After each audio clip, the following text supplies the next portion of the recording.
Hello, hello, welcome one and all. It is the Midwest Esports Conference. I'm Mad Magical, joined in by the former Supernova coach himself. It is Dylan Miyamo Big D, or MLBD now. How's it going, Dylan? I'm doing great, man. How are you? I'm excited for these games. Well, same here. It's good. I'm just being brought in as like a little last minute substitute, so you're going to have to Yep. walk me through a lot of this. I've been trying to do my research on the side, make sure I'm as prepared as possible for these teams. You know, don't always get to watch every single game. So, what do you got for me? Honestly, I'm in a similar boat to you, but I did have a Ah, little bit more time to do some eh, research. So I went back and watched some previous games. I know of these guys from amateur. A lot of them kind of double dip in amateur and collegiate. So we have the opportunity to watch them in multiple kind of avenues. And honestly, this looks to be a battle between two of the best teams in this entire conference. Like we were talking about this before, but there's very clearly like a hierarchy of top teams in this conference and then some of the weaker teams. And luckily today, we start off the day with a matchup between two really strong teams. yes, but the teams have faced each other. We're Yes. looking at Purdue Northwest and Ottawa Braves. And what happened last time? It looks like it was a pretty one sided affair.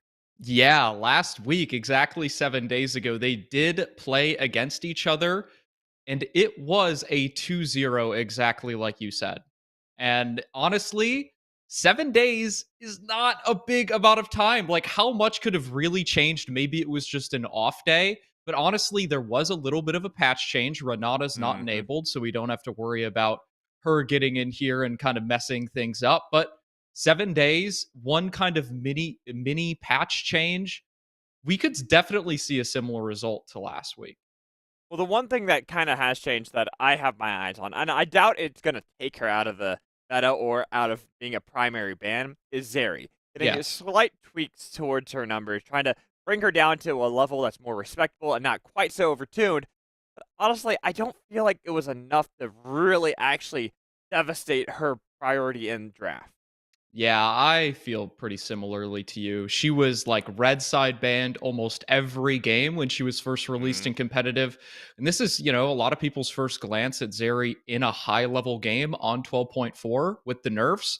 We'll see if it does anything to these teams, but I bet they've still been scrimming with Zeri over the past few days. And the champion is just so strong compared to a lot of other 80 carries that I Hmm. expect to see her probably banned. But if she's not banned, then definitely picked. Right, and that's what we got to keep our eyes on is how that's going to be approached by both teams. Because we look at the draft previously, Yep. Ottawa, even when they're on blue side, still banned it, which to me shows that they don't really have of drafting it themselves. That's something they have to be worried about Yeah. with facing against Purdue. Yeah, that is actually a great point. I didn't notice that. They banned it on blue side. So that goes to show that maybe they had some sort of strategy planned where they didn't see Zeri as a first pick option for them. And that game that they did ban it, they did go for the more standard blue side Caitlyn Lux combo that Hmm. we've been seeing over the past few weeks. That could be something. But like you said, it's going to be interesting to note if whether or not in this draft, Ottawa has spent the last 7 days getting themselves a little bit more comfortable with the champion and trying to at least put it in their pool so they don't have to spend a blue side ban on it. And that's always the big thing is I see a powerful champion like that and you're banning it on blue side, to me it indicates that you don't want to first pick that. But I look Yep. at what has also been banned by both teams in the that previous time they met up, right? We look at how Purdue, same bans, I think, both sides for the first three bans, where they just went for what was it, Warwick, Senna, and Viego, red and Yep. blue side. Yeah, they were just I always like that in a team. When they come into a series with a very set strategy, okay, this is what they're good at. We know what they're going to play if we ban what they're good at, and we're just confident in our own game plan. So you see they won game 1 with pretty stable bans. They kept very similar bans in game 2 because if Hmm. something's not broke, why fix it, right? I mean, you just go with what worked so well in game 1. And if you just keep that up, well, they won game 2 and honestly, like I've been saying, it's only been a week. So Hmm. these bands will probably be pretty similar. The picks will probably be pretty similar, unless one team, probably the onus on Ottawa, because they lost 2-0, is going to make a pretty big change. And if that doesn't happen, I expect a pretty similar draft and game. Yeah, especially when I look at the bot. Even if it was Ottawa that changed it up, they got the Caitlyn Lux in the first game, Ezreal Yumi in the second game. Other side was Jinx Karma. both Yep. games, that's a very powerful bot lane to have, especially both champions being completely dominant in their respective roles. Yeah, a lot of teams actually think that Jinx Karma is definitely playable into the Caitlyn Lux matchup. Hmm. Like, it's really not that bad for the Jinx Karma. No. Sure, the early lane can get a little bit annoying, but past a certain point, you just outscale the Caitlyn, Yep. right? And then you've got the Karma to buff up the rest of the team as well. And in those drafts, they had Hackerim plus Karma, Aatrox plus Yes. Karma, Volibear. Like, they have a lot of champions that Karma synergizes well with outside of just the Jinx. And then the Jinx is just the cherry on top. If you can get a pretty good lane phase going, then you're just going to outscale the Caitlyn and be pretty powerful. So going into this, what can we expect going into this? What changes might you like to see from Ottawa? Oh, man. That is interesting. I feel like their drafts were okay. I'm looking at them right Okay. now. The game 1 draft, they clearly had individual identities, but it didn't really mesh well as a team because they had Xin Zhao and LeBlanc. Mhm. That is a good mid jungle pairing, right? You see Xin Zhao LeBlanc, you see Lee Sin LeBlanc, things Yep. like that. That's a pretty good pairing. They had the Caitlyn Lux. But the problem is, does LeBlanc Xin Zhao really pair that well with what Caitlyn Lux want to do? I'm not really sure. And then they kind of just threw in a Mundo up top when I think there maybe could have been a better pick. So you could see maybe they look for a different top laner. Maybe they look for a more synergistic comp. In game 2, they kind of kept on that trend. They just sort of, I mean, they've got Yone in there because it's a good matchup into Victor mid. They've got Gwen jungle because they wanted to keep that flex going. They've got set, but there's no real synergy, right? They Mhm. don't have a strong side to play to. And I feel like this week they need to come back with a fresh mindset and get a good draft going. And here we are, getting ready for our first draft of the day. Want to see how these bands start everything off. If we get maybe Purdue or Ottawa still going for the same tried and true from last week, or with the new patch 12.4, they want to adapt a bit, change things up. But I think you really highlighted it well, Dylan. The fact that even with the new patch, there's not that much difference between the two. Yeah, not too much of a difference. We're seeing that Warwick band still stay steady from Purdue Northwest. Interesting to see that come out. The Victor being hovered by Ottawa, that is something that was not banned in the previous series. It was banned phase 2 by Ottawa, wasn't banned game 2, and it was picked by Purdue Northwest. It is banned on red side. I like that. I feel like the onus is on Ottawa to make a change in this series because if you're the team that just comes off a 2-0 1 week ago, you're going to feel pretty good with your draft plan. I agree with you. That's why they're going for the exact same two bands that they started off both games 1 and 2 of last week with, that Warwick Senna combination, taking that power and that comfort away from the Ottawa Braves, trying to put them on the back foot as early as possible. Yep. And we'll see the Zeri ban. It might be coming out here. It could come out third. And if it doesn't come out at all, I would love to see that get picked up by Purdue Northwest because I still think it's a strong champion. Jinx being banned. So Ottawa brings themselves into this series with 2 completely new bans compared to their last red side.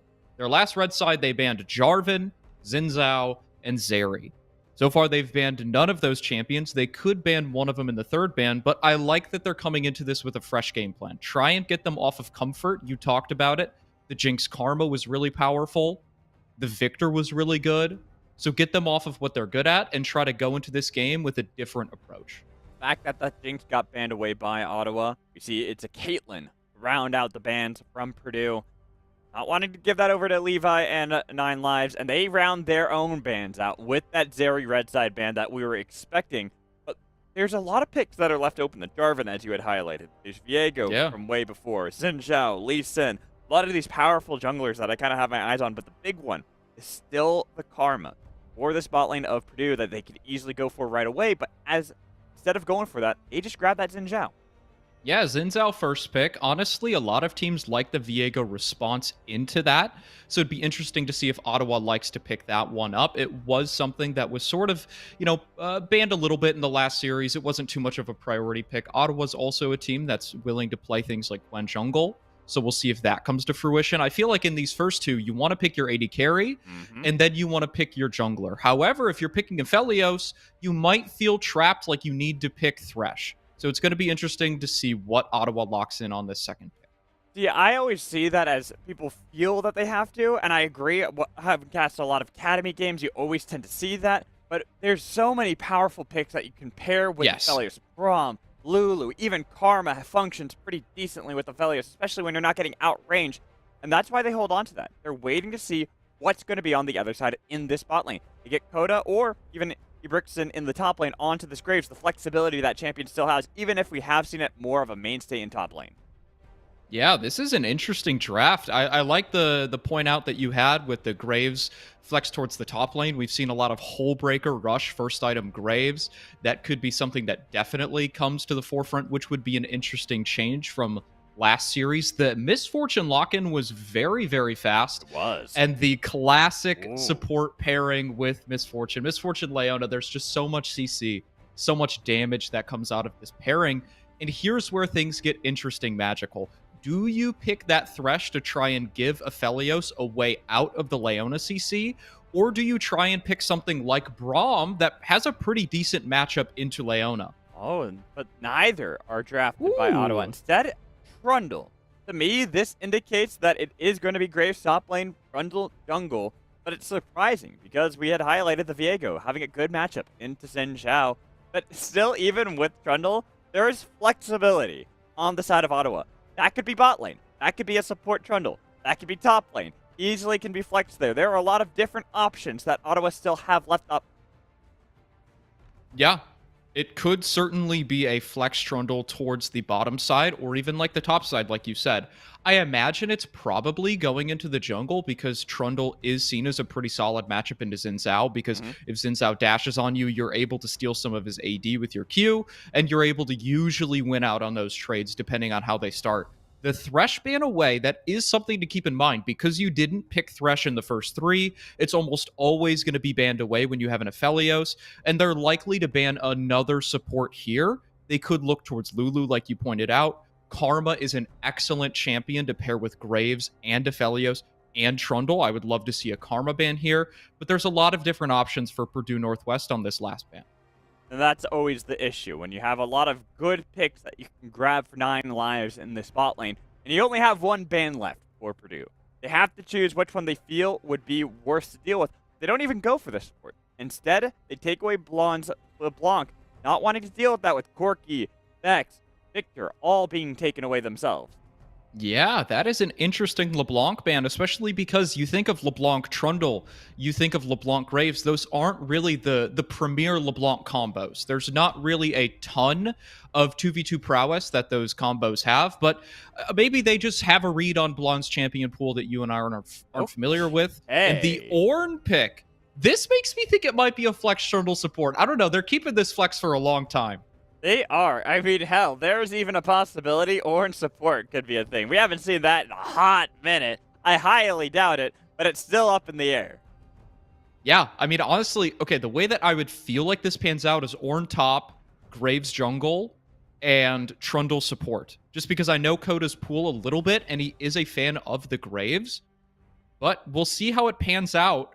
Aatrox top selected for Purdue Northwest. I do like the Aatrox. It's a bruiser that can give you a little bit of space. You've got a relatively free lane into the Ornn to try and scale up. And this is a game where you want to play towards bottom side. And the Rise lock in as well to really try and get things going towards the bottom side of the map.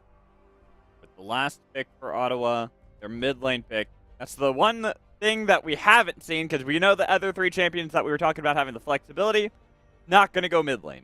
Not likely. That's why this Orianna hover would make a lot of sense. Try to punish the Rise in lane phase. Also have decent scaling yourselves. Plus, you have something like Trundle, like Ornn, that you can toss your ball on to use that shockwave when they're all corralled with one another. This is a fascinating draft, Magical. Let's just kind of break this down piece by piece, but let's start with Ottawa's comp because I think that's the one that's going to catch a lot of people's eyes. They have the Ornn as that weak side top laner to try and just scale up and be a menace in team fights. You're into Misfortune, you're into Rise. Those are immobile carries that can be engaged on by Ornn pretty easily. You've got the Comfort Graves for Coda. He is somebody that I've seen in solo queue and in some amateur collegiate tournaments play very well on Graves, so I'm excited to see it. Blonde on Orianna, which is going to synergize very well with the Ornn, with the Graves, with the Aphelios, try and set up those team fights. But this bottom lane pairing is really interesting. You've seen Trundle support just a little bit, and it's usually a counter into a tank like Leona. As soon as Leona goes in, procs Aftershock, Trundle's able to ult her, steal all of those resistances, even Hmm. more because of Leona's W. Her shield is going to give her even more resistances too. And this Trundle support is a very spicy counter pick that, if the lane starts going okay, it can actually be very good. But it's a surprise still, because Braum being left open, Lulu, Karma, these are picks that we're talking about highlighting, having the power going into the spot lane that pair up well with the Felios.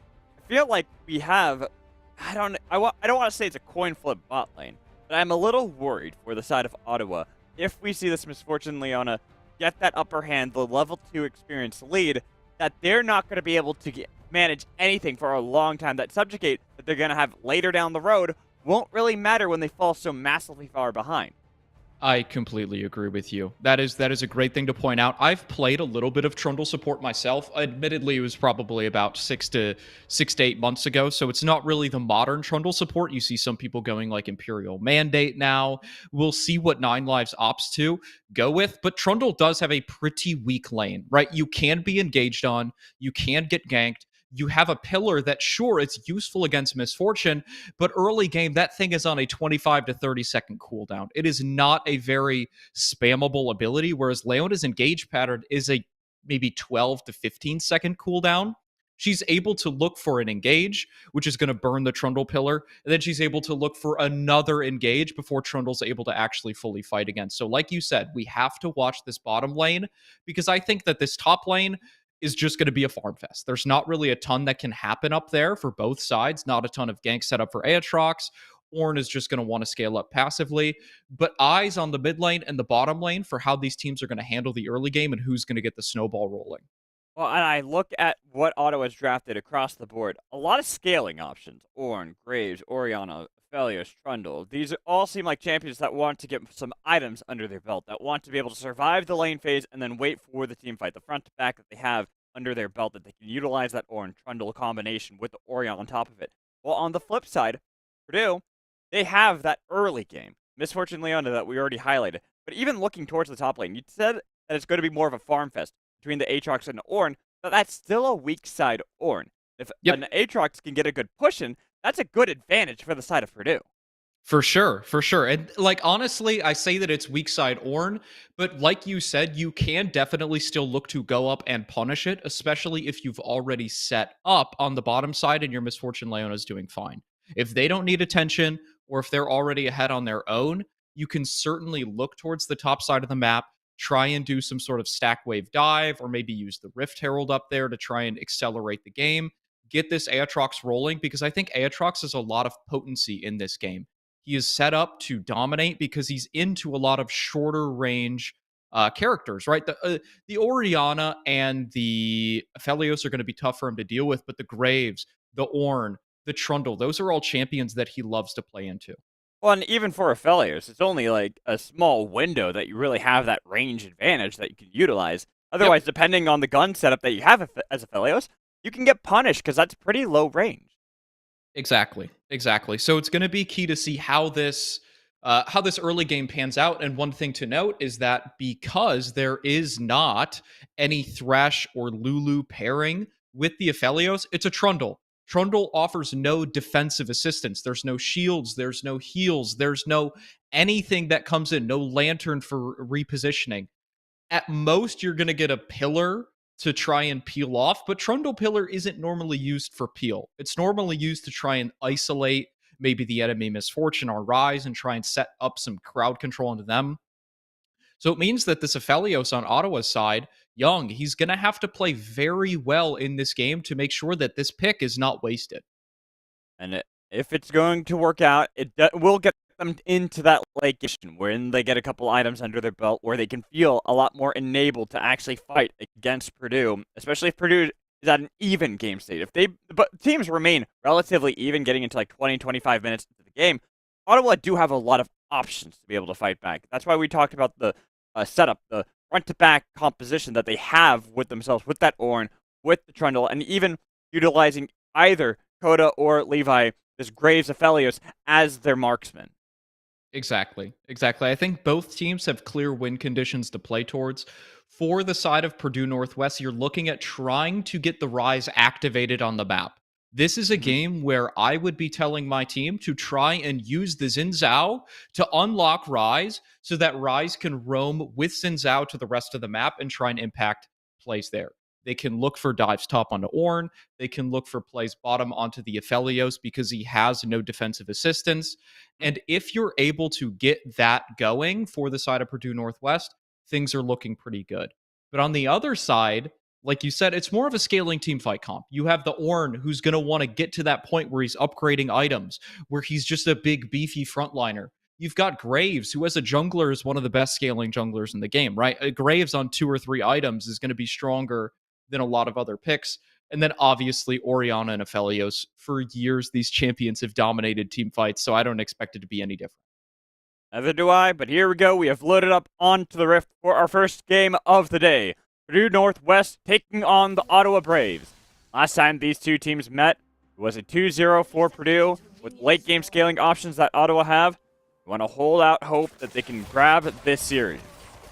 Yeah, it shapes up to be a very interesting series. Exactly like you said, there was a 2-0 last week, so you have Ottawa, who is hungry to actually get some revenge. Ottawa's only lost to the 2 teams that are higher in the standings than them. They're 4-2, Purdue Northwest is 5-1, and then obviously you have the Kings, Grandview, sitting up top 6-0. It's shaping up to be a pretty close conference, and a matchup like this is the most important matchup because you need to make sure that you're getting wins against other teams that are close in standing to you. At the moment, though, typical line of scrimmage set up by both teams. A little bit of a deep ward that was placed down by 9 lives just outside of the Raptor pit. We'll be able to spot out Xin Zhao's movements early on. That's what you need to do. Notice where the Xin Zhao is. Allow Coda to continue to farm up as easily and safely as possible because you need to make sure this Graves, despite having the Smite Ignite in the jungle, not even going for the flash. Yeah. Yeah, it's still something that you need to make sure you're holding out hope for, that you're keeping safe early on. Yeah, Smite Ignite, exactly like you said, very interesting setup, and it looks like he's going for a potentially early invade. There was a ward dropped in the river. We'll see if that tags vision of him, because if it does, this could be disastrous. I think it did. Look at No You Stink over there. Going to be the jump over the wall coming in, end of the line damage onto No You Stink. I didn't get back, red buff, but with the range advantage Coda has at the moment, it's going to help out. But here comes the roam. This is what we talked about with that Aatrox, even ISO. Nearby, the flash in on top of Coda, tries to dodge away, but there's a lot of damage on the other side. They've got the sweet spot already connected, but with the Ignite ticking, No You Stink so low. Smite to keep himself alive, but the flash in from Blonde takes the kill, 1-for-1 at the moment. Jungle for jungle. Ibrexon trying to get away, but he's got a lot of damage. The flash in, that is going to be another kill going over to the side of Purdue. That has been messy. It has been brutal for the side of Ottawa, but Purdue come out on top. I am just kind of at a loss of words for what Ottawa was what was their early game read that made them feel like they could go for that style of a play. You're not going to have priority up in the top lane. We saw that Aatrox had the first move there, and Rise had the first move as well, so you're basically invading with no priority in your solo lanes, and you're going for an early invade onto a Xin Zhao. He's level 2. He would love to fight at level 2. So honestly, a bit of a head scratcher from Ottawa. Things are not that bad. Rise gets a lead, but this is a scaling composition for Ottawa. If they can just get to the mid and late game without falling that far behind, if that's their one big oopsie, things are okay. As you say that it's not that big of a deal, but I'm looking at the inventories. The fact that ISO, it's 2-0 start on Rise into an Orianna lane, where normally everyone talks about Orianna into Rise, getting a little bit of power, the push potential you have. But now ISO has that tier already built. This has forced an early back out of Blonde since he had already died, got his own tier to be able to match that. Oh. But Rise is the one that I'm more concerned about. The Rise getting this early mana is going to be critical. Yeah, and look at just the lane dominance that ISO's able to show in the mid lane. He's got the red buff, like you said. He's got the item advantage. It's going to be interesting to see. The goal is on Purdue Northwest to leverage this Rise advantage into a side lane advantage, because sure, it's amazing that you've gotten Rise this far ahead, but he needs to do something with it tangible on the map. And that's why you see pings going into the top side of the jungle. No You Stink realizes that he has so much priority. They can invade the Raptor camp. They can go even maybe look up towards the top lane. There's a stacked wave. Let's see how it pans out. Well, this is the power of having a Xin Xiao. Skirmish potential on a Graves is massive. That's why Coda could not fight over these chickens, but Gary goes the slow with the Rune Prison. A lot of damage in ISO, even a red buff burning on to poor Coda, forced out of his own jungle on the top side. Oh my gosh, this is just going from bad to worse for the Ottawa Braves. They're down 1.5k gold. I would have maybe liked to see a stack wave dive with Ryze walking towards the top lane, but Blonde does have TP. Oh my god, they might be able to do it without him. Yeah, I was about to say they don't even need him. Level 5 for Sullen Trick. Can easily look for Brixton, who's so low. Dive in. No, you stink. Take it up the turret. Gotta be careful, though. You took it up for too long, so you die 1-1. But bot lane, they got a kill for Misfortune. Things are going terribly for Ottawa at the moment. Yeah, the game's sort of falling apart. The only saving grace is that Ornn does have TP. Brixton's able to get back and catch the majority of this wave. He did lose about 5 to 10 minions, though. Things are not looking good. And the rush of the Bramble Vest, I definitely know why you do it into Aatrox. But, man, rushing Bramble Vest feels a little bit rough. You're not able to get any of that HP going. The damage from Bramble Vest was nerfed so that it does like 4 damage per tick now. So it's looking pretty rough. Right? Leona looking... Udon, you don't want to fight this, bruh. Yeah, there you go. I saw that at the end of the lane. I respect it. But look, there's a time and a place for that. Yeah, that is some Chad Leona gameplay. He's trying his best to pull this wave, but it's a cannon. Doesn't really matter if you pull it because your AD carry won't miss much anyway.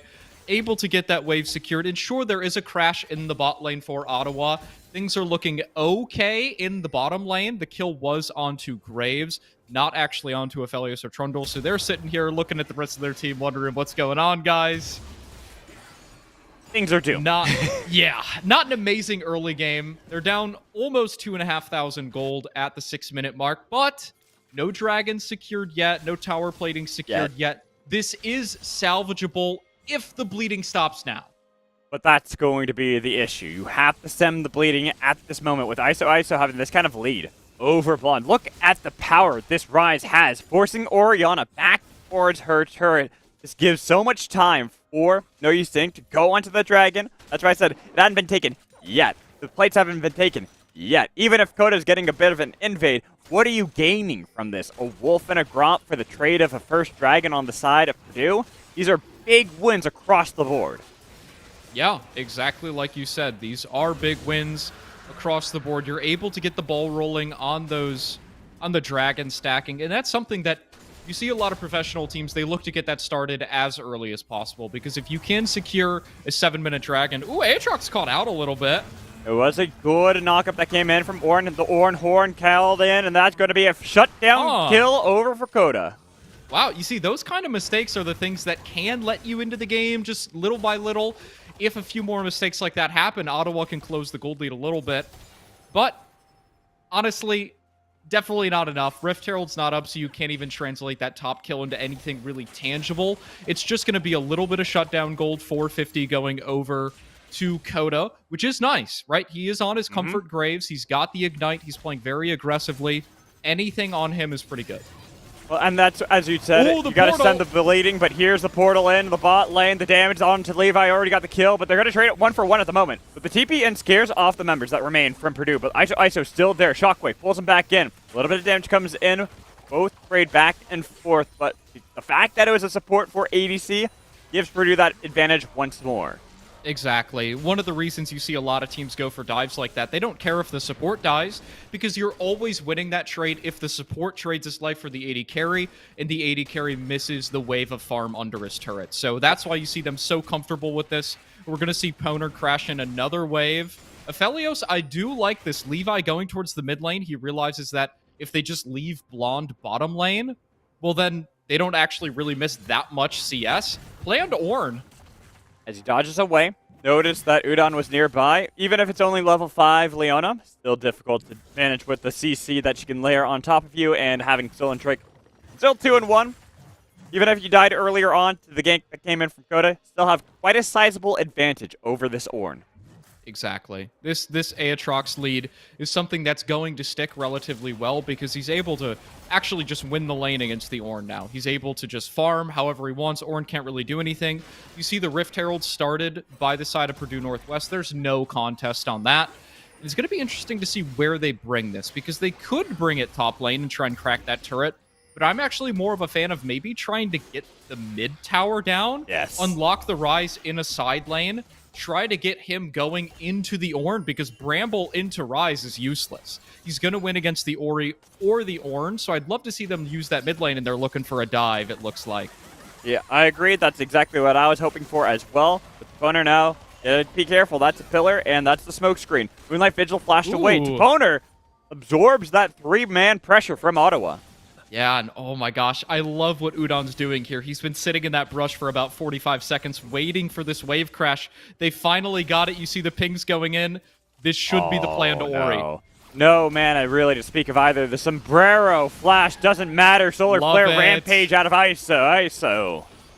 Purdue Northwest has just such a strong game plan this game. It feels like they sort of stumbled their way into those first 3 kills. That was more of a mistake by Ottawa than amazing play by them, but they're using the gold so effectively. Too often you'll see teams get those 3 kills in the early game and they don't really do anything with it.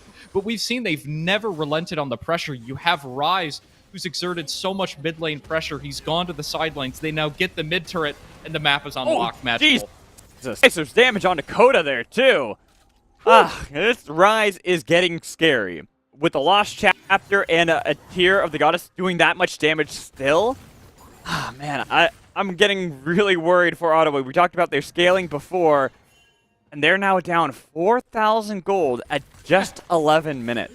Yeah, when you fall behind in the early game, it's rough, but the saving grace is that if you can get the Herald or deny the Herald, things look okay. They're going to try and get a root gun here. Pillar, nice. Gravitum on top of Toponer. No flash this time around, even if the heal's available. You don't want to waste that. You knew you were dead. Yeah, nice. Downside is there's no shutdown. You'd love to get that kill on to Rise with the 500 gold bounty, but a kill is a kill, Magical, yes. And now they're down about 3.5 thousand gold. They're closing that lead ever so slightly, but Infernal Dragon is up in 30 seconds, and you see the entirety of Purdue Northwest is pathing straight towards that objective. They're going to clear out this bottom wave, probably catch a wave mid, get that dragon, and once you're on 2 dragons, the clock really starts ticking. And it's really interesting. Even though Toponer goes down there, you can see the game plan already for Purdue. They're not using Udon with the Misfortune anymore. It is about keeping ISO alive. You can see how they're hovering around Udon this entire time, wherever ISO is. Maybe for the flanks that you can get with a Realm Warp, but also making sure they don't give over that bounty gold. Yeah, that is a great point. And one thing that I want to bring up while we see that Purdue is just taking a free dragon, there's no contest.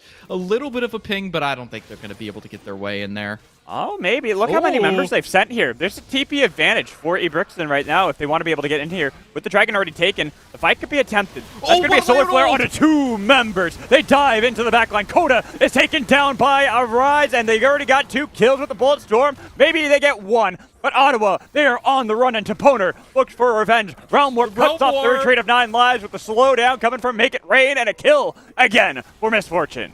Wow. I mean, I see what Ottawa's going for. They probably feel so far behind in this game that the comms are just desperation, right? They need to get something going in this game.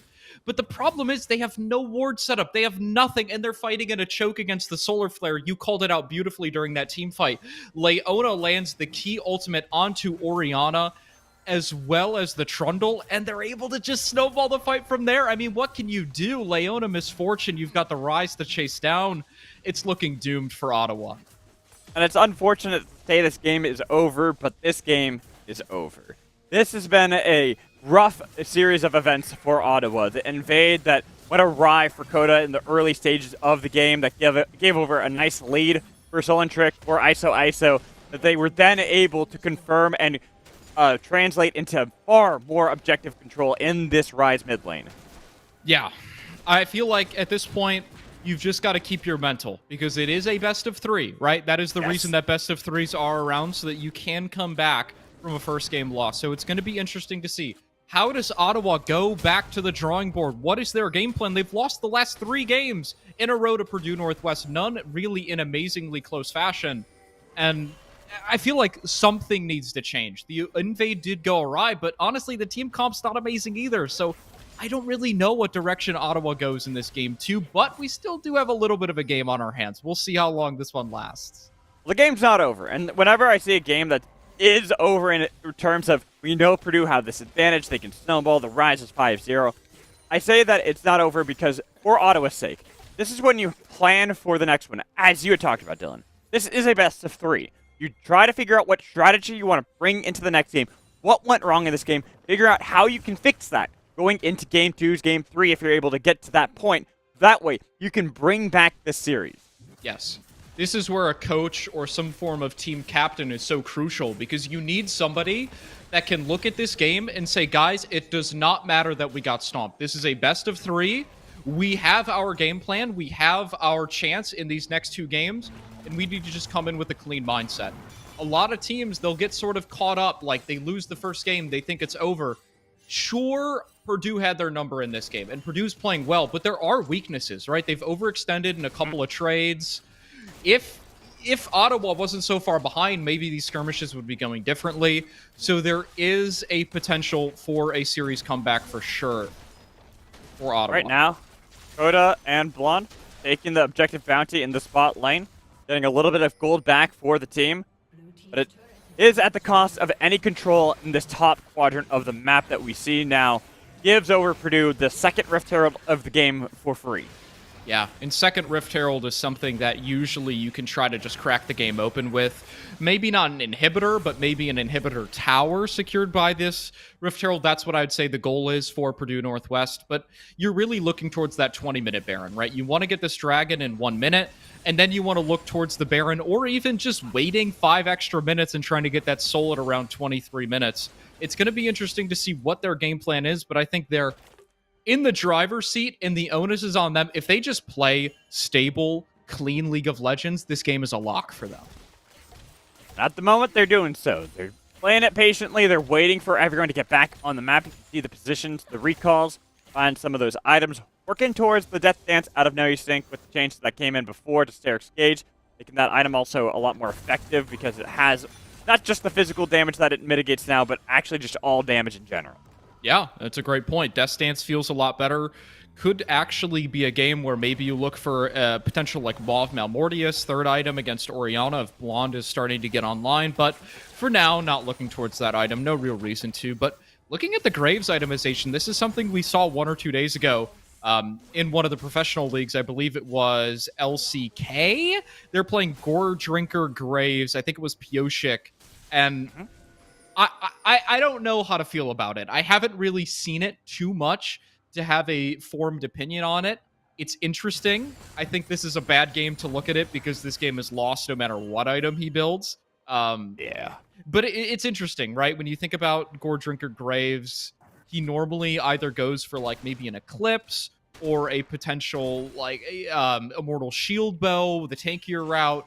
But seeing Gore Drinker, I think that's that new style of sort of bruiser tank Graves that we'll be seeing more often on patch 12.4. I think it's also that you get some pretty good numbers that come in from it. You're hoping that maybe you're going to be able to just survive a little bit longer since you're far behind at this point. Yep.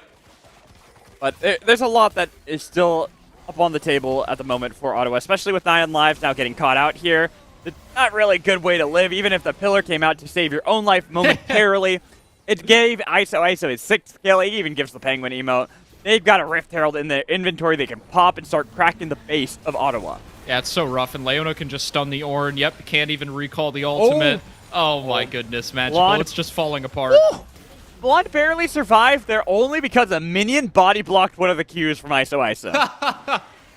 You need to just get the minions on the side of Ottawa for this game to be even close, but Inhibitor popped at 18:30. We're going to likely see them go towards the Baron Nashor in about 1.5 minutes, 2 minutes, as soon as they reset for this gold.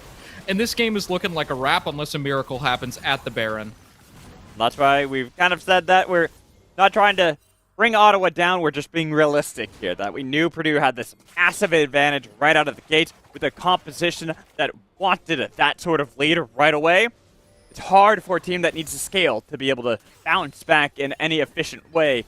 And so at this moment, the Baron up in still a minute. It's really early into the game. It feels a lot later with how much of a lead Purdue's gotten for themselves. but that's just how far ahead they got. And now they've got to be careful. They might have overextended just a little bit. The solar flare is used defensively so they can get out of the jungle of Ottawa. The craziest part about this game is normally when you're this far behind, you look towards two things. You look towards objective bounties and then just player bounties. But there's only 2 bounties available. Sure, there's the 700 gold on Rise, but the only other bounty is a small 200 gold one on Misfortune. So you see this 8,000 gold lead for Purdue Northwest. You'd think there'd maybe be a couple more bounties on the map on maybe the top or the jungler, but it really is just the story of ISO dominating Blonde in the mid lane because of that invade that went awry. He got the 2 kills, 1 assist, and the red buff, and was able to just snowball from there. Made it really hard for Blonde to be able to play this game, because normally it's a matchup where you give Orianna a lot of favors in the lane phase. Ooh, if they can get this pick onto ISO, but remember, it is the tanky build path. Oh, He's no got CC. 3 items at this point, and there is no way to lock him down. Yeah, that's rough. If there was a little bit of CC, maybe you get him. But yeah, like you said, look at this Rise build. He's got the Fimbulwinter, the Frozen Heart. He is a tanky guy. The only person who's really dealing damage to him is the Orianna, but Blonde is 1 in 3. He's got Merc Treads, no Sork Shoes. That Orianna combo is maybe dealing half HP to him. And watch how much damage ISO can do to Coda right there. 1v1 nearly takes him out. Moonlight Vigil not going to be able to save the jungler's life, and now it's going to be the fight. ISO's got so many shields. Levi's doing his damnedest to be able to fight back with the Gale Force. The flash coming in to try to get the kill, but it's a double kill still. Finally, shut down, gifted over to Ibrexon, but it's too little, too late. It is a 1-for-3 trade favoring Purdue. I feel so bad for Levi. He was trying so desperately for that shutdown, and if that's a normal damage Rise build, he gets that shutdown. But like you pointed out, the armor items, the HP stacking, it is impossible to kill this Rise if you're anybody that's not named Orianna, and he's hitting him for like 10 straight seconds. No damage there. This Baron should go over cleanly. I don't see a world where Ornn can steal this. Brixton's looking to force him off it, and he does. Kind of. Wait. Kind of. They're holding on to the aggro as best they can, but they did get taken pretty low by that. So Ibrixon dashes away, has stopped the Baron from going over to Purdue this early into the game. Yeah, they do stop the Baron, but Magical, 1 minute and 15 seconds on Ocean Soul. There's no way to stop a fight from happening there. Ottawa needs to make their way over and try for one last desperation fight. Levi doesn't have Lord Dominic's yet. Coda's still on 1 item. Orianna buys a Desperation Oblivion Orb to try and just get some stats before this fight. And things are not looking good, but they need to get something here. And now they look for the pick onto ISO, but with how damn tanky this Rise is, look at the damage onto Coda. Coda's doing nothing. The Rise, the shield barely popped with a bullet time on the other side, getting the kill onto Levi, even with the Horn called. It's not going to be able to pick up the kill, barely to Pona to live, so they can get the stun into the backline. Ornn dashing away, doing his best to keep with the team. With the low health bars of Coda, they had to pop the honey fruits to survive. Even if they were able to at least fight back, it's still 1 kill that favors the side of Purdue, despite the fact that Boner had to recall. Yep, and there's ISO from the bottom side. What we're talking about with that Rise, though, but look at Soul Drinking, surviving for so long. They've got the kill. Bye-bye Graves and bye-bye Blonde and trying to get away, but it's ISO taking him down, looking for the double-digit kill onto Ornn. Yep, and this one's a wrap. TP coming in from ISO. Levi's up, but there's no reason to even leave the base. Save the KDA, 3-4 looking okay. You cannot clear the wave without the Infernum gun. And this is a clean game 1 from Purdue. Magical. This is looking really good. And now 1v5, 1 against the world. Levi dies, and we knew that was going to happen. Game 1 secured nicely, right out of the gates by Purdue to make sure they get this advantage immediately. Yeah, and we were talking about this in the pregame. What was Ottawa's strategy to try and shake things up after the 2-0 loss 1 week ago? And it looks like it is that Ignite Graves into the level 2 invade, but I don't know if it's just Coda not reading the map very well. He didn't have priority in the mid or the top lane. He thought maybe Xin Zhao was going for a different path, because if Xin Zhao doesn't go immediately to the blue buff, that is a blue buff steal for Graves, but very smart pathing from Purdue Northwest jungler, and he's able to get there and start that fight, and the game just rolls from there. And it's a nice lead for Purdue right out of the gates to start this one off. It was a clean victory. That's their 3rd time in a row they've beaten Ottawa. So Ottawa, We kind of were wondering what they could do to bounce back, and hopefully, when we get into our break, we'll be able to figure that out. But we got to thank our sponsors beforehand. So let's bring up our nice sponsor graphic. Thank you to all the sponsors of Unified.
Hello, hello. Welcome back, everyone. We're getting ready for our second game of our Purdue Northwest and Ottawa Braves series. That first game, pretty handedly taken up by Purdue, wouldn't you say, Dylan?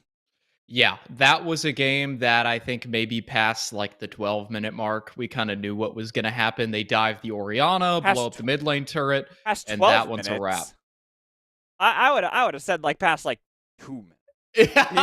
Because not to like hark on Ottawa too much, but the invade that came in from Coda really did set the pace for the rest of the game.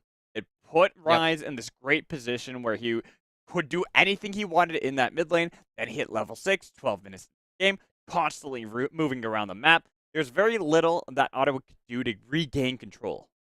exactly. I feel like as soon as that happens, you lose your footing in the game, and you're a scaling composition that doesn't have a ton of tools to actually make things happen in the early game. So you want a neutral, stable early game. So going in for an invade like that is inherently risky. Maybe he thought that Xin Zhao would be invading him. Maybe he thought that Xin Zhao would path differently and it would just be a clean invade, get in, get out.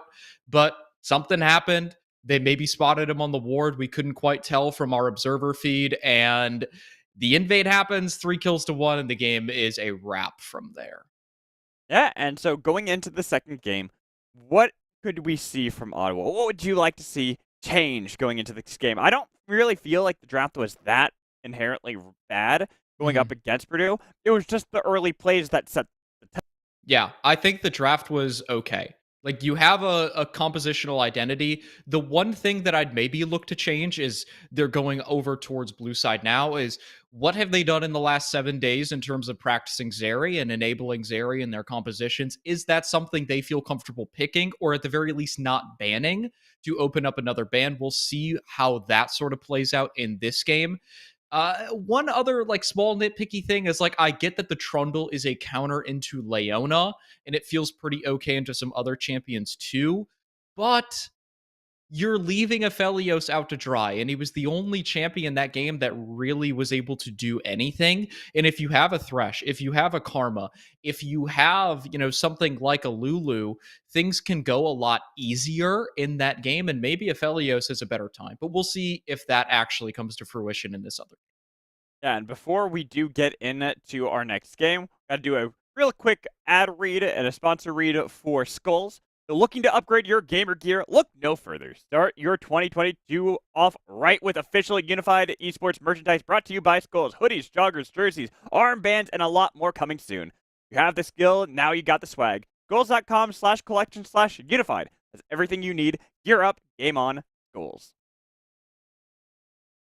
All right, and with that, now we can get ready for the second game. And as you were talking about, I definitely want to see maybe the Thresh that they had looked over before for Ottawa getting prioritized a little bit more than the Trundle. I get the flex. I like that. I really do like when teams have this creativity with draft that tries to catch their opponents off guard.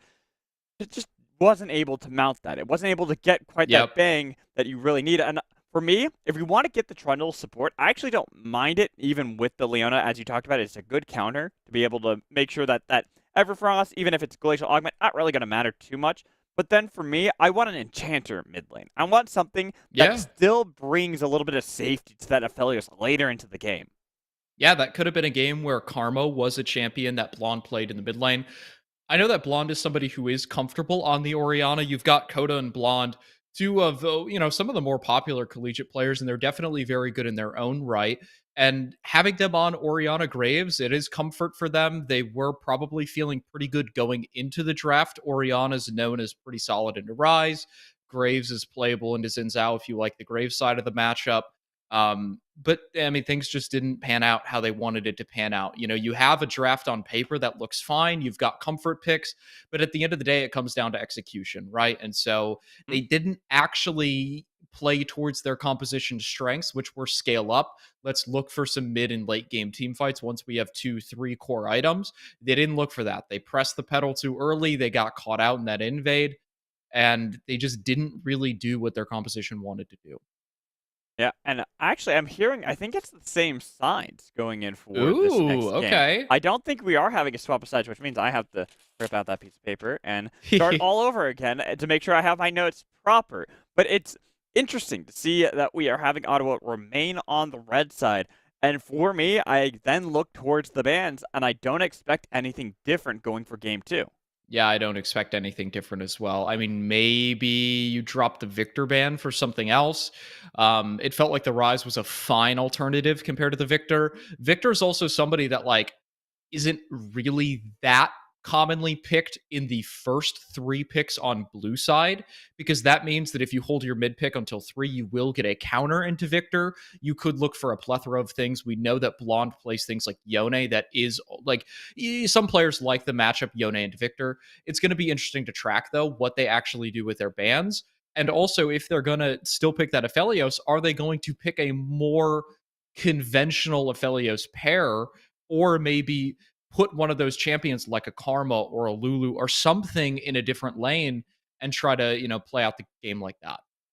And I am very curious to see how that's going to really formulate in this next game. I really do like the idea of having one of those enchantresses in the mid lane. If you still want to grab Aphelios and Graves and then the Trundle support. Those three picks that started off the draft for Ottawa, don't really mind. And normally, I don't mind an Orianna because I think Orianna is a great champion that gets Yeah. overlooked many, many times. It's just how it all comes together as one unit. When you want to have more of this front-to-back team composition, even if Orianna does help out a lot, the best that you have to really go and be that meatball that you toss your ball onto, get the shockwaves on later on, is more than likely going to be the Ornn. And Ornn Yep. still does want more non-committal engage to start everything. Exactly. That's a great point. Normally, when you see Ornn, you have it paired with things like a Leona or a Thresh or something like that, where they're able to kind of get the fight started, not directly like in the fray. And it felt like that composition just had sort of different pieces that weren't working amazingly together. But it looks like we're close to getting into the second game's draft. And here we are, Magical. What will change to be different in game two? Not expecting the bans to be that, though. I'm expecting the same three bans from both sides, even if necessarily the Victor isn't one of those high priority champions that's going to be taken right away. I think that there's a lot you have to worry about. A lot of meta mid laners, the Victor, the Vex, the Corki, that ISO can play and still do efficiently in this mid lane that could really catch Blonde off guard.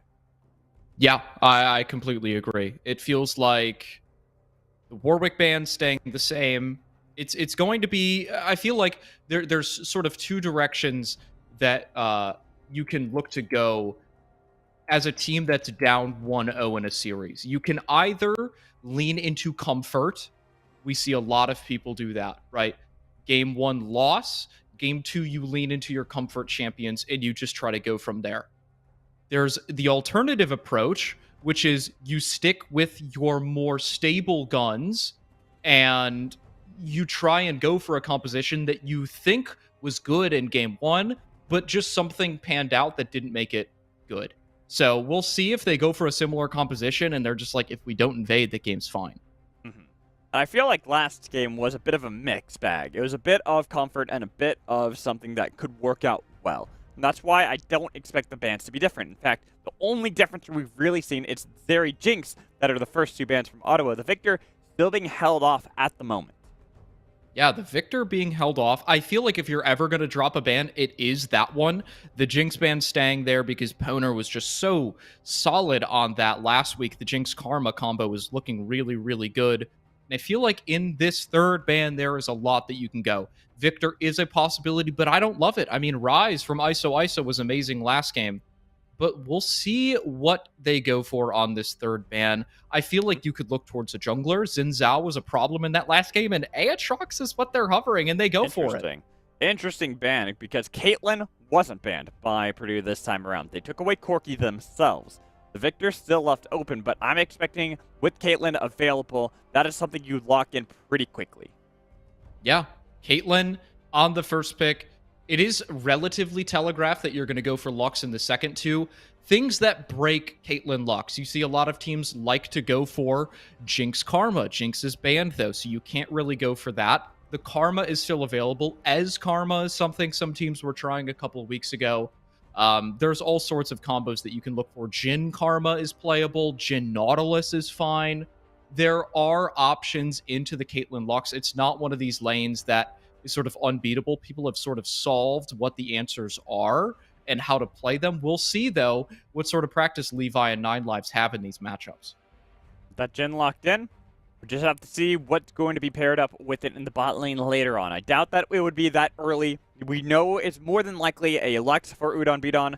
But with Coda grabbing this Lee Sin, it still indicates that Coda wants to play aggressively early into the game. Even if it was the Graves last time, we don't expect that early aggression. Coda still played towards that style. This leans far more into it. Karma as the pick here. I like it. It is going to sacrifice a little bit of that trap setup for the Caitlyn. You don't have the Lux to set up some of those traps easily, but the trade-off is you have the more impactful shield, and you also get a little bit of more poke prowess with the Mantra Q coming out with the Karma. And I like the Jarvan here because you don't want to really play Jhin Thresh. That's a bit of an awkward pairing.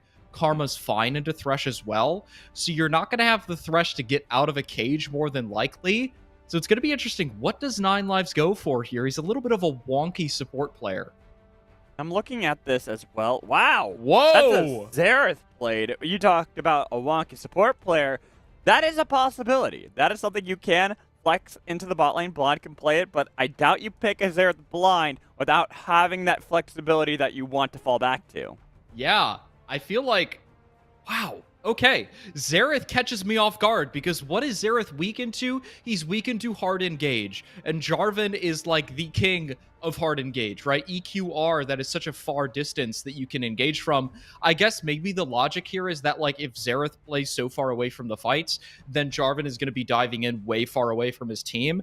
And actually Xerath is relatively safe, but you're going to have to draft some other peeling components of this team composition. Ornn could be something you look for.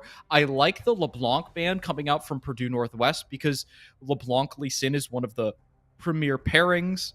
We'll see what they go for. As now, double V ban from the side of Ottawa, Vex and Victor. Expected the Victor ban in this part since it wasn't picked up by Purdue. With LeBlanc already banned away by ISO, Orianna still left open on the table that they can grab. The Xerath can be flexed into the mid lane, but instead, they're kind of thinking of just getting 1-for-1 in these solo lanes, taking away that set that could get grabbed by Ottawa. And I kind of want to go back to a point. You were talking about this Karma as though it is confirmed that it is going to be a supportive pick here with the Caitlyn. But this could be the ultimate bait. This is why I talked about the Enchantress mid before. You can easily flex that in mid lane. You can flex it in top lane for Soul and Trick as well. Even if they grab this Ornn, there's a lot Purdue can still do. Yeah, touche. I didn't really think about that. You could put the Karma towards the mid lane or the top lane, and you can look to draft some hard engage into the Xerath bottom. The Xerath, if it is Karma support, he's going to like that matchup just because Caitlyn Karma, sure, you can poke him out a little bit, but he's also able to poke you out in return. There's no heals. And Riven locked in for Purdue Northwest. I love it. All righty, Riven. You ban Aatrox, it doesn't matter. I got the Riven to pair up in this top lane. Look for skirmishing early on to Brixton as well. With the Syndra hover, it is going to likely be Karma into the bot lane. Of course, it could be a Syndra support. That'd make me very happy. Highly doubt it. But at the same time, there's a lot of power on the side of Purdue. Even if you don't have the exact synergy in this bot lane from Caitlyn Karma, that's still a lot of poke they can provide. Exactly. It is some really, really debilitating poke, and it's going to be tough to withstand it, especially with the Jhin Xerath. Renata being hovered, you can't pick that. So we'll see what they actually end up going for. I do not love this. We'll see if it's Seraphine's support. We will be able to know here. And it is Seraphine's support. Okay, so you have a little bit of a way to withstand some of the poke. You can't really dish any of it back because Caitlyn Karma is going to be pretty much out of range of Seraphine Q for the most part if they play it pretty well. I don't know, Magical. How do you feel about the Seraphine? The range it provides over something like a Karma is pretty nice, but it's still something you can punish. You can definitely get on top of it and make sure that if you bring... I think all you have to do, you bring down your jungler. You just say, okay, they're pretty immobile. Why don't we just kill them early into this game? Make sure they don't have anything they can really do. They're not going to be able to get any lane push. They're not going to get priority. But there's still that ability, if Coda reads that as well, they can utilize that. There is still a lot they can do on the side of Ottawa. Yeah, Ottawa definitely has some tools, but the one downside that I'm seeing that is sort of consistent from the other game, and also just so that everybody in the chat knows, this is a Jarvan for No Use Stink. It says Karma. That is a Jarvan, so Yeah. don't. There's no Karma jungle happening. That'd be hilarious. That would be hilarious. I would love to see that, especially up 1-0. But Ottawa, it feels like they're falling into a similar trap that they did last game. They have no actual, like, hard, distinct engage. Last game, they had Trundle for the pillar, they had Ornn, and that was kind of it. This game, they have a Lee Sin kick, but that's going to be tough to pull off. They have Ornn again, and then they have Seraphine ult. That they don't have like a clear go button. There's no Leona, there's no Nautilus, there's no Jarvan, there's nothing like that. And in some of these like lower level amateur sort of collegiate like grandmaster level games, it feels like one of the most successful ways to draft and to play the game is just clear, distinct go buttons on your team so that you can decide when to fight on a knife's edge. So we'll see if that comes back to bite him in this game too. Done. This is where I posit this to you. This, to me, is not... You're right. This is not really like a go button kind of team. But this is what I call the catch and release. You are able to absorb so much and throw it right back. And when I see this kind of composition, it does indicate that they want to go for team fights. They don't really want to go for these early game plays. Kind of similar to last game, even if we have Coda onto a more early game jungler, the kick can still provide good displacement tools and flank angles. But when you have something like Riven, Jarvan, these are champions that want to fight very much into your face. This is the go button team on that side. And so having an Ornn, having a Seraphine, even having Xerath or Lee Sin kick to get them away, that's a good ability to deny those angles that they could pick up from Purdue. Yeah, I certainly see what you're saying. Ottawa does have the ability to sort of absorb the initial engage, absorb the Jarvan, absorb the Syndra Scout of the week, and then re-engage with Seraphine ult, with the Lee Sin kick. They have that ability, but the problem is that's a little bit tough to do. And if they can pull it off, I would love to see it. And it will actually be very amazing. But Ottawa, they just sort of... Oh, no, Taboner. He gets spotted out. He should have realized that one. The root wasn't enough to be able to stop Taboner from getting back to Udon Bidon. The saving grace of that is that, sure, Jhin had to level up W, but Caitlyn leveled up net, which means that they have a little bit of, less level 1 control in this lane that can be leveraged by Ottawa's bottom lane. However, Karma does sort of make up for that. She's so strong level 1 with the Comet that I doubt it will actually lead to any meaningful wave advantage. What I want to see here, Magical, is where do these junglers start? It will say so much about how the early game is going to pan out. Moment, looks like Coda. Gotta be blue sided. It will be a mirrored answer on the other side from Purdue with No Use Stink on his own blue.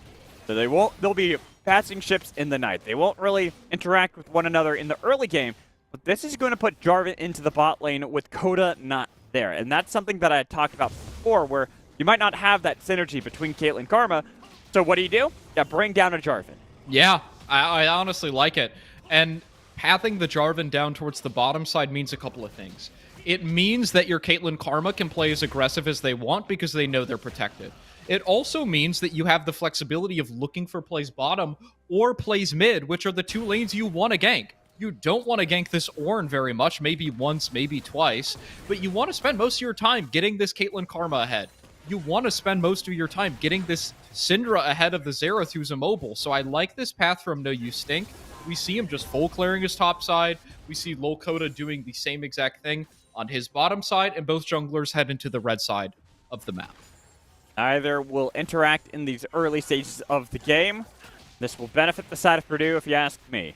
Coda then has to look for a play either into this mid lane, since ISO is getting a bit of a shove and a blonde, or into the top lane with Ornn. And Ornn, even if he's a good champion, good stat checker early into the game, you're into something as mobile as Riven, who could just bounce around and dance around the battles pretty easily and effectively. Yeah, Riven is going to be tough to actually make a play on. And one of the downsides is, even if you gank this Riven and it's successful, you're snowballing an Ornn. while on the other side of the map, likely No You Stink is going to be able to make plays onto the bottom side, and you're getting a Caitlyn Karma ahead. I will take that trade if you're Purdue Northwest. Well, so that's Cubby, whenever I cast with him for Academy, talks about when he sees a Caitlyn, is getting the early plates, making sure this Caitlyn's dominant lane phase is as successful as humanly possible. That is a great point by the always astute Matt Cubby Samuelson. He is honestly one of the brightest minds. But yeah, no, exactly that, right? You want to make sure that when you're drafting a champion like Caitlyn, you are actually getting a lead on her, and you're using her as sort of like this turret killing bot, right? Like that is her strength in the early game. Getting plates, rotating around the map, getting other plates in different lanes as soon as you can unlock her. You'll see that happen a lot. Potential dive, top lane, we'll see. All right, I mean, that's a pretty big minion wave that they have on the side of Ebrixton, but unfortunately it is still the fact that they don't have enough CC to really effectively dive Sullen Trick at this point. It is a Riven who can get the shields, can dance around, as I talked about before. Well, if you're able to layer it perfectly, it's a nice, easy dive, but you have to layer it perfectly. Yeah, it's probably based off last game. They didn't want to go for another early game coin flip. I like it. You want a stable game. I think both teams want a relatively stable game, right? You've got this Xerath who can scale up into a poke monster. You've got Ornn to give late game items. Ooh, that's pretty close to killing 9 lives. Man, it's getting close down here. Yeah, it was really scary there. The poke that can come in from a Toponer and Udon Bidon. That's, I'll say it again. It's not necessarily the most synergistic lane, but that's still a lot of poke. Built over Peacemaker, inner flame Qs that can come in from Udon. That's going to really hurt 9 lives and really whittle at that mana pool to try to keep both 9 lives and Levi topped off. Yeah, exactly like you said, right? And the Seraphine, she has that heal when she has the stacked up passive, but it's not really a massive heal, right? Once you start getting some items under your belt, it really shines as an AoE team heal once you get some shield and heal power in your items. But right now, it's not really doing a lot. It's probably healing like 20 to 40 at most. Yeah. And so that's not really doing too much into a Karma Q that's dealing 150 damage and a Caitlyn that's dealing like 80 damage per auto. So it's going to be interesting to see what happens. Bottom lane is shoving towards the side of Purdue Northwest. Coda's on the top side. No You Stink is on the bottom side. So I'd love to see Jarvan look for a play down here, force a threes in the bottom lane. Coda realizes that, and he's sprinting down there to help. And so is Brixton. Interesting. They're getting a lot of people to make sure this bot lane play can work out, but it's right before the level 6s. ISO has gotten his own. TP had been expended, though, to get into that mid lane, even if Sullen Trick has that TP available to try to join. If any fight breaks out in this bot lane, you gotta be careful. Since Ebrixton had walked down here, you'd have a TP disadvantage. This is really, really interesting from Brixton. I'm not going to call it good or bad quite yet. We'll see how it pans out. But he's down here first. And keep in mind, Riven cannot TP to this. So this is a free dragon for Ottawa. Brixton can TP top. And honestly, what does he really miss top lane? Maybe half a wave, and he's Ornn into Riven. That doesn't really matter. I like that play as an interesting way to try and get Dragon away from the Caitlyn Karma team, because that is one of Caitlyn's strengths, right? Early turret plates and early dragon pressure. So they kind of circumnavigate one of those with that interesting play by Brixton. I like it. That's creative. It's a very creative play. The only thing for me is now Sullen Trick has that TP advantage. Utilize that in any way you really want to. Do you want to make a bot lane play, look for a dive, help out this Caitlyn in Karma lane? Sabona took a lot of poke there from Levi and 9 lives. Got to be a little bit more cautious. You have a range advantage that you can utilize. Yeah, they do have that range advantage. Poner is just eating the poke from Seraphine. Ooh, the snare, nicely this could be a done. kill. The flash in, walk back, first blood picked up by Levi. Wow, maybe a trade kill coming back from Udon. 9 lives, dodges away from the inner flame, but got enough damage. Might trade the life, but a double kill for Levi, you'll take it. Yeah, that is worth it. He gets to crash this wave, make Caitlyn miss about 1 wave. And the key thing is summoners were burnt bot lane. Coda's about to take over to 6 with just 1 or 2 more camps.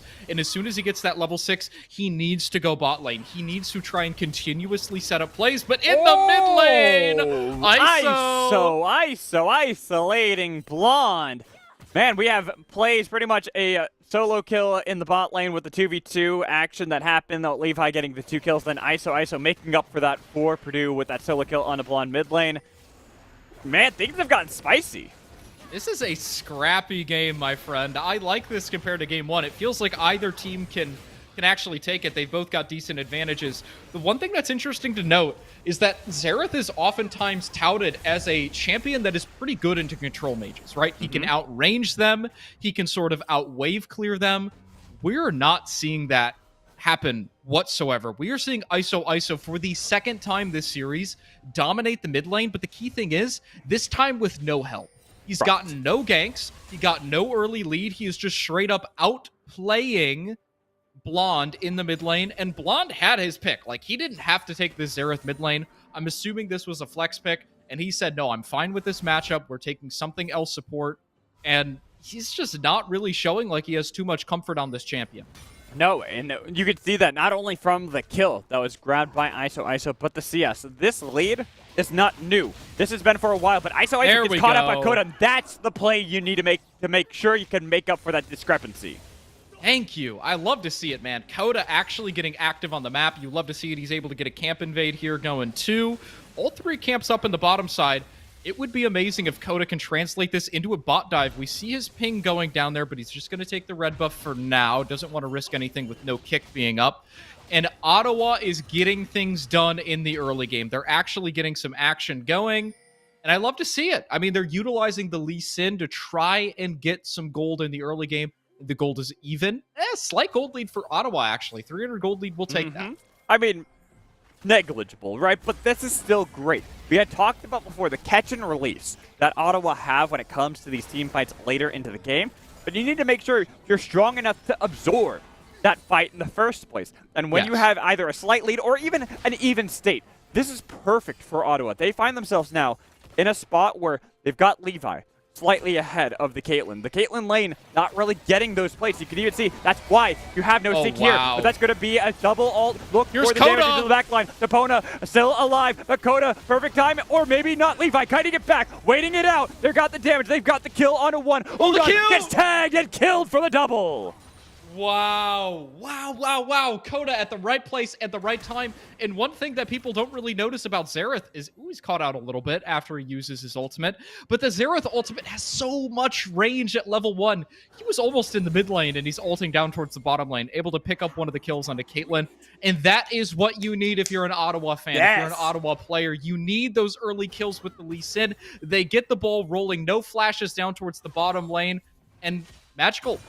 Dragon's coming up. I think Ottawa could maybe look towards the second dragon, and they're in the driver's seat right now. That was a huge play. You deny more plates from Caitlyn. Not a single one has been taken by this bot lane that is meant to dominate the lane phase. Then, as you had talked about, the dragon up in 14 seconds. Now they're rotating all these members down. Even if they don't need to really contest this top lane, they're letting Soul and Trick get more plates in the top lane. This is perfect. You've set up the bot lane to overcome the deficit they should have had.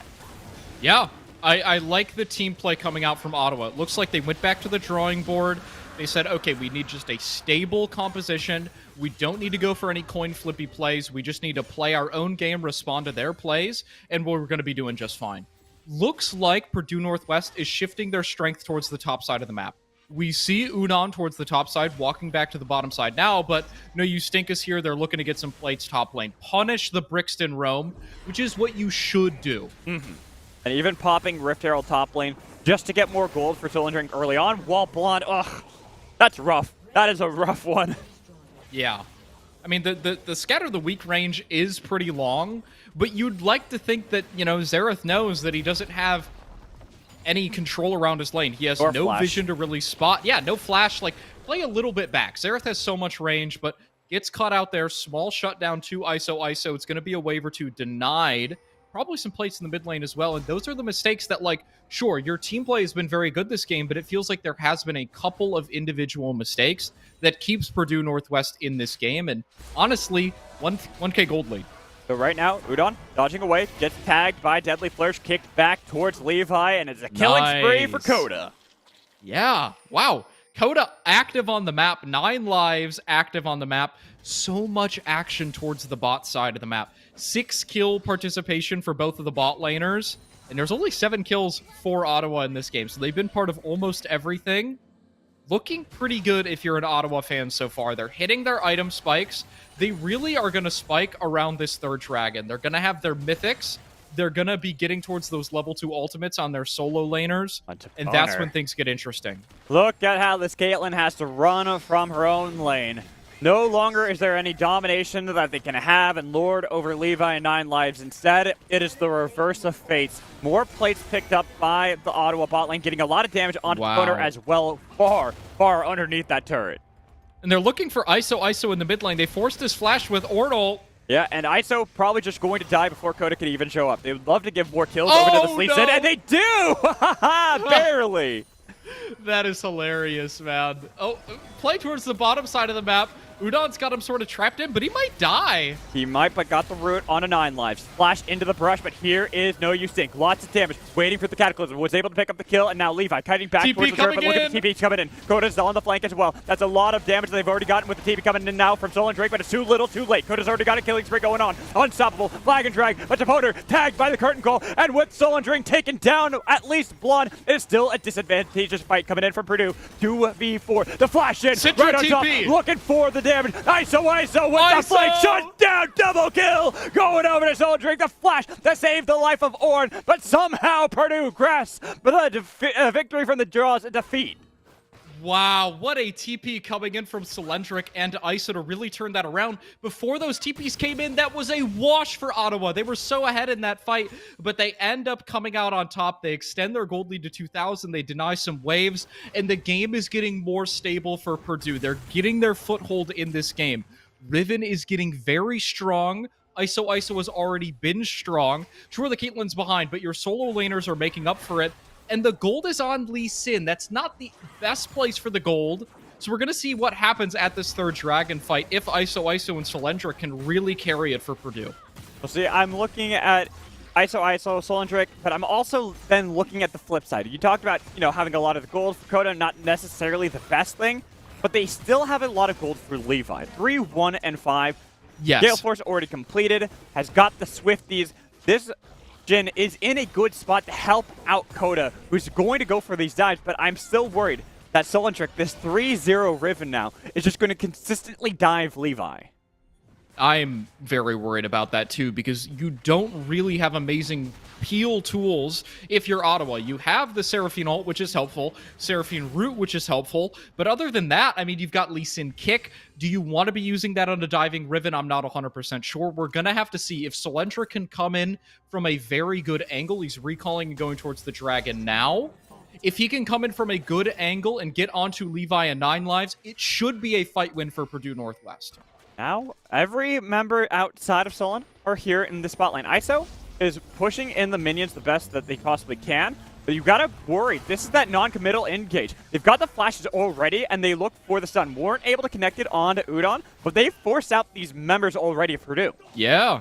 Keep an eye on ISO. He's walking for the long flank here. If he finds a big scatter of the week, it could break open the fight. No Use Stink could combo with him. Did that last time as well, but now spotted out. Look at the turn coming in. They're looking for ISO. Coda. They've got the knockup, but they missed the Q with the root not there. ISO doing his best to kite it back out, wait for the minions, poking at the members. Curtain calls opened up wide. When's the re-engage coming in? ISO, scatter of the week, still barely holding on, but the Q can get followed up by Coda. ISO has been kiting this for so long, and all the while, only now do we see Purdue pulling the trigger onto Blonde, looking for the kill for Toponer with 9 lives, doing the best to keep them all alive. It's a 1-for-1 trade, mid laner for mid laner, but there's a lot more damage that was taken by Purdue. This is so awkward, Magical. Dragon at 3,000 HP. Let's see what happens. Solendrick wants to get into the back line. This is what we talked about. 3-0 Black Cleaver Riven. This is going to be a lot of damage. The kick onto 1. It was only onto Udon. Not picking up the kill. This smite is secured. It is taken by No Use Sing. But now in the pit, that was a charm. And the Alive is nearly forfeit, but they somehow turned it onto Coda. Solendrick got to get out of the pit. Over the wall. Goes back in, but finally shut down by Levi. The shutdown for Ottawa is the saving grace of that fight, but Purdue, honestly, advantage Purdue. They get the steal on that dragon. They get to stop this soul from stacking up for the side of Ottawa Braves. Sure, it's just a Cloud Soul, but Cloud Soul is actually pretty helpful in this game if you are Ottawa Braves. It also does spawn Elder Dragon. Purdue's looking just fine so far. They've stabilized. The gold lead is 1K. Looking for the mid turret, but I don't think they're going to have the damage for it before Caitlyn gets here. They're going to stick around. They could get punished. Pink's coming in from Purdue. There's a large minion wave, though. And even if there's a TP now up for Solon, that's the engage. Finally, the TP in the backline. No turret for security out of Ottawa. The chase is there, and Solon wants this. Diving in, getting the knockup on to Ornn. Ornn's pretty damn tanky. Finally taken out, and even if there's a little damage on the other side from Blonde, it wasn't enough to deter Purdue. Wow. I mean, honestly, this game is just so back and forth. Each team taking one punch at a time and returning it in their own right. It feels like Purdue has sort of gotten a grip on this game.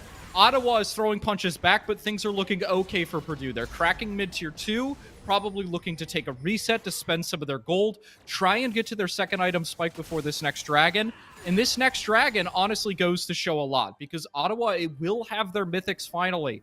Blonde is still looking for his mythic. He's going a different direction, probably towards Horizon Focus. Brixton still needs his mythic because he did take a diversion in his build. Once they get those, these fights should be a little bit easier. At least once they get them. And I don't know if Purdue are going to play too passively. We've seen a lot of action here around these objectives, and sure, it's going to be some time before anything of note is actually going to spawn. The Baron, 30-odd seconds until it spawns, but neither team wants to fully force for that at the moment. Instead, they would much rather fight around the dragons. That's 3 minutes off. Yeah, Jin'll pop, but with the Karma Shield shouldn't be too much of a problem. They're able to dodge away from those. And right now, the important thing to keep stock of is where is each champion in terms of reaching their second item. Can they get it in the next 2.5 minutes before this next dragon fight? Or if they can't get it, are they willing to give it up and trade on the other side of the map? There's no objective bounties spawned yet because we still have a relatively close game. 3K gold lead, it is slowly growing, right? We see some CS differentials in the mid lane, in the top lane, that are sort of accounting for this gold difference. But the side of Purdue Northwest, it looks like they'll be able to get their second items before this dragon. They're already very close. If they can get a few more waves, a few more jungle camps, they can reset, get those, and they're going to have the advantage in this next fight. I'm still looking at the two carries, pretty much where the gold is placed on both teams. We talked about, getting these items. There's a second item now for Solon in this top lane, having completed the Gore Drinker, but Levi has got Lord Dominic's Regard. These are the two members that are going to be critical, and this is why they're looking for the engagement. The stun with the Scatter of the Weak denied that, and now the knockup with the Flag and Drag. Encore not connecting. They missed. They lost their CC. That's why they had to burn the kick from Coda. The saving grace for Ottawa is that there's a minute and a half until the dragon. So if Purdue wants to actually leverage these ultimates, they need to fight now. Ooh, Taboner, glow. The bait comes in from Coda to get the Scatter of the Weak out. But it's not a very long cooldown unless you can make use of it right now. It's going to be up before the next fight. This is so intense, Magical. Back and forth standoff. It feels like each team not willing to fully commit. They're sort of bouncing back and forth. The mid tower's at 1 HP as well. Can that get taken down on this next wave? A minute till dragon. Both teams have their eyes there. Can they get resets and get back on the map before that? I don't really think so. Right now, it is a game of dodgeball, and Ottawa have won. They got a lot of poke onto the members of Purdue. They toppled that tier 1 mid for a little bit of extra gold, but 45 seconds until the dragon spawns. We keep mentioning it because it's soul point potential out of Ottawa. That is a lot of control. I always argue I love having 3 dragons more than even having the soul. The amount of control it gives you over your opponents, forcing their hand at all times. And right now, they're not going to go for it. There's no way. Yeah, no way. Cylindric almost has teleport. It looks like it's around 20 seconds cooldown. If he's able to get that and they can get a good ward for him for this dragon fight, that will mean everything because he can get direct access to the backline. But before this fight starts, let's take a look at the items for both teams. Caitlyn is yet to hit 2 items. Syndra has just purchased Shadow Flame. On the other side, Blonde does not have 2 items, but like you've been saying, Levi has the Lord Dominic's. He can deal damage in this fight. And Coda has got Death Dance to survive a little bit longer when diving for those kicks. The Dragon has been started up. It's down to 50%. Dolan is baiting and waiting with the blast going over the wall, and there it is. Pulls the trigger, looks for the dive, going to go on Coda, but it's going to be side secure. They got the kill onto Levi, and there goes the carry for the side of Ottawa, but there's a lot of damage onto Dolan with a shield to survive. They've gotten 2, and they can continue to hunt, even if they lost the Dragon. The fight looks like it's Purdue's. They continue to dive. They've got 9 lives, and they've taken out the tank. Only Blonde was able to get 1 back. Wow. A unbelievable 4-for-1 team fight. This should unlock the Baron, especially with Karma able to shield the Jarvan so that he can actually tank the Baron. There is a world where Levi can get up in time. He has the Jhin ultimate. Brixton has TP. This is a slow Baron. They're TPing for it. They're going to try. They've got Solan here, so they can go on top of this and try to utilize the Riven damage as something to make up. But with Blonde on the other side, the poke that you have from Xerath is still something you have to fear. With Levi, Coda now spawning. They have to peel back. I like the initial call from Purdue Northwest, but with your 80 carry dead, you can't really go for that Baron. Okay, let's take stock of the map. They're just checking, making sure that they're not on Baron. They didn't have any wards. No problems there. Okay, what actually happened in that team fight? It was 4-for-1 for Purdue Northwest, and that fight was off the back of Solendra getting into the Dragon Pit, comboing with No You Stink and ISO to get direct access onto the backline. They forced 9 lives flash, brought him down to 1 HP. On top of that, Blonde had to flash. They get him into that tight choke, and they just tear him apart from there. But a big win is still there for Ottawa, having secured that 3rd Dragon. Yes. This gives them that control back. Even if they're down 4,000 gold to Purdue, they still have something they can leverage here in 3 minutes' time over that of Purdue. The important thing for this next Dragon to focus on, we said it with the last Dragon with 2 items. This Dragon will be who can get to 3 items. It looks like Jhin will be able to. Levi is very ahead in this game. On the flip side, you're looking at Solendric and ISO who are almost certainly going to be near 3 items then.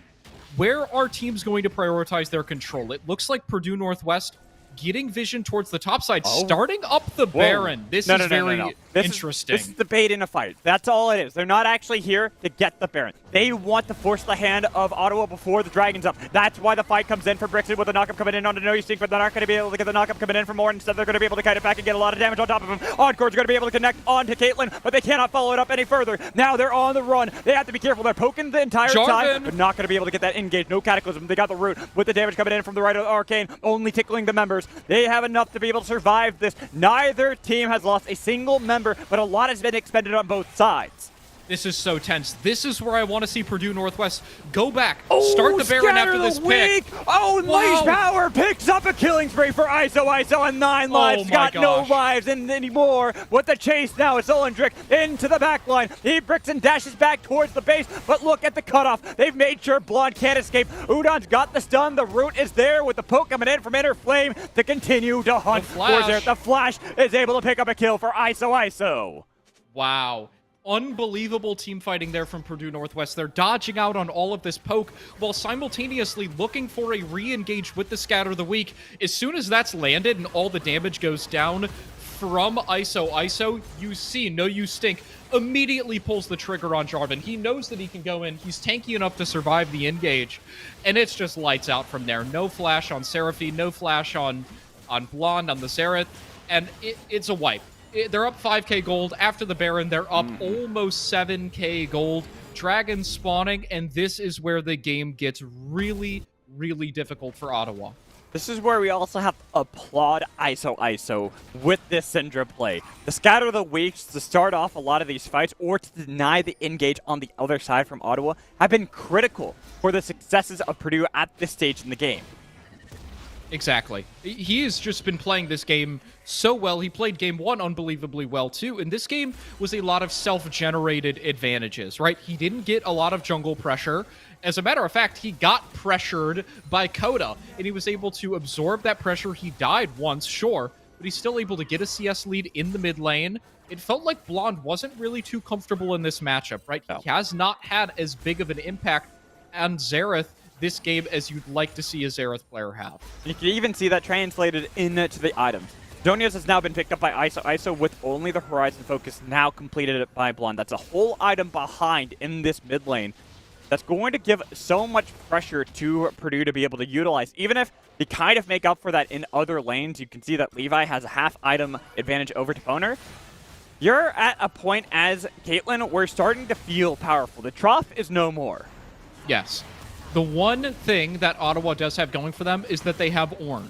And Ornn is able to, as this game keeps going on, he's at the point where he can almost start upgrading teammate items. And once he can upgrade that Gale Force, once he can upgrade that Ludens, once he can upgrade Gore Drinker, it's going to make a little bit of difference in terms of this gold lead, right? The gold lead on screen won't be as big as it actually is.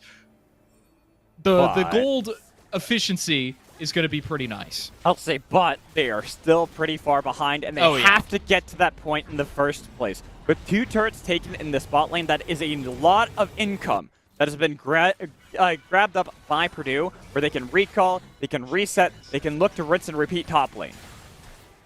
Yeah, I like the way that Purdue has been playing the map this game. It feels like they've had a good read on where they need to be, where they need to pressure, and how they can actually do that. The one thing that I do want to point out is that the CS from just kind of everybody in this game is relatively low. You've seen a lot of teams foregoing side lane pressure because there's so much fighting happening. There's 31 kills magical. So players are dropping CS to try and make sure that they're in these fights. And that's biting Ottawa more than it is Purdue, because we're seeing ISO, and Poner able to take some jungle camps to make up for that. Right here, Voner, look caught out, dodges away from some of the curtain calls, some of the right of the arcane. Oh my god, he dodges everything. And even on the other side, the engage is not onto Toponer. He was able to trade a kill, and now the rest of the team can fight in the back line. They got the kick from Coda, but it's not enough to stop the force of fighting coming in from Purdue, with Solendrick in the back line taking out Blonde, the flash in with the flag and drag. Brixton is the next to fall. It's a double kill from ISO, and the sole survivor is Levi. Yeah, this should be game magical. Baron short ran out, but Levi's not going to have any wave clear to try and contest this. They've got the wave coming right now. 30-second death timers on the solo laners, 20 on the Lee Sin.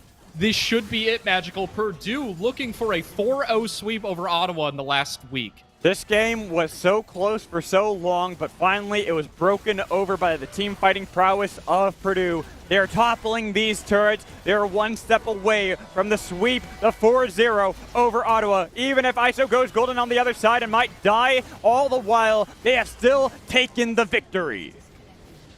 Wow.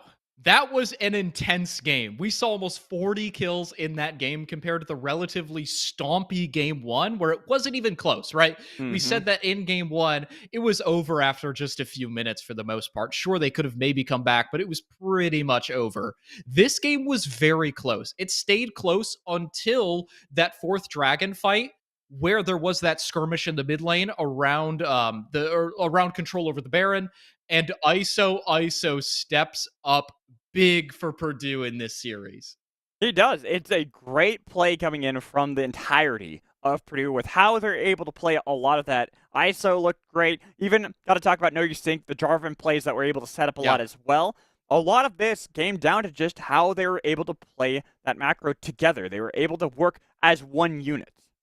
That's a team-wide win. Honestly, you don't really see games like that too often where it's just an entire team is playing just better than their counterparts, right? And there were shining stars on the side of Ottawa. We saw Coda able to get a really solid advantage on the Lee Sin there going in game 2.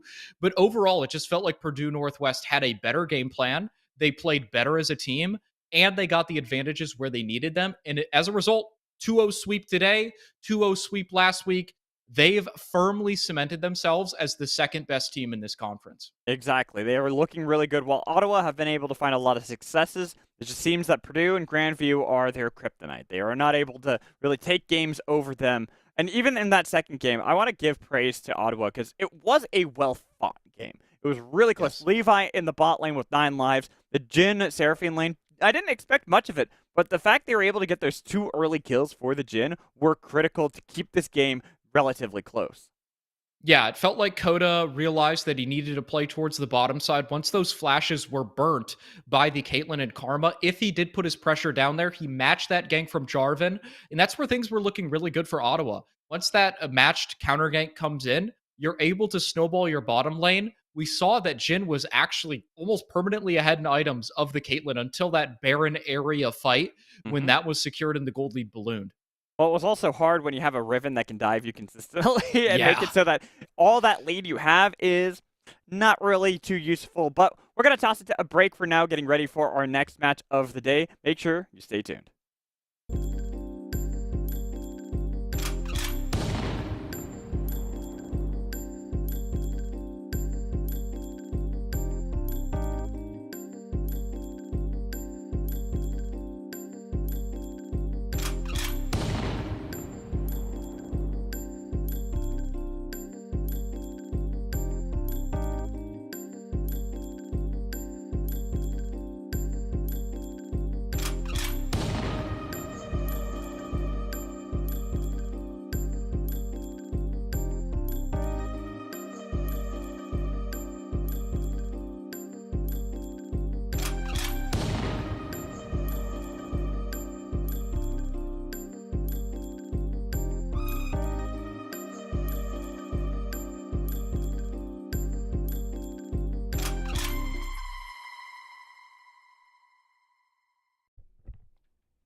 Hello and welcome back to the Midwest Esports Conference. And I'm Mad Magical, joined in by the one and only Dylan at MLBD. There we go. I got the acronym this time. So, how's it going? Are you ready for our second series of the day? I'm super excited. I'm really excited. That first series, especially game 2, got me hyped up. Game 1 was a little bit of a sleeper, right? It Like it was. felt like okay, a little bit of a stomp, not too exciting, but game 2 was close. There was almost 40 kills. So Yep. I'm ready for this series. And I look at this one, we have one of our top teams, if not the top team, in Grandview taking on the University of Arkansas. And so, when we look at this top team, we look at Grandview and how they've been able to dominate the Rift so far. What can we maybe expect Arkansas to do to combat that? Man, that is a tough It is. question. It feels like Grandview doesn't have a lot of weaknesses in their game. So much so that like we're seeing them play in amateur tournaments. And sure, unfortunately, they've come so close, but they haven't qualified for any of the bigger amateur tournaments yet. But they're still taking games and they're still making it very, very close against like all challenger, former pro, former academy rosters. And it's tough name value wise to see them up against the Arkansas Razorbacks and think that it could be like a very close affair. I feel like Arkansas's best bet, whenever it's a lower level team against a high level team, stick to comfort, right? Just Oh, what are you good at? What are you comfortable on? And try to just like play towards your strengths. I thought you were going to say cheese. I like cheese too. Yeah, Cheese I like works. cheese. It's the Cloud9 strat that they talked about in week 1. Busting out the Enchanter's mid lane, Soraka, Ivern. I mean, I like comfort, but I also like cheese to catch your opponents off guard if they're not I like prepared it. with how to play against it. This is where I have to talk about Academy and stuff like that, since that's where I cast. I look towards Immortals Academy. Their top laner concept plays his own champion pool. He doesn't really Yeah. conform to what everyone else does, and it catches a lot of people off guard. They're not sure how to Yeah. play into the Mundos, the Urgots. They even struggle into the Scion. So maybe that's a way to kind of get a little bit of an advantage over Grandview.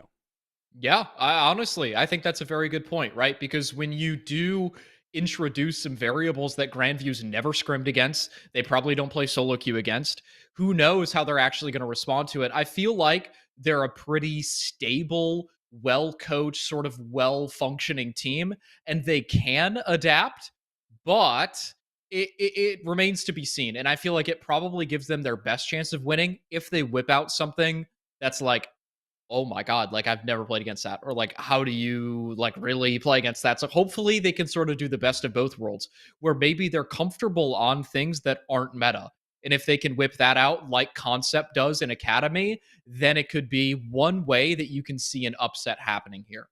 But then we go over to Grandview. Now we have to talk about why they have been such a dominant team. You already highlighted it. Amateur, they've had a lot of success there, playing in more tournaments than just in collegiate.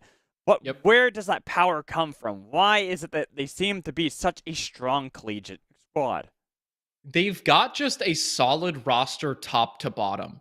So Prankuru is somebody that in the amateur space has been known as somebody who's, maybe he's not like an S tier amateur top laner, but he's a stable guy that's going to give you results on any amateur team, right? Mm. Like he's not necessarily like one of the top names. He's no general sniper, but he's somebody that like he's going to get the job done. He can play carry top laners. He can play tank top laners. He's got like a good Gwen. I've seen him play quite often. I've seen him play some tanks as well. He's got a good amount of picks that are solid options for him. Colthrow is somebody. Udyr is right up this guy's champion pool. I wouldn't be surprised if that's banned or picked. Lee Sin is another champion. Meslo in the mid lane is somebody. I think that's maybe their weakest link. And I could definitely be wrong, but I think that's maybe their weakest link. And then Aaron and Pluto in the bot lane. I had the pleasure of actually playing a year of collegiate with Pluto as my support at Miami University, and he was good. Like this guy was good, and he just recently hit Challenger, and he's proving that on a better sort of collegiate team, he's able to play up to the level of competition. And Aaron is just something special, man. It feels like this guy is popping off every game he plays. He's really good at Jinx. He's really good at Caitlyn, all these champions. And I would love to see him get his hands on a comfortable AD carry and just take over. That's what I have heard a bit of word that we do have a couple subs coming in for the side of the Arkansas Razorbacks. We Okay. have Small Brain E-Boy in for support, and Sir Tuttle, in for jungle Okay, let's check these guys out. Small Brain E-Boy, I like the name. of the name. Maybe, I mean, this could just be a substitute just because of scheduling, but it could also be a substitute because, like you said, maybe like they play some champions or they have some picks that aren't really conventional, and maybe there's a world in which Grandview has been scouting for some players and they aren't really prepared for another player. And that could be something that actually ends up being meaningful. Looks like these players are like sort of like they're solid substitutes. They're diamond level players, so it shouldn't be anything like too shocking. Like they shouldn't be like playing super below the level of Grandview. So I like the fact that they're bringing in some substitutes. Maybe freshens up the game for them. It's going to be interesting to see when we get into Champion Select how these teams approach everything. Obviously, we're giving the edge to Grandview just with how dominant of a performance they've had, not only here in MEC, but also outside of it, in amateur tournaments, other collegiate tournaments. This has been a team that everyone's had a lot of eyes on. It's kind of like I wouldn't say Maryville. Maryville always will have eyes on them because Yeah. they're the top collegiate team. But this is a team that's right on their heels. Yeah, it's close. Like there's like the S plus tier of collegiate, and then Grandview is one of those teams where it's like you expect them to be a top 16 collegiate team with a chance at top 8, maybe top 4 depending on bracket. Like they're Yeah, that good. Like this is a really really solid roster that has a good coach at the head of it. They've got resources put into them. This is sort of like their breakout year. And playing in tournaments like the Midwest Esports Conference, it isn't like their end goal. Like they want to play an amateur and do well in amateur as well, but they need to play well in the Midwest Esports Conference and hold on to their 1 seed and make it into playoffs so they can also play in the CLOL tournament come May. exactly. And so, looking at this and how they're going to perform, when you face off against a team that you're expected to win, you need to make sure you're doing it in a very dominant fashion. That you are looking like that team that everyone is talking about, hyping up. You can't be dropping silly games or losing in, or Yeah. even losing in early stages of the game, even if you end up winning that game, because then those are weaknesses that can get exploited by your opponents in the future. Yeah, and also there is a certain level of it. You are playing against a team that you should win 99 out of 100 times. So maybe there's a level of like you've been practicing some strats that you don't want to show yet. Like you Right. want to hold on to those strats for a Purdue Northwest, or you want to hold on to those for like a potential like Ohio Northern if they're worried about them. So like maybe we'll see them just play stock standard meta and they leave some of the more exciting picks for a series where they might matter a little bit more. But it's something that'll be shown in the draft in the coming minutes. Exactly. And so far, Grandview hasn't even dropped a single game here in MEC. Yep. They have been undefeated at the moment, not only in series, but also in just games outright. What is it? 12-0 at the moment. This 12 and team 0. is very strong for a reason. That is why they are hyped up. While on the flip side, the Arkansas Razorbacks are 1-5 in record, 4-10 in their standings in the game total. They were able to take a game off of Purdue, I think, last week, or was it 2 weeks ago? Yeah. I think it was last week. Yeah, so they still have that capability to find these upsets, to beat teams where everyone would think it would be the opposite, where they just get outright crushed. And so there is that potential that looking at these top teams, if they even just play slightly passively against a team like this, they can get upset. Yeah, and that's always very exciting, right? When you're a team that, who knows? I know that when I was playing in collegiate and also like in amateur, it feels like when you're up against an opponent that you aren't really worried about, sometimes the preparation can be a little bit lazy. Um, you're not really too stressed, like, like who really cares what they play and what they pick. Now, I doubt that's the case for Grandview, but it's something to keep in the back of your mind where like if things start to go awry, how much were they actually worried about a team like Arkansas compared to, maybe they're actually prepping for like next week's match, which is a more important match for them. So we'll see if that actually ends up happening. I kind of doubt it because when you're playing in CLOL, usually you just go week by week and you're focusing 1 week at a time, right? You want to keep that undefeated record. You want to make sure you're going in as the 1 seed, so you're playing the 4 seed. And so I doubt that that's actually going to matter, but it's something to, keep in the back of your mind. And as we wait for the players to get into the lobby, get the draft started, just kind of just rehash a couple different things playing on 12-4 here this week. Yep. There hasn't been that much of a change with the meta. We're still seeing very similar bans. Caitlyn, Zeri, taken away by Red Side. Maybe a couple flares here and there of other things that they don't really want to have to face against. But I don't expect there to be too much difference from this game with the previous series. Yep, and finally, underway in the draft. This is going to be a pretty exciting series, right? No matter what is the outcome, because either Grandview stays undefeated and they stay on their streak of dominance, or Arkansas, has a really exciting upset game. So I'm looking forward to it no matter what. Prankuru's Gwen is banned away. It's one of his strongest champions as of the past month or so, since Gwen's been enabled on competitive play, and I'd like to see that ban from Arkansas. As do I. It's one of those picks, too, where I just want Gwen to get nerfed. I want her to be gutted because I am tired of seeing how many times a Gwen can 1v5 in the late stages of the game. Yeah, Gwen is one of those champs where, it fits into a lot of drafts. You can flex it top and jungle.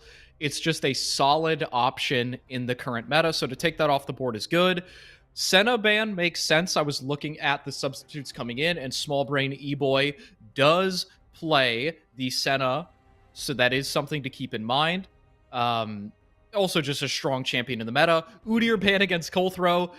I feel like this is the way to approach it if you're Arkansas, right? You identify what are the strongest champions that they play individually, ban those away, and then just try to draft around that.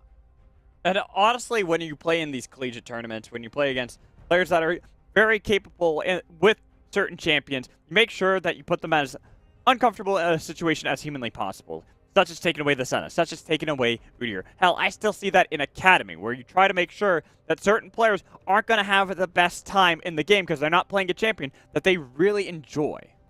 Completely. I mean, that is 100% a good point to bring up, because some of these collegiate players, they vary, right? We obviously have the collegiate players that are aiming to go professional, and those are the players that are likely going to have a really well-rounded pool. But there's also a sizable amount of collegiate players that are just sort of in it for the experience of playing with a team and for maybe some scholarship money or things like that. And so, they maybe don't have a ton of practice on outside of their comfort champions. So if you can either get a good matchup or just ban away their picks, it's something to keep in mind. The Karma ban coming in as the last ban is a solid ban. We talked about it as a flex in last series. Pluto plays that. I know that Prankuru likes those kind of champions as well, and Zinzao locked in for Arkansas. Makes sense when you have Vigar and Nivea as the last two bans from GVU. The comfort taken away from Arkansas, but it leaves open stuff like Zeri. Oh, gosh. Caitlyn. That I'll be honest, I haven't gotten to cast a Zeri game yet. It has been permanently banned except for one time in Academy, and that game I didn't cast.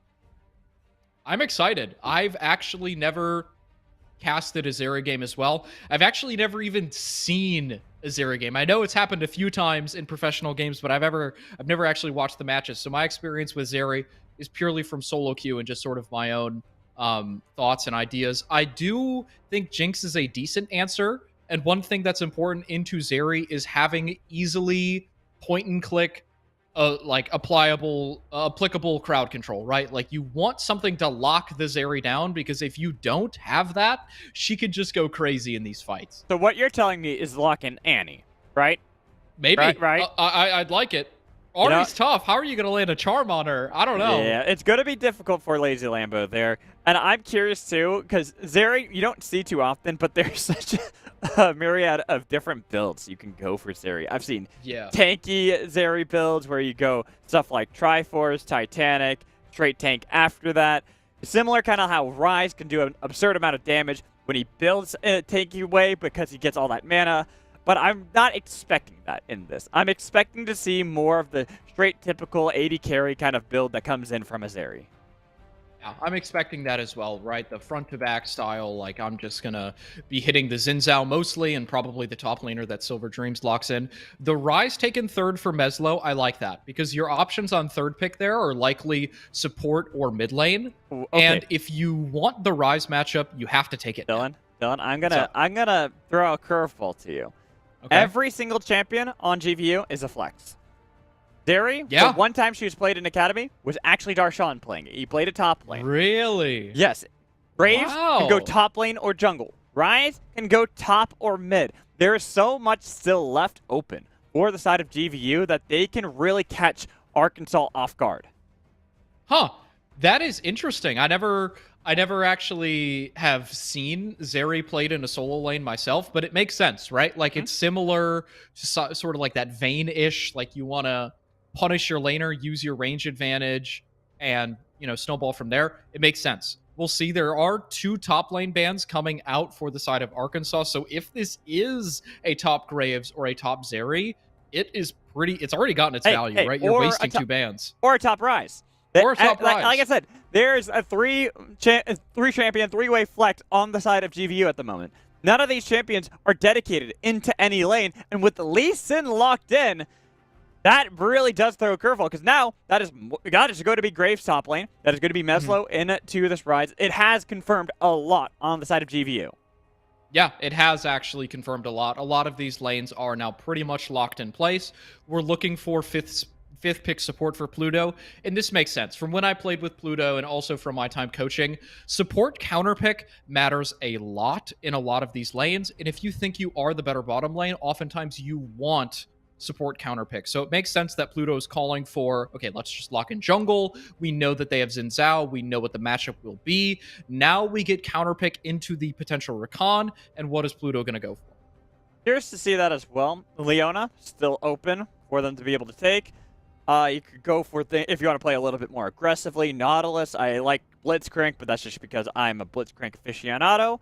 There are a lot of options for Pluto to grab here to pair up in this bot lane. Oh! Yuumi to take with Zeri. That's an interesting one. That is an interesting one. Right now, I am just looking on a stats website, seeing what the highest percentage win rate support pairings are with Zeri, and they're almost all enchanters. So that does actually say a lot that, Zeri wants to be buffed up. She wants that extra attack speed, extra move speed, shields, heals, and Yuumi provides all of that, right? So having this Yuumi paired up with Aaron is a player that will dominate a game. He is a suffocating player that, like, if he gets a lead, he will just snowball the entire match. And Pluto is somebody that will play for lead advantages. So I expect him to actually play pretty aggressively with this Yuumi. One of those Yuumis that's like almost always detached and poking and just being a menace in the lane. And then Colthrow playing towards the bottom side.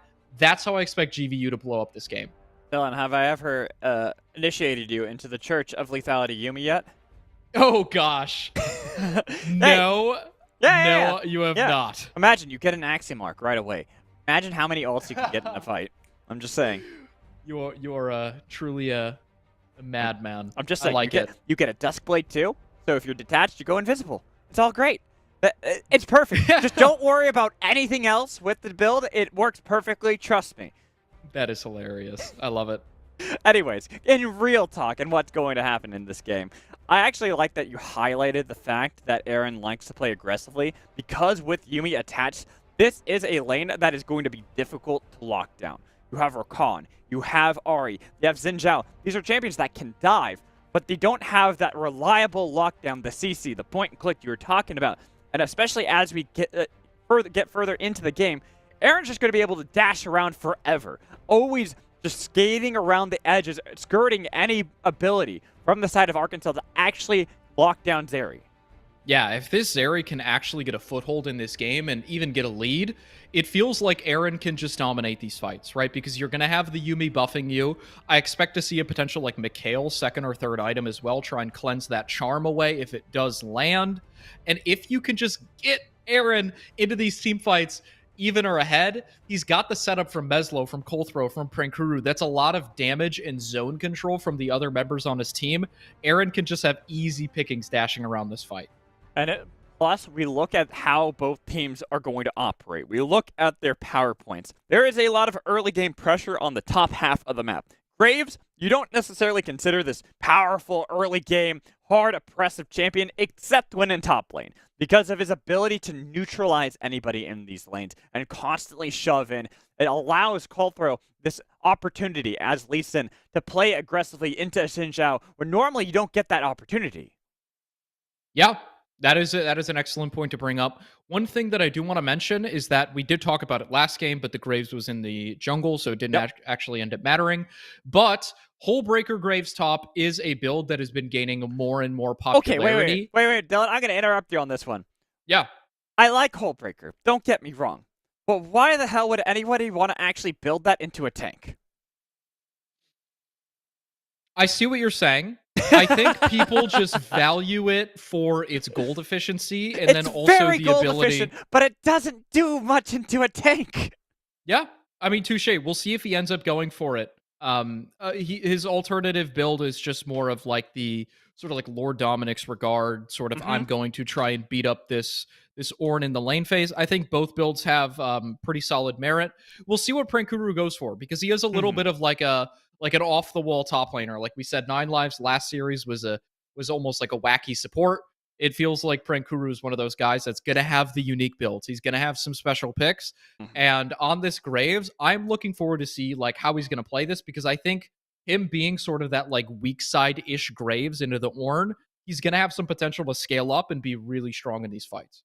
And that's why I always talk about Graves being a neutralizing factor in the top lane, which is why you also see things like Tryndamere played into him. Something that is okay with getting neutralized because he's just going to get to a point where he could die to Graves over and over again. But as we load up onto the rift for our first game of our second series here in the MEC, it is a cold start for that Graves top as opposed to going for any sort of damage. Yeah, that is the official signal of I'm doing nothing but farming up and Ornn can't punish me. Yep. Let's look at what Arkansas's ways are to actually pressure this early game. They've got the Ahri, which does have some gank setup potential onto Rise. You've got Xin Zhao to follow up. That could be an avenue that they look towards. They could also look bot. Because if Aaron doesn't have the move speed stacked up, you could potentially try and blow a flash with Rakan and then look down there with Xin Zhao. It is an option. I doubt that Aaron is really going to open himself up to that because he knows that that's a possibility, but we'll see if that actually ends up happening.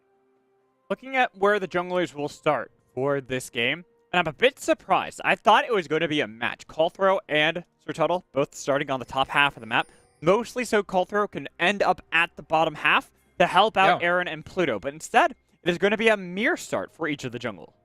I see what you're saying. I would have thought a similar thing. Callthrow starting bottom side. Probably wants to ensure that Prankuru can get that first wave crash pretty safe. And then he can also help out mid if need be. The one downside of pathing bottom towards a Yuumi is that sure, your Yuumi may get ganked, but it's hard to gank for your Yuumi. So if Xin Zhao doesn't go down there, it can be seen as a little bit of a waste of time. Now instead he can help out Prankuru, make sure that lane stays stable. We'll see what these junglers end up doing. You got a good point. It is not until at least you get that ult for Yuumi is it really easy to help out that lane unless there's more CC you can provide. And as Lee Sin, the kick not available, not really going to do that. Until then, we're just going to have a little bit of a lead coming in from I Look at Trees and Small Brain E-Boy. What names to say in the spot lane? Yeah, it's a bit of a mouthful for both of these guys. Lazy Lambo in the mid lane. Some good names for Arkansas, honestly. First wave crash for Prankuru. He's looking for some deep vision now. They're going to know exactly where Sir Tuttle is. And I was about to say, another great name, Sir Tuttle. The Silver Dream. They have great names on the side of Arkansas. I will definitely give them that. Oh, yeah. Some great names. A bit of a name diff, you know? I don't know if you saw, but there was like an amateur player name tier list, and some of the GVU guys were a little bit lower on the tier list, according to public opinion. I think their names are kind of cool. Next, we have to get it like a caster tier list name. That'd be funny. Yeah, that would be funny. We got to get that going. I think I put Kangas at the top, mostly because somehow the guy is so lucky that that's actually his real last name. And that's such a cool name. It is a nice name. It is a nice name. This game probably going to be a slow early start. We see the Cole coming out for Graves. You can't really pressure him, especially if Xin Zhao's pathing bottom side. Nope, it's just pretty standard at the moment. And I don't expect to see any action outside of when the jungles intervene. When they show up into these lanes, looking for the early ganks, Prankuru might have Cold Throne nearby, but that's not the lane that's going to have any assistance at the moment. It's going to more than likely be this mid lane. I think a stable early game favors a team like Arkansas because normally against a team like GVU, you'd be worried that you're getting blown out in the laning phase. But if you're able to stabilize and actually get to the mid or late game, not down that much gold, maybe you can win a team fight. I mean, all you got to do is just press your buttons, okay, and things look okay. Both junglers here. Well, here we go. That early pressure. The kick, no, not going to go for it, not going to go any further. I thought that maybe Call-Throw would look for that, but the fact that Sir Tuttle was standing right on top of Lazy Lambo would have made it difficult. But Meslo has that opportunity to flash Rune Prison, is waiting it out with low mana. There it is, the Rune Prison, the Good Q block. body block, but they got the charm on to Call-Throw. And now Sir Tuttle, he's got the knock up in there. Wow. First blood for Arkansas over GVU. Arkansas played that so well. There was the route that came in from the Rise, but Sir Tuttle realized that, blocks the Lee Sin Sonic Wave so that there's no damage to follow it up. Lazy Lambo lands the charm in the middle of Call-Throw Sonic Wave, and all of a sudden, Lee Sin is useless in that fight. They engage onto Meslo, he doesn't burn his flash, and they get a kill and the wave crash. This is looking pretty good in the early game. Well, and this is why I even said before, it was an unusual situation GVU had, the fact that you have a Graves that could tag team with the Lee Sin, because Jin Xiao is good into Lee Sin in the early game. His skirmish potential really does benefit a lot of the team, especially when you have something that can help lock down targets like an Ahri. Exactly. Ooh, there's that Zeri dash. It's going to make it so tough for Rakan to land anything. And one thing to note as well in this matchup is Rakan is going to be giving a pretty decent shield with his E and with Guardian. Zeri will steal that shield. So It feels a little bit tough to actually play out this matchup. Not as bad as if you're like Lulu or something like that and she's constantly stealing the shield, but something to keep in mind, an extra little additive on this Zeri. Wow, and if the bot lane of Arkansas overextending to put down a ward, the flash is all abound everywhere, but they got an Ignite ticking, and Aaron's going to be able to pick up his first kill on this Zeri. That is a disaster for Arkansas because kills on Zeri means that this game is going to be very difficult. If this Zeri can get rolling, if she can get some turret plates, some kills, it's going to be impossible to keep up with her. She is just such a suffocating champion. And now it translates the Call-Throw to get this first dragon of the game. Even if a lot of summoners have been expended in this bot lane, the advantage is there for GVU to contend against this jungle diff. First dragon secured by GVU, keeping up that bottom side of the map snowball. Eyes on the first Rift Herald in just a minute and a half from now. We'll see what the teams opt to do there. Ornn is good at fighting around these Rift Heralds. He's got that Ornn ultimate, one of the most impactful team fight ultimates that any top laner can bring. You could roam up Rakan. It's going to be more meaningful than a Yuumi roam, but we'll see what ends up happening. That first Herald can mean a lot for either team. I expect GVU to prioritize it and to look to secure it. As do I. You can even see Prank Group using TP to get back into lane pretty quickly. Pickaxe and a longsword in the inventory, even if Silver Dreams has built up his own Bramblefest. You talked about it in the previous series. Bramblefest just doesn't feel quite as effective as it had once been. Yeah, it's good at denying some of the healing, but in terms of actually reflecting damage, it does basically nothing. So it's basically just a ball of armor, and you can get 40% healing reduction. Silver Dream, I think you're dead, my friend. That is a good amount of minions right behind, and look at Meslo, Call-Throw, both ready. Call of the Forge God denied. The kick made sure Meslo could pick up the kill. Well executed by the side of GVU. You deny a couple of waves, you get a plate or two onto the graves, and most importantly, Rift Herald is up in 20 seconds. We see that Sir Tuttle is walking up towards their Lazy Lambos, going down towards the bottom side looking for a recall. This should just mean that GVU gets the Rift Herald for free, but Sir Tuttle is making his way over, and Call-Throw is pretty low, so there is a world Arkansas can contest. They could try, but the fact that you have this push in from Prankaroo is going to make it difficult. Even if Sir Tuttle can find Call-Throw, you then have to worry about Meslo showing up, Prankaroo rotating around as well. And one of the big things is with this kill for Sir Tuttle all the way back in the early stages of this game, even if it's only 8 minutes into the game, Call-Throw has been having a far bigger impact on other parts of the map. The bot lane play, the top lane play, getting his teammates and his lanes back into a perfect state. Yeah, honestly, Call-Throw, the gel that's holding his team together right now, he's sort of all around the map making plays happen. And because of that, the lanes are looking pretty good, right? You've got a little bit of a CS lead in every lane, nothing too notable, but I mean, you're just making sure that you're keeping up across the map. You've got some kills under your belt, a couple of turret plates up in the top lane. things are looking good for GVU. Dragon up in 2.5 minutes. First Rift Herald is still spawned on the map. Neither team looking to get it immediately because that top lane fight made it a little bit awkward to get it right at 8 minutes. But I expect Colthrow to potentially try and look there now to get it. Yeah, especially because with Prankaroo back in lane, with the Phage, you have mid lane, the tier, and the Lost Chapter for Meslo. They both should be able to get control, push in, and maintain the tempo of each of their respective solo lanes, and then rotate around to help out Coulter. You can see Meslo has already done so. Prankaroo is forcing back Silver Dreams, who doesn't even have the call of the Forge God at this moment, and takes a hell of a beating. Wow. I mean, Zeri has no flash. This could be a counterplay. Going to be the final chapter. That's a lot of damage traded back with the rocket to pick up the kill for I look at trees. No longer looking at those trees, looking at the double kill.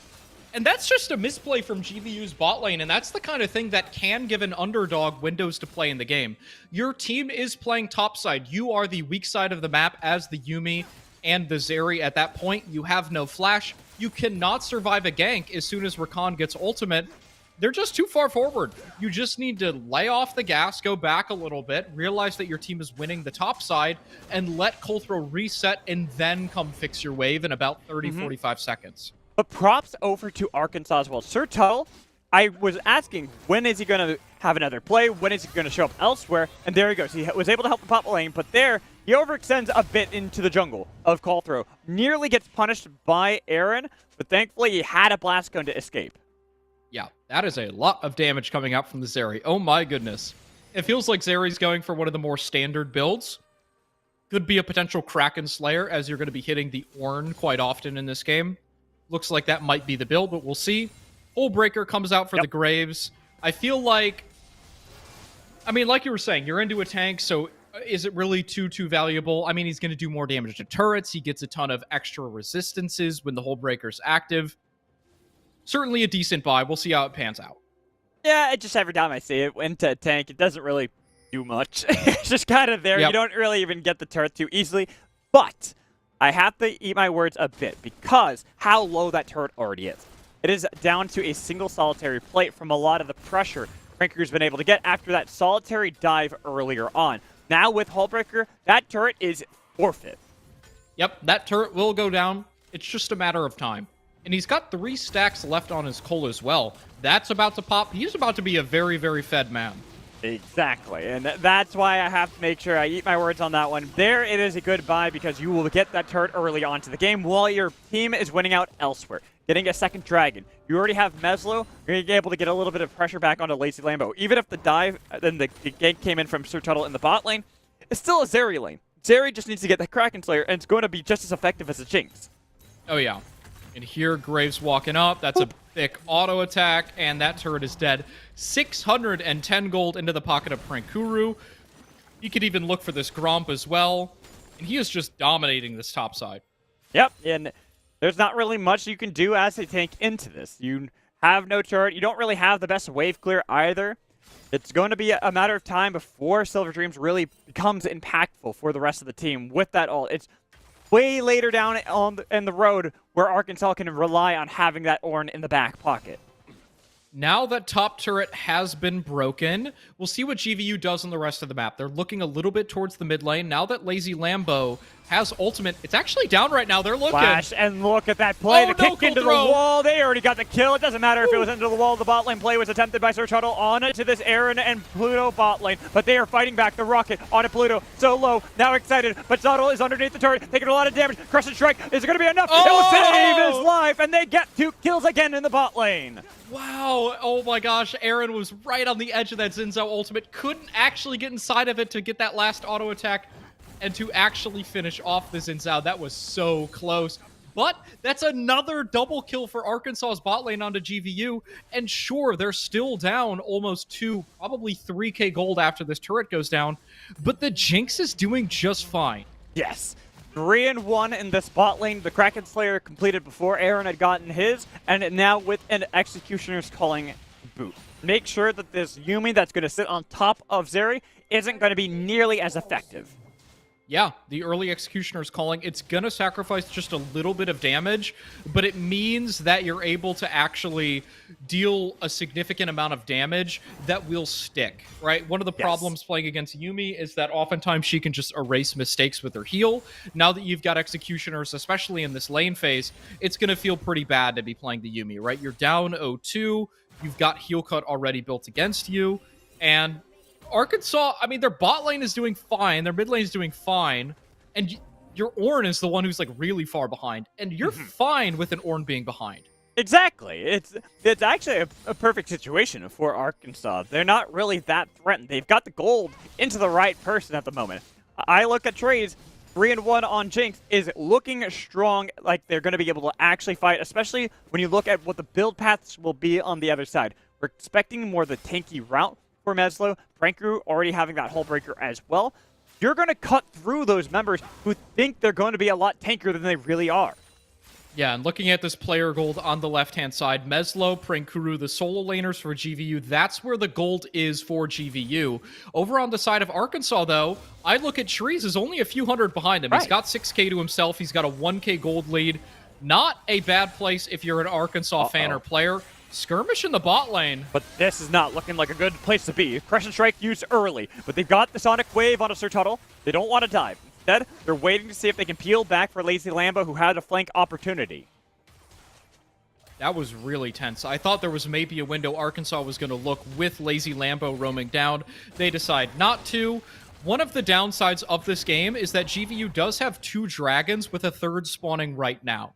If they get this 3rd dragon, then I think things get a little bit hairy for Arkansas, because like you said last game, there is so much inherent control you can have over the map when you get a 3rd dragon, because you force them to contest the soul. And for the side of Arkansas, they don't want to be forced into that position, especially when they have this top lane winning so handedly for Prankru. Oh, Meslo, no. the Realm Warp, they are so far out. Your Jinx, you need to protect the Jinx at all costs, but she's in the alcove, and they've got her pinned. Shut down for Zeri. Only Small E-Boy will be able to survive and unfortunately sacrifice a lot of gold. That's one of the advantages of getting the mid lane tower early on in the game. You're able to just shove the wave, walk into the fog of war, and look for plays towards your side lanes. In this case, it was towards the bottom lane. Meslo with a really good Realm Warp to set up that play. Silver Dream potentially caught out. He could die. He could actually die so low, nearly taken out in this fight, but all this gold, he's getting hit by the wallet of Prankuru.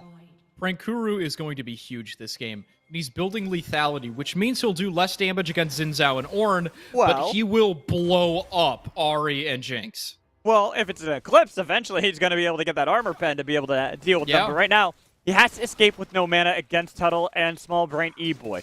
Actually, somehow able to manage a far distance, getting a little bit of damage back and forth, trying to fight out as desperately as humanly possible, holding onto the flash this entire time, finally flashing towards the turret. The charm not going to connect, but they already got the Spirit Rush to be able to pick up the kill. And now Cult Throw, dodging away. He looked like he wanted to engage, but realized it was a 4v1. Yeah, saw that in the last game as well. These Lee Sins just dodging in and out, sort of baiting these engages. Looking like Arkansas can get their hands on this Herald. This is pretty good, honestly. Second Rift Herald, when you have an objective bounty on it, does give a sizable amount of gold. And you can use that Herald to try and get a turret objective bounty too. So it's one of the ways to try and get back in the game. We'll see what the gold looks like. I mean, yeah, it's like almost 1,000 gold from killing that across the entire team. They're looking mid lane. Maybe they can get this tower too. I'd almost want to just see it popped immediately. Take this turret, get that objective bounty gold before you reset, and make sure you have a position to fight back. There it is. Perfectly placed. I like it. If they can actually secure this turret, which it looks like they will. Nobody from GVU is walking, but the problem is Arkansas doesn't know that. Oh, it's so close. I think they got it. Yeah, nice. they have a Jinx. Okay. They had Xin Zhao. I expected that would fall. Yeah, they closed the gold lead by over 1,000 gold there. It's now, instead of around 5,000, it's like 3.5k, and that's manageable. Right now, GVU almost looked like Meslo was going to get the same treatment Prankuru had suffered in the top lane. Get caught out there. Prankuru now back in this top lane to fight against Silver Dreams with an Eclipse in the inventory. Can actually start to hurt this Ornn a little bit more. Grandview is hitting their item spikes, however. Prankuru buying the Eclipse, like you pointed out earlier. Kolthro well on his way towards second item. Meslo has finished his second item as well, the Fimbulwinter. And Zeri is looking towards, I believe that's going to be Essence Reaver as the second item for her. And they should have all of these for the soul fight. Oh, this is a bit of a risky fight for Aaron. The final chapter went wide, but so did the rocket. Not landing these ults, and with 3 members here, they have been able to absorb a lot of the pressure coming in from Arkansas with the kick looked in, but they are going to get the kill for Aaron on the Tuttle with the Call of the Forge God. Not really doing too much. Silver Dreams now running away from 4 members, but dashes right into the wall. There's no more escape with Franker there on the flank, and Coulthard will take you down.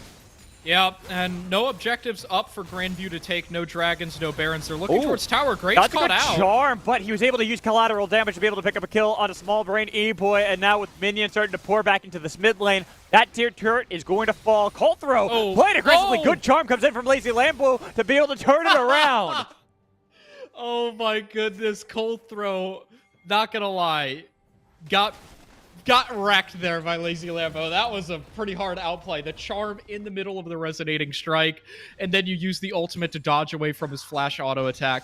Well played by the side of Arkansas, like individually, they're playing this game okay, but Grandview is just such a good team, and they're getting team-wide advantages, and they're forcing these fights that they know they can win, and it's really snowballing this gold lead. It was just at 3,000. Now it's almost at 6,000. With Soul coming up in a minute and a half, things are looking worse and worse for Arkansas. And nearly every single member on the side of Grandview has their secondary items as well.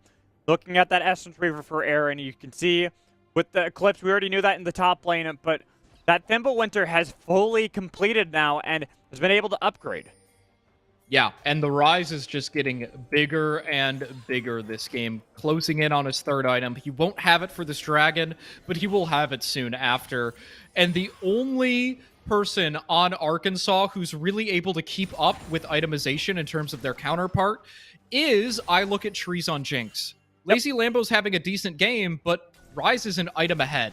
And it feels like I Look at Trees is the only hope, but I just don't see a way he's punching through Graves and Rise and a Yuumi buffed Lee Sin. It's going to be hard. Especially when you can dive so easily into this backline. Coulthro dodging away, but Lazy Lambo gets caught out by the final chapter, and Aaron takes the kill with a TP behind. Here's the Call of the Forge God, but it's 4 members still here. Breaker hasn't even joined. That was a 45. Finally getting the kill on the other side with the collateral damage. On all the while, Silver Dreams tried to kite it back out, but just couldn't manage it. It's a double kill for Meslo. Only one survivor, and it is I Look at Trees.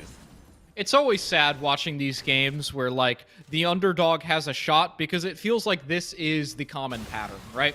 The underdog will have a fine early game. They've got a good composition, but the team that's stronger will just prevail eventually, right? There will be some team fights where maybe the underdog will make a mistake or just, like, outplays from the side of, like, Grandview, and that's exactly what we're seeing here, right? We're seeing Arkansas have a fine early game. They got some kills on the targets they wanted to make. They had that good play in the early game mid lane at around like level 4, but it's just not enough, right? You need a bigger lead against Grandview to make it stick. And here you can see how they're getting beat by the wallet of Grandview. The turrets that were taken early in mid and top lane, and also these dragons. It is the soul that is up for GVU. Tuttle would love to deny and steal that away.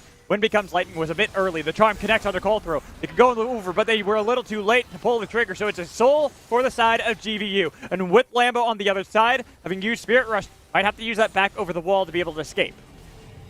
GVU playing it pretty tempered. I thought they were going to look for an engage there. They opt not to, try and spend their gold, hit their item spikes, regroup as a team, and use this Baron well. I expect to see Meslo towards the bottom lane, Prankuru in the top lane with the Hole Breaker, and they just try to stretch Arkansas out and make it so it's impossible to actually defend every lane. And look at that. Lord Dominic's Regard has been finished by Prankuru. Silver Dreams has brought a lot of friends into the top lane to try to deal with Prankuru. That is also a Mountain Soul. You can see the damage that can come in now from Prankuru. Doesn't matter if you send 3 to deal with this Graves. You no longer have that advantage because Messel also soloed out Lazy Lambo. Oh my goodness, Magical. Grandview is just one by one systematically winning this game against Arkansas, going in each lane. Aaron's going crazy. He's going crazy in the base of Arkansas. Jinx is gone, the carry is dead, and Silver Dreams will fall too. Look at how deep Coulter has been able to dive into this backline because they completely dominate this map. And unfortunately, this is what we expected. It's probably going to be around a 24-minute win for the side of Grandview. And this is the dominant win that you want to see from a team like this. They had their hiccups, right? They had their individual mistakes, but overall a good game. Ooh, I like this. They used the Realm Warp onto the minions to try to dive the fountain, but they are now dying. It's a double kill for Lazy Lambo, but it doesn't matter. The minions were already there with the Baron buff. Game 1 for Grandview. Game 1 was just a demolition. 24-minute win for the side of Grandview. And that's what we expected in this series, right? Arkansas put up a fight, and you love to see an underdog come to the game able to actually throw their own punches, but it's just not enough. You can't be behind 3,000 gold and expect that to be enough. You need to be ahead 3,000 gold, and then even then GVU could still come back. But I do want to give props over to Arkansas because they are the underdog in this story. And the bot lane, a substitution in that bot lane, Small Brain E-Boy playing this Rakan, was still able to help out Ilocatrice a lot. And then Sir Tuttle, the support going into the jungle role. There was a lot of good early macro plays that were able to set some advantages for the side of Arkansas, but unfortunately they weren't able to fully capitalize. Yeah, if they can keep that up next game, those plays onto Aaron and Pluto in the bot lane, and then maybe stabilize top a little bit more, I could see him coming out game 2 with a win. Yeah, but we'll have to find out. For now, we're going to get ready for a break. Before we do, though, we have some sponsor graphics that we want to be able to show everybody. So here we go. Thank you to our sponsors here for Unified. As well, a quick little ad read for everybody at home. Let me make sure I have that up and available for you. Where did I put that? Oh my goodness, I don't have that up at the moment. Give me a second. I will get that really quickly for you guys so that I can read that. Where did I put that? Oh, there it is. All right, there we go. So looking to upgrade your gamer gear, look no further. Start your 2022 off right with officially Unified Esports merchandise brought to you by Skulls, hoodies, joggers, jerseys, armbands, and a lot more coming soon. You have the skill, now get the swag. Skulls.com/collections/unified has everything you need. Gear up, game on, Skulls.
Welcome back, everyone. We're getting ready for our second game of our second series of the day for the Midwest Esports Conference. Once again, I'm Mad Magical, joined in by Dylan NLBD. There we go. Did I get it? Did I do it? Yeah. Haha, success! But it has been a good game of League of Legends so far. That last game, Arkansas, they had some advantages early into the game, but GVU, they are one of our strongest teams in collegiate, and they really were able to show that prowess with how they played that mid game. Yeah, they got their hands on picks that they love. Meslo with his Rise, Aaron gets the Zeri, they buff it up with an Enchanter. Colthrow gets his Lee Sin. I mean, there's just so many champions. You cannot ban everything away from these guys. They will get comfort, and they took it straight to the bank, right? They just wrecked that game. It wasn't even close. It was close in the early stages. Yeah, it Sir was close Tuttle, for sure. I'm going to give Arkansas some benefit of the doubt on this one. Sir Tuttle, swapping from support into the jungle, looked good. The bot lane play, getting those early kills for Jinx was nice. But yeah, you're not wrong. After a point, the game just completely broke open. Yeah, it felt like once GVU sort of realized, okay, we just need to like take a deep breath. Let's go for plays that we know are going to work. They got that mid tower from Meslo. They roamed him down bot lane. And once you unlock the Zeri, the Graves was already winning his topside matchup super hard. He got the first turret before. He didn't even need a Rift Herald for that. It was just hard to watch. It was, but it also shows us why we've been hyping up GVU so much. That is their 13th game, their 13th victory here in MEC. Yeah. They haven't dropped a single game still. They're showing why they are the top team. Yeah, they haven't even lost to any of the other like high level teams here. Purdue Northwest, they have not lost to them. They haven't lost a game to Ottawa either, which is a team that some people were excited about going into this collegiate season. GVU is making a case. I mean, if they can complete this undefeated run going into playoffs and then keep it up even then, I mean, imagine that you're going into the CLOL bracket undefeated completely. That would be crazy.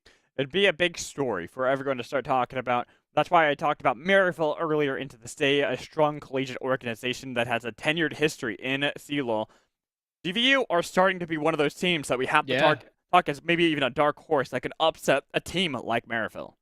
Yeah, it's a great point. I think that with every year, it feels like GVU is getting better and better. They invested a lot of resources, brought in some new players for this season, and things are panning out on the collegiate level. And the amateur level, things are looking a little bit tough. They haven't qualified for the first two tournaments, but on the collegiate level, undefeated, and they're looking to keep it up against Arkansas in game 2. Let's be honest, though. We have a lot of good teams in amateur right now. When looking at Proving Grounds, there are some solid teams. And that's why it's so difficult. And even Maryville, looking at them, they were able to make it into the Proving Grounds, but it was still a struggle. It was a tough-fought battle. There are so many solid teams across the board for collegiate, for amateur. And as we dive in the Champions League for our second game here, GVU and Arkansas Razorbacks have swapped sides. Yeah, first pick available for GVU. There's so many options I could see them going for. Lee Sin, Zeri, all sorts of champions that fit within their wheelhouse. We'll see. I feel like Arkansas probably wants to ban that Zeri. That would have been annoying to play against. Feels like Aaron is very comfortable on the champion, but we'll see. GVU, their first ban, they opt not to ban anything. Interesting choice. Interesting. I think we might have an issue. I think that's what's going on there. I don't think it was actually a no ban. I think there was just maybe a Champions Select bug. So hopefully we'll be able to get that resolved. I'm gonna even check to see. Yeah, I think there was an issue there, so we'll be able to get that all fixed up in here in a second. But you know what? Going to that Zeri, it was funny because I actually didn't consider it that much of a problem. I considered the Graves to really be the crux of the issue that we saw faced by Arkansas Razorbacks. They were able to do nothing about that. That early gank from Colthrow, the dive Silver Dream, allowed Frankroo to then go back, buy that Hullbreaker that I was criticizing before, but then utilize to consistently push down and bulldoze every single structure. Yeah, he killed that second turret in the top lane really early on and was just dominating, knocking on the inhibitor door, able to go and help his team after a certain point too, and it was hard to watch. The Senna ban coming out, a solid ban against you, Arkansas, right? When you're a top team playing a bottom team, you want to just ban their comfort. You don't want to let them get champions that they play in solo queue, that you've seen them play in previous matches. And Senna is something that for sure Arkansas plays, so I expect to see them continue those sort of bans. As Gwen gets banned by Arkansas, the Anivia, again, banned by GVU. They're, even if they swap sides, are consistently going for these bans to really hit at the champion pool on the opposite. Yeah, I like it. I feel like Zeri has to be one of these last two bans. Looking at Lazy Lambo's OP.GG, it makes sense why there is an Anivia ban. He's been playing it recently to decent success, and he's a high-level player, right? Almost a Diamond 1 player. So it makes sense. You want to try and just take away their comfort, take away what they're strong at. And Anivia is a champion that, like, nobody plays. And so it's one of those things where, like, it would be comfort for him, and you don't have practice into it. So you'd rather play into something like, an Ahri that these guys see in solo queue all the time. Taking away Vygar too, similar story to the Anivia as you talked about. Well, we see a Vygar a little bit more than Anivia. It makes sense that you still don't want to have to deal with it if you're not as comfortable into it. While Arkansas round out their bans with that Zeri since they are on the red side, and no GVU are more than comfortable with first picking that. This leaves open that Udyr from previous that had been banned when Arkansas were on the blue side and that Colthrow likes to play. Yeah, there's that Graves first pick as well. I feel like that's almost certainly going up to Prankuru in the top lane. I know that just so many top laners feel like Graves is such a strong pick as soon as this like new Hullbreaker build has been discovered because they just love the way that it feels. That's kind of the word that I've gotten from a lot of top laners I've talked to. They just think it feels pretty strong and it's hard to find a good counter into it. Graves is pretty weak into some magic damage picks. I mean, things like Akali have done decent into him in the past. You could try and, like, Gwen is something, but that's been banned. Tryndamere. So it's difficult to... Yeah, Tryndamere is a pick that's been picked. We'll see what Silver Dreams whips out. They're not going to worry about it yet. They're going to go for the Jinx and the Xin Zhao. Get a little bit of comfort. We saw Sir Tuttle in the last game play really admirably on that Xin Zhao. In the early game, I look at trees as well on this Jinx. But Caitlyn is still open. We didn't see it last time because the Zeri had been left open, had higher priority for the side of GVU, but they don't even want to. They don't even bother grabbing Aphelios as opposed to grabbing what is considered a very strong AD carry.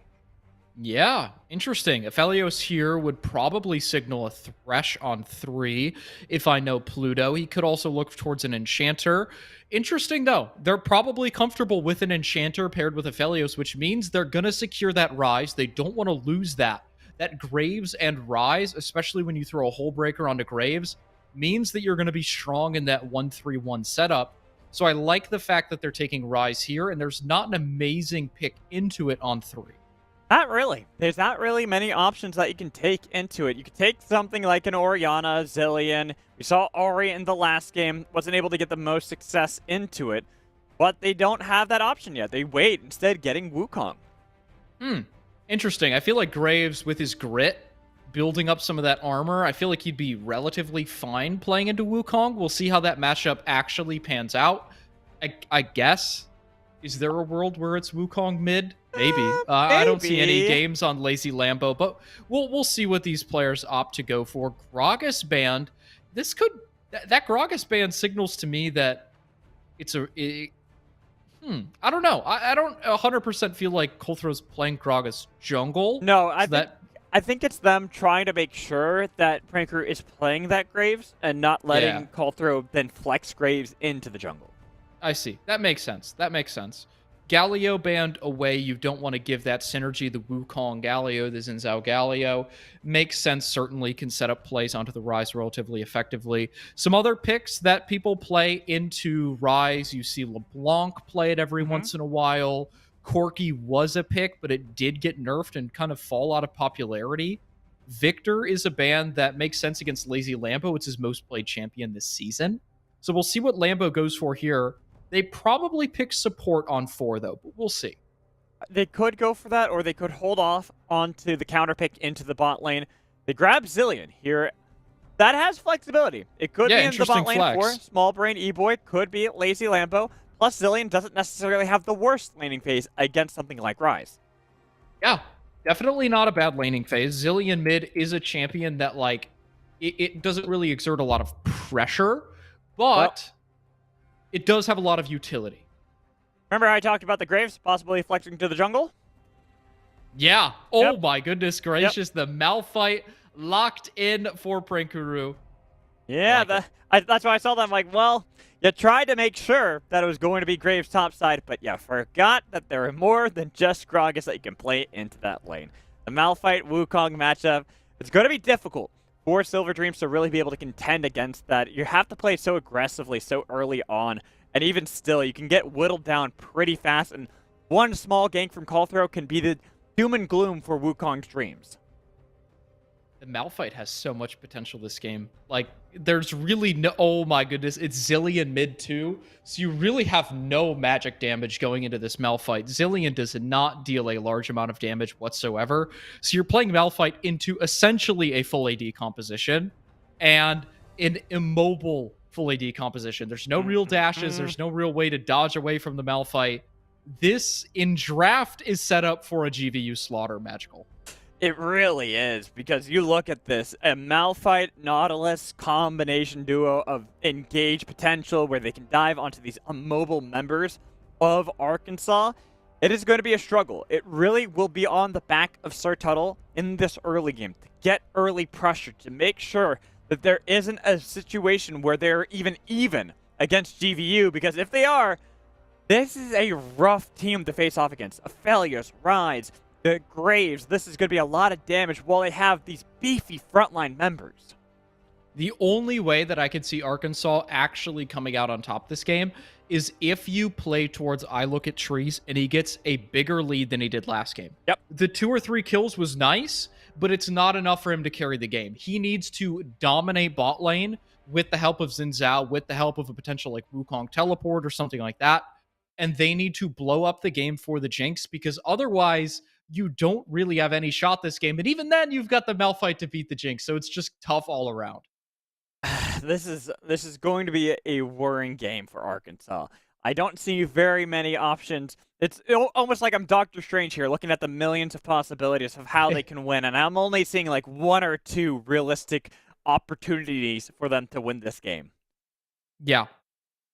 It basically boils down to GVU has to let their foot off the pedal, and they need to give them a window to actually play in this game, because otherwise, if GVU plays how we all expect them to play, being 13-0, it should just be a wash. Like, there should be really no avenue for Arkansas to find a foothold, but I've seen crazier things happen. That is fair. That is very fair. League of Legends is a crazy game, and just because you get an advantage in draft does not necessarily mean you're going to win the game. I've seen far many times where you have one team that looks like they should handedly take a game, but the opponent is able to read those early macro plays, read those invasions, read even maybe a top lane dive that is attempted perfectly, so they are the ones with the advantage. Teleport Ignite from Silver Dream up in the top lane, looking to try and maybe blow up that Malphite matchup, try and maybe get a solo kill or 2. It is Doran's ring start for Prankuru, so he's a little bit on the squishier side in the early game. Malphite is a champion that can also pretty easily be ganked, but I don't think you want to be spending your time top lane if you're Sir Tuttle, because Malphite will just be Malphite. Like, he doesn't need resources, he doesn't need gold, he will always be able to press R right on top of Jinx's head. Unfortunate right there. That 10 gold picked up by Caldthrow to deny that ward that had been placed down by Sir Tuttle. I mean, it's not a huge advantage, but it still gives a little bit of vision control to GVU right out of the gates. Yeah, and they didn't even get to counter that ward on the Raptors. So that ward will be able to give information over to the side of Grandview. It will either spot Sir Tuttle doing the Raptors, and they'll definitely know where he is, or it won't see him doing the Raptors, and they can infer where he is. So that's the advantage of those early Raptor wards, because you're either, like, you go from playing a guessing game to a pretty much near guaranteed, decision in terms of where the enemy jungle is. And they know where Sir Tuttle is, because we saw that Lazy Landovo had pathed right over that ward that you can see here on your screen. They have all the information at level 1 of how this Xin Zhao is going to path. Yeah, exactly. And there's the ward spotting him. It also spots his HP being really low. I don't think Caldthrow can really do much about that, but there is a world where with him burning that smite early, Pluto and Aaron can look to get a shove going bot lane. There's pings on the wave, and they can maybe look at this blue buff. We'll see what ends up happening. I know that Pluto and Aaron are pretty aggressive players. It is an option.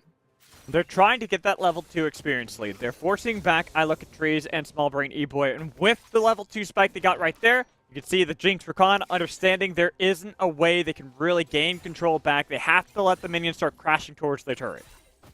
Yeah, Meslo, they're taking all the steps that would make me think they're looking for an invade. They've got the deep vision. They've got some bottom lane priority. They just crashed a wave mid. But it doesn't look like they're actually going to pull the trigger on it. Instead, they're just using that ward as a way to gain information. They could maybe look towards the Gromp. It should definitely be a scuttle towards the side of GVU at least. I would expect so. Even with how Sir Tuttle is posturing, like he wants to go immediately for that Scuttle Crab, the fact that bot lane has that kind of pressure and could already rotate early on. Look at mid lane too. Meslo is getting a bit of an advantage. Ooh, nearly taken away. Wow, that would have been just tragic for Sir Tuttle. He would have been so low with no blue buff. But it's probably just going to end up being a double crab. We'll see how Sir Tuttle responds to this. Maybe he reads it early on, just goes for a base, goes to his top side.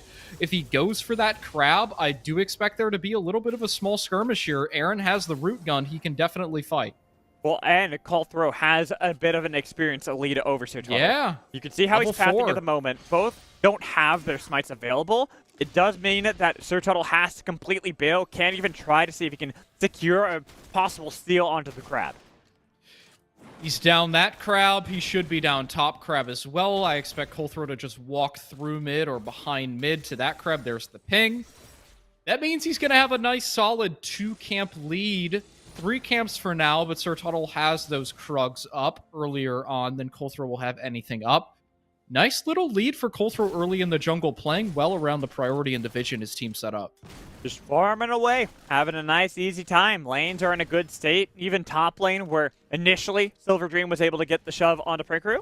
After a while, it is a Malphite lane. He can start poking you pretty handedly since he has that Doran's Ring, has the Rolling Shard, and now Sir Tuttle, down in experience, has the smite, and that was secured, I believe, by Coulter to deny the big amount of experience. And he gets the mini Krugs as well, which honestly are a sizable amount of experience of the entire camp. Things are going just so well for Colthrow. It's going to be interesting to see if he recalls. He will. He's going to recall, go into a top-to-bot clear, probably look for Dragon. Things are falling into place for GVU. Another solid early game. They're up 1k gold already just from lane advantages. And it should be first Dragon as well for them in the next couple of minutes. Not even needing a single kill. Just utilizing a lane of pressure. You can see bot lane, that early lead they got from the level 2 spike has put them in this position to kind of keep I Look at Trees and Small Brain E-Boy far away. Right there, even if the Spider-Man was canceled from Pluto, he has to flash away. He'll be alive and has Hex Flash for later. I like what Pluto was going for there. He used his shield to block the reset for Aaron, tries to drag his way out of the knockup, but the timing just didn't quite work out. And I kind of like what Sir Tuttle's going for here. They see the bot lane reset on the other side. They know that Colthrow is probably greeting for just clearing his camps. And Sir Tuttle is going to spend a lot of his time getting this dragon. The downside is that Colthrow is farming this entire time. And he's going to be up like 4 or 5 camps, at least, probably an entire level. And he's getting pretty low. Uh-oh. Uh-oh. Colthrow. Oh, no. If Colthrow pops this, there's no smite. Oh, my God. Oh, no. Oh, no. No. Please, no. Okay. All right, he gets it. Oh, I was really worried. And with that notification, there's a level 6 for Meslo.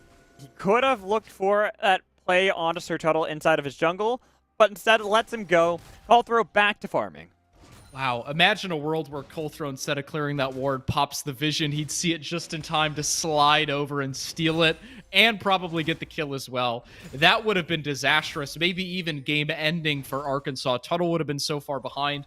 They get that dragon. That is key. That buys them 5 extra minutes to scale.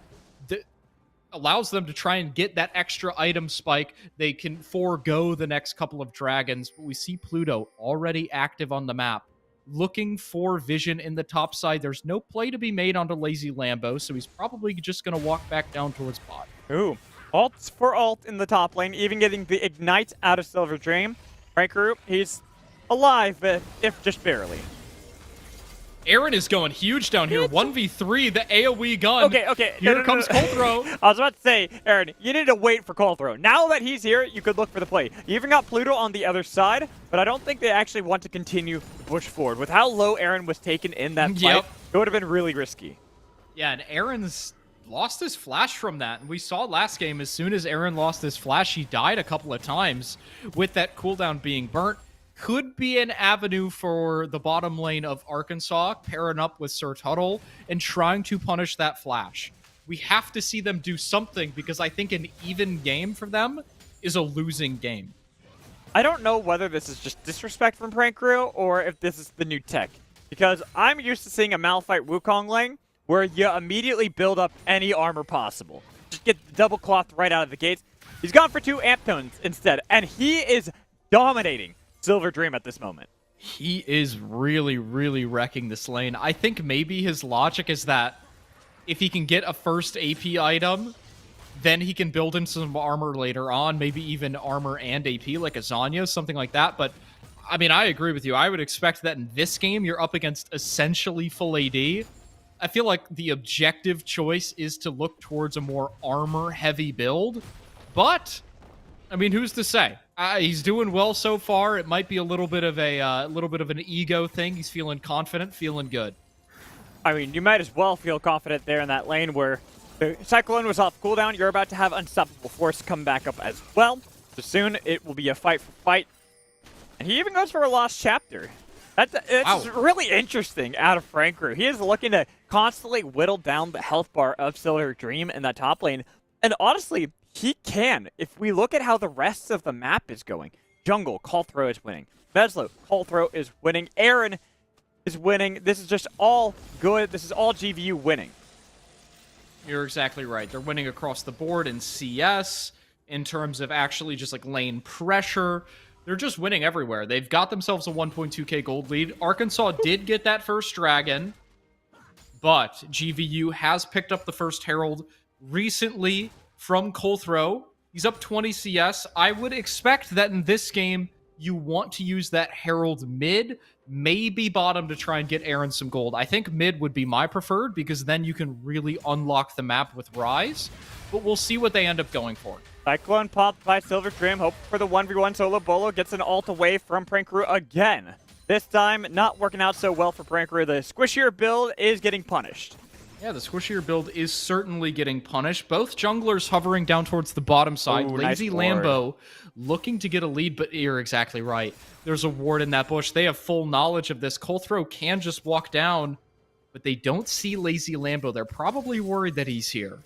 Especially because nobody's showing mid. There's the ping in mid lane to say, hey, there's a Zillion missing. Be careful bot lane. Even if you got Colthrow nearby, there is always the potential with that chrono shift, they can easily dive you.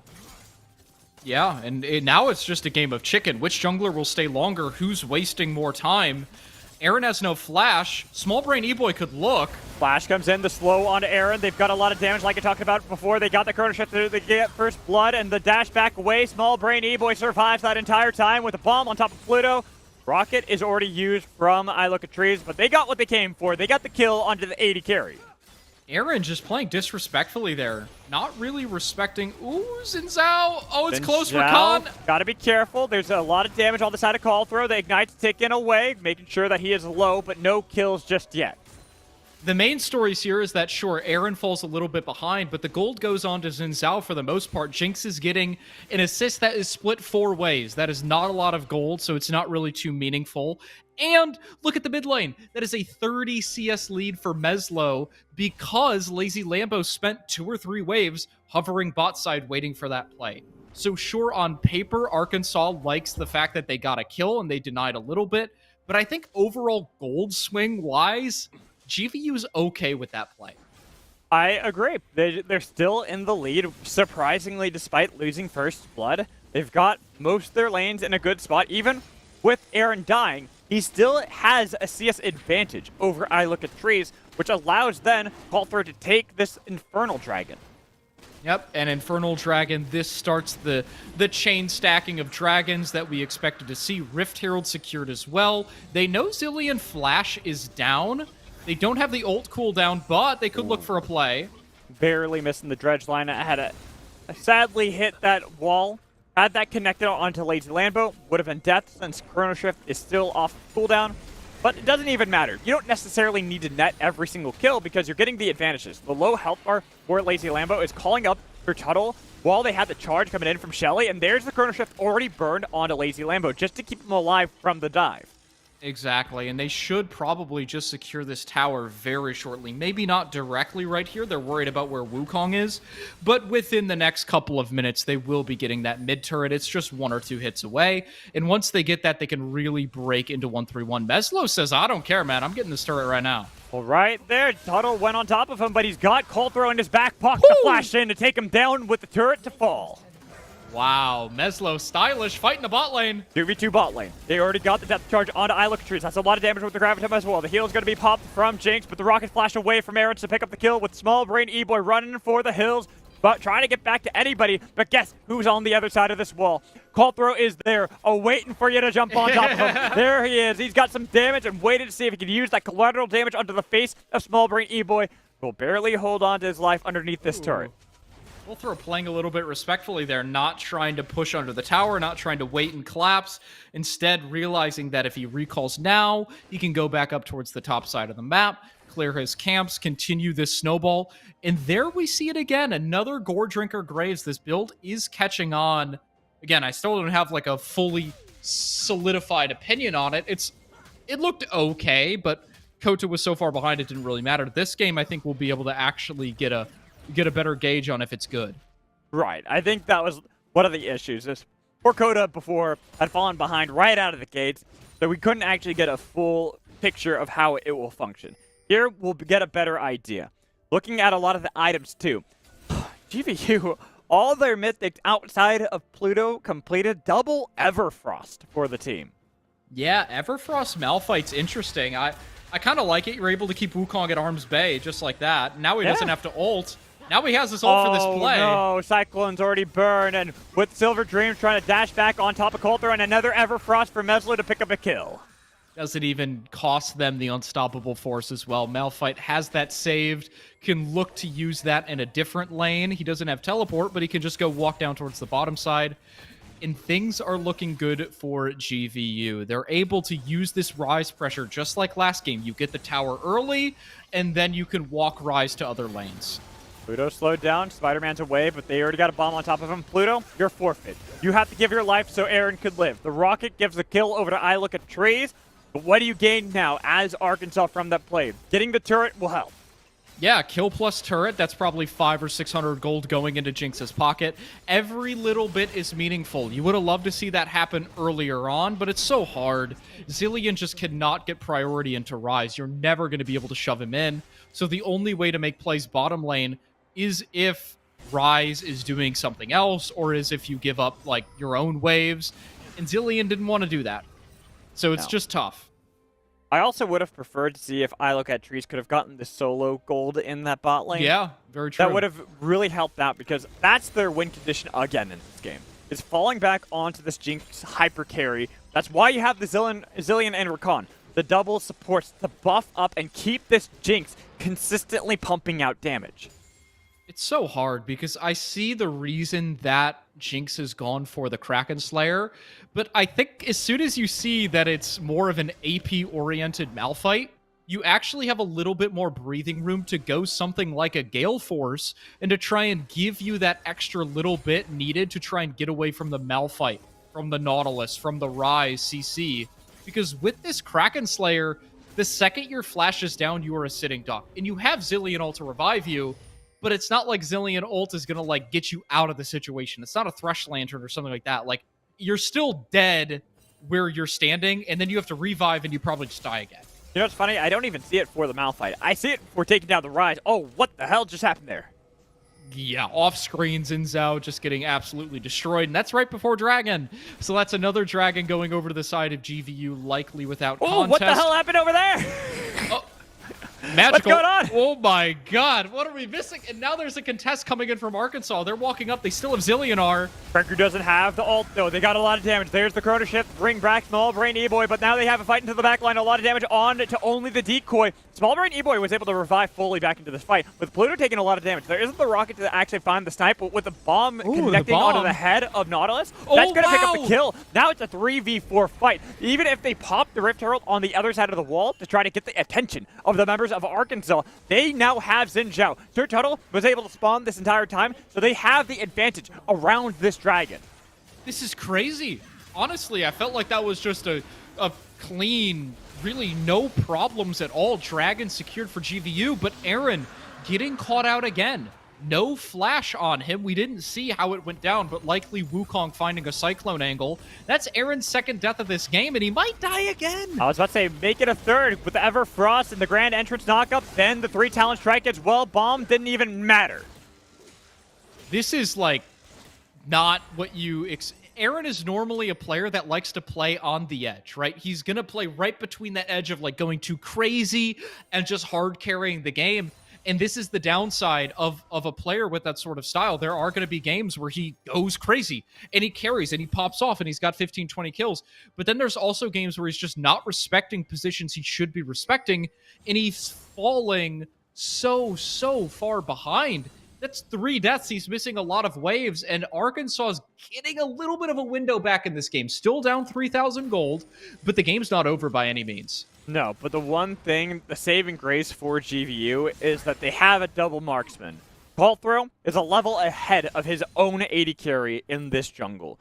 And you can even see how a lot of that damage is getting pumped out elsewhere. The top side of the map is looking really dire for Arkansas, and unless they can find a way to really contain Call, I don't know if they're going to be able to do too much, because even here, look at how Coulter is diving onto Ilocatruce. The carry, he flashed on top, got the heal. Collateral damage is body blocked by Small Brain E-Boy to keep him alive, but that just shows you the damage this Graves has. Oh my goodness, off screen, 2 fights happening at once. Mel fight with the Unstoppable Force. And it's just so hard. Meslo gets out of there in the bot lane. They're looking to secure this turret, blow up the gold lead even more. And it's so sad because Arkansas is fighting well, more than you'd expect a team with a 1-5 record to fight against the undefeated Titans. Like, this game is closer than I think the coaching staff and the players of GVU would like it to be. But the thing is, they still are in the lead. Even if it's an even kill state, they have 5,000 gold nearly that they can have over Arkansas. With this disengaged potential, the movement speed onto Pranker, who doesn't have Unstoppable Force to be able to do anything back towards Arkansas, he was able to body block and even dodge away from a lot of the skill shots out of Arkansas. Exactly.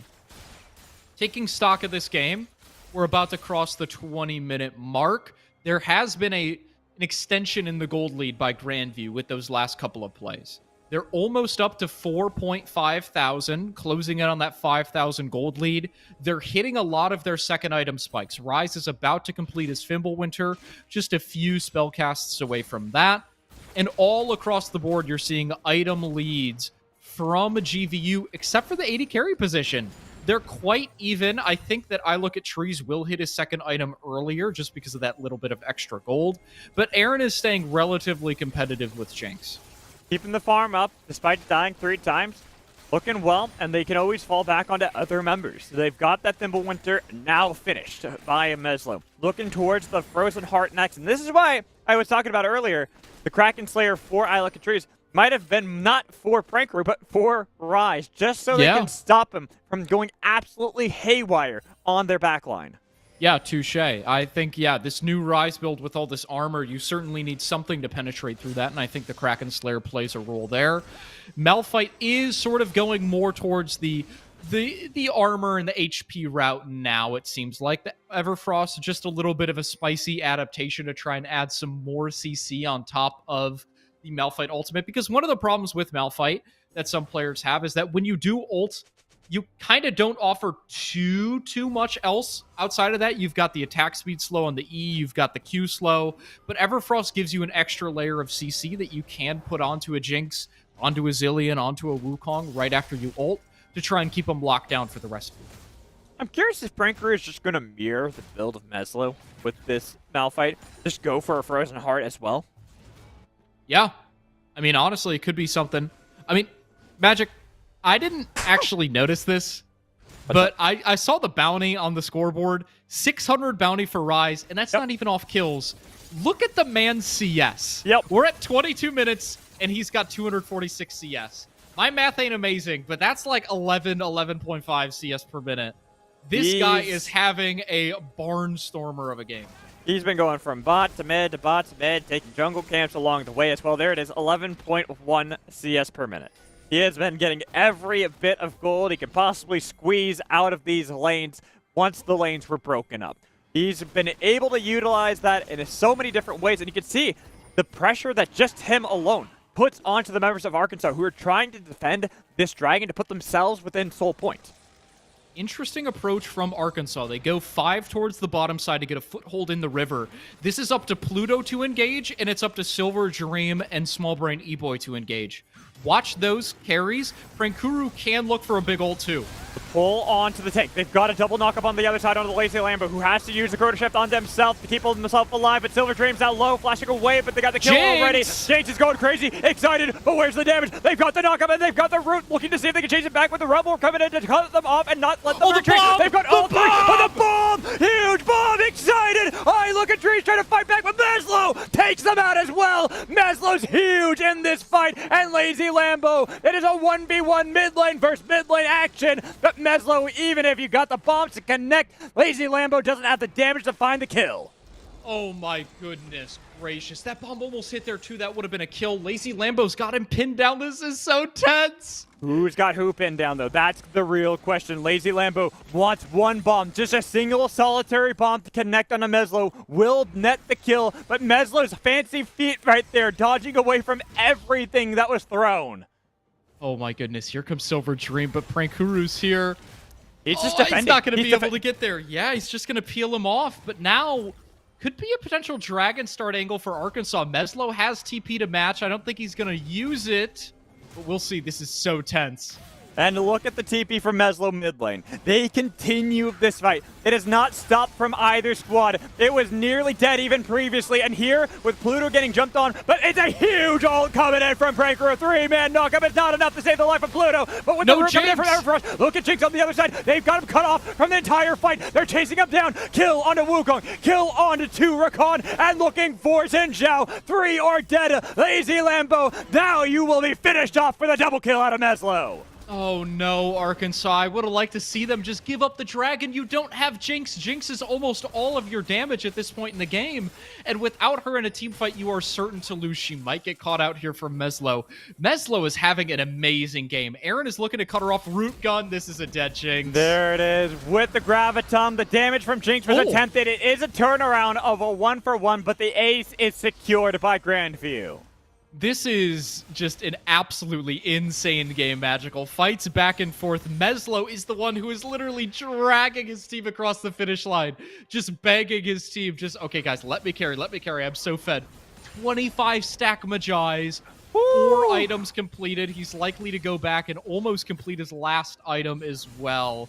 He is just so far ahead. Zillion doesn't even have a second item, and there's 4 items on Meslo. I am curious at this point if Meslo is able to just 1v5 with how far ahead he is. He doesn't want to risk it, using the Realm Warp to escape a potential flank angle that came in from Arkansas. But this game is now the Meslo show.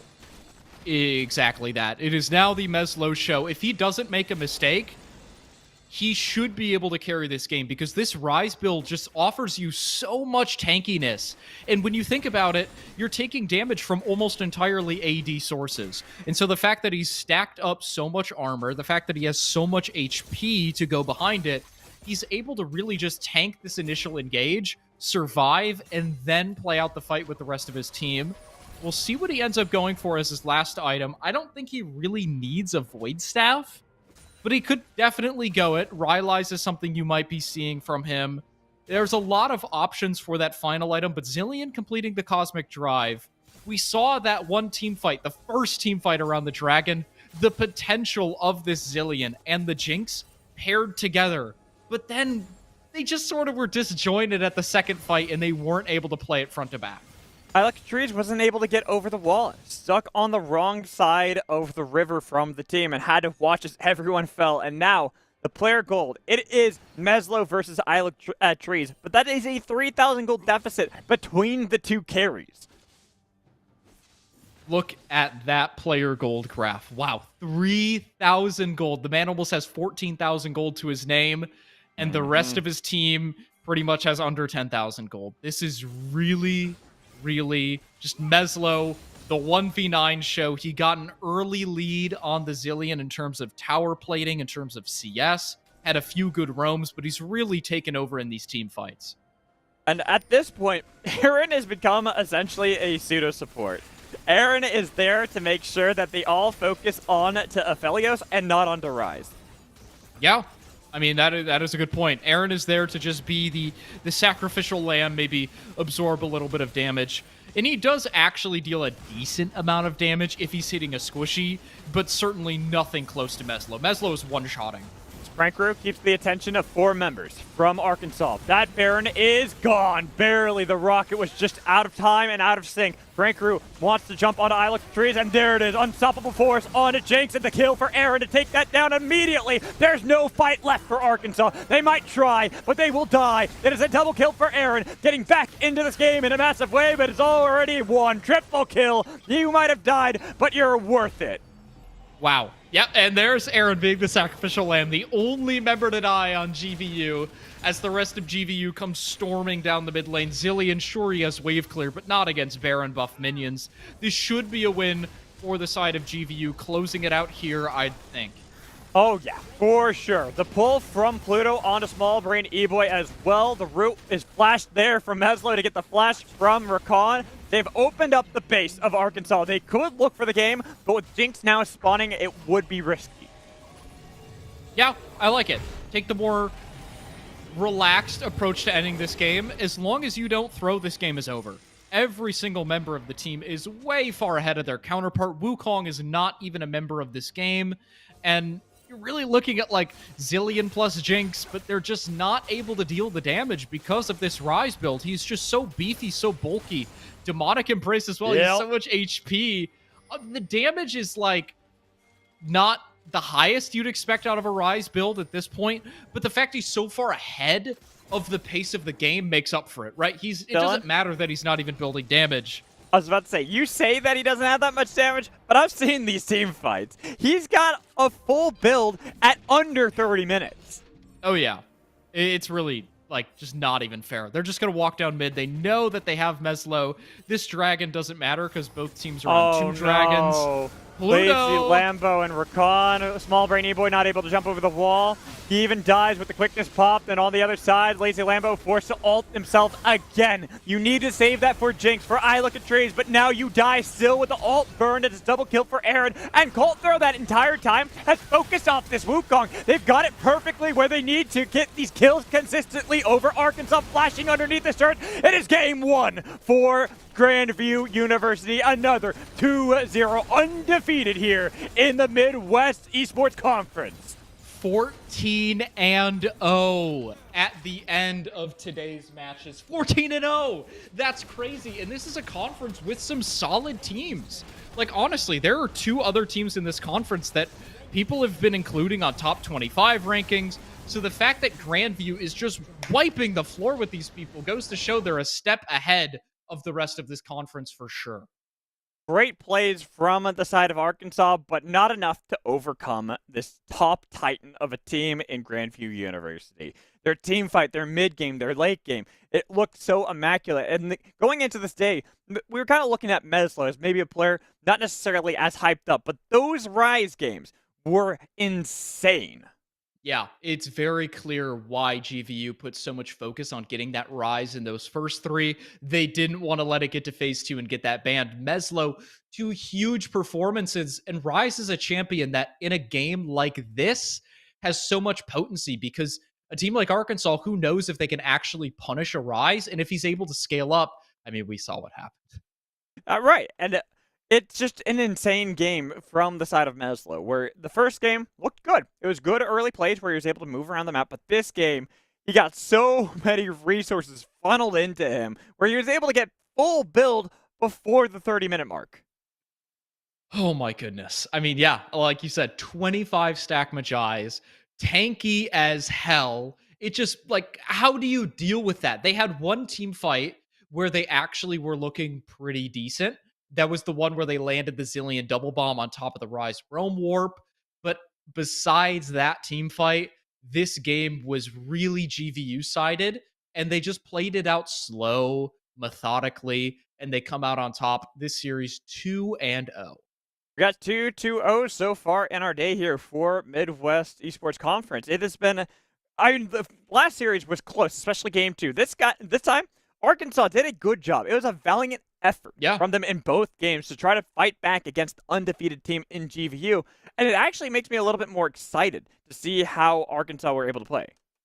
Yeah, it was. It was a very solid attempt from Arkansas. And I feel like as Arkansas, you need to sort of accept the fact that, GVU is not only the top team in this conference, but one of the top teams in all of CELO, right? There's a lot of people that expect them to make a pretty deep run in that CELO bracket.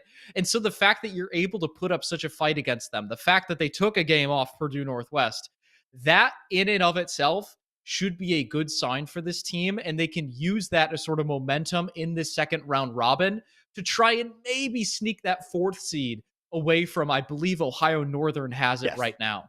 That they do. For now, we're going to toss to a break. We got more League of Legends actions coming your way, so make sure you stay tuned.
Welcome back, one and all, to the MEC. My name is Mad Magical, and to my left, I have DLBM. Oh, sorry. Just kidding. Psych, that's the wrong number. It's DJ and it's Beatdown joining you for the last two series of the day here in the MEC. We've had some pretty exciting matches already. We just saw GVU finish up with their 2-0 victory beatdown, and now it is time to move along on the schedule. We got Illinois College Esports going up against Ohio Northern in the first match that either of these colleges have had since week 2. That's the most interesting thing, because when you look at both of these teams, the thing that pops into my mind immediately is Ohio Northern. Like, we've been seeing them in the earlier weeks and how they play a little more for the players individually instead of more of a cohesive unit. But I mean, a couple weeks go by, you have time to scrim, practice, work on some things, and it's always fun to get new looks when these things come to pass, because then you think, okay, how have these teams developed? Maybe the spicy picks come through. Maybe what we know about these teams is completely wrong. It's collegiate, DJ. Things change on a dime. Things do change on a dime. Rosters can change on a dime. Talent can change on a dime. And of course, the patches also can help out with that, as we have had some significant changes since 12-1, 12-2 to start the season. So we'll see what does come out beatdown. But what we do really need to see, at least from Illinois College, is just a little bit of hope. a little bit of something, right? We need a win here today. Beat down. They have one win on the season against Ottawa University. Unfortunately, that was not a series win, just a single game. We're still waiting for Illinois College to get themselves on the board. And how do you anything you've seen to help them kind of go about this against Ohio Northern today? It's going to be tough. I mean, like you said, they've been really struggling a lot in the just pretty much throughout the midseason here in the last couple of weeks. So I think the thing they probably got to be working on this last couple of weeks is kind of working on how to play through their top laner. He is someone who they like to play through a lot. I believe the name is Holmger, because I think that's what we agreed on saying, DJ. And being able to kind of figure out these kind of strategies. Although nowadays as TP changes come through, not a lot of teams play through top. But especially at this level, I think it's absolutely a viable strategy that they can go for. And you got to imagine over these last couple of weeks with practice and things like that, that's something that we're probably going to see from them today. Certainly will need to come through against Ohio Northern, who is a little bit higher up in the standings. We actually heard Magical say it as he was signing off at the end of that game, that Ohio Northern currently sitting in the 4th slot, meaning they have the tournament, the last kind of wild card slot into the tournament. They're sitting at 2-3, looking to push themselves to that even record beatdown right as we get to the halfway point in the season. And I don't know if you've ever played on a team. Do you feel like it's a big mental difference to be, 50% or above at the midway point versus being just below that? Or is it just kind of something that you think teams like write off? I've been on teams, but it's usually really small stuff, basically the equivalent of Clash, but in other games as well. It's never anything serious. But the thing, what you got to imagine is it's very team specific. For some teams, it does end up being where, okay, the pressure is something they thrive off of. It's really good for them, or it can sometimes break them. Or some teams, like you said, they don't really care. It's just another day in the office for them. So it's going to be really hard to imagine. Like you said, being above that 50% is got to be fantastic. Having that kind of buffer so you can qualify, like we were talking about, is only helps. Can only help. And of course, that is the goal for every team here at the end of the season. Make it to the MEC playoffs by whatever means necessary, and then try to take your shot at the current reigning Kings, who are GVU. Of course, just again saw them on stream with another 2-0. They keep up their perfect record. So we need to see progress being made beneath them as well from this Ohio Northern side. We do. And I mean, GVU, like you said, the team to beat, and it's going to be so difficult. There are teams where, even though we haven't seen very much of them in terms of the Proving Grounds qualifiers, they've definitely made some waves in the OQs. And when we think about how stacked those are, just considering the amount of teams in amateur who are trying to vie for those top 16 spots, it's no wonder that in collegiate GVU, especially here in the Midwest, are very, very strong contenders as they show day in and day out. It's going to take a lot to be able to not even just dethrone them. I think at this point, even actually take a game off of them, just because, like you said, they've had a perfect record this entire time. Yeah, they haven't. And just around these parts, beatdown. We don't talk about OQs right now. Okay, OQs. Yeah. It's a dirty word. It's in a the dirty MEC. word. Okay, Hold on. I can bleep it. So back in the, you know what I mean? Oh yeah. I got you, man. I wasn't quite like in the fray, but I was there. I was watching. Man, it was rough stuff, rough times. Yeah. We don't like to remember. We are just a couple minutes away from draft beatdown, and I'm interested to see what comes out today. We've been seeing a little bit of change in the meta, and while comfort might be the ruler of the day today, I'm wondering what your thoughts are on some of these picks we see coming out. Any thoughts on Ari, and any thoughts on Vhagar? I know I've seen quite a bit of them as of late. Now, I'm wondering how you're feeling about their place in the metagame. I think both are really good. I really like. Okay, okay. Full disclosure, I'm really biased when it comes to Ari. She was the first champ I played when I started playing this game, and I think still she's my most played.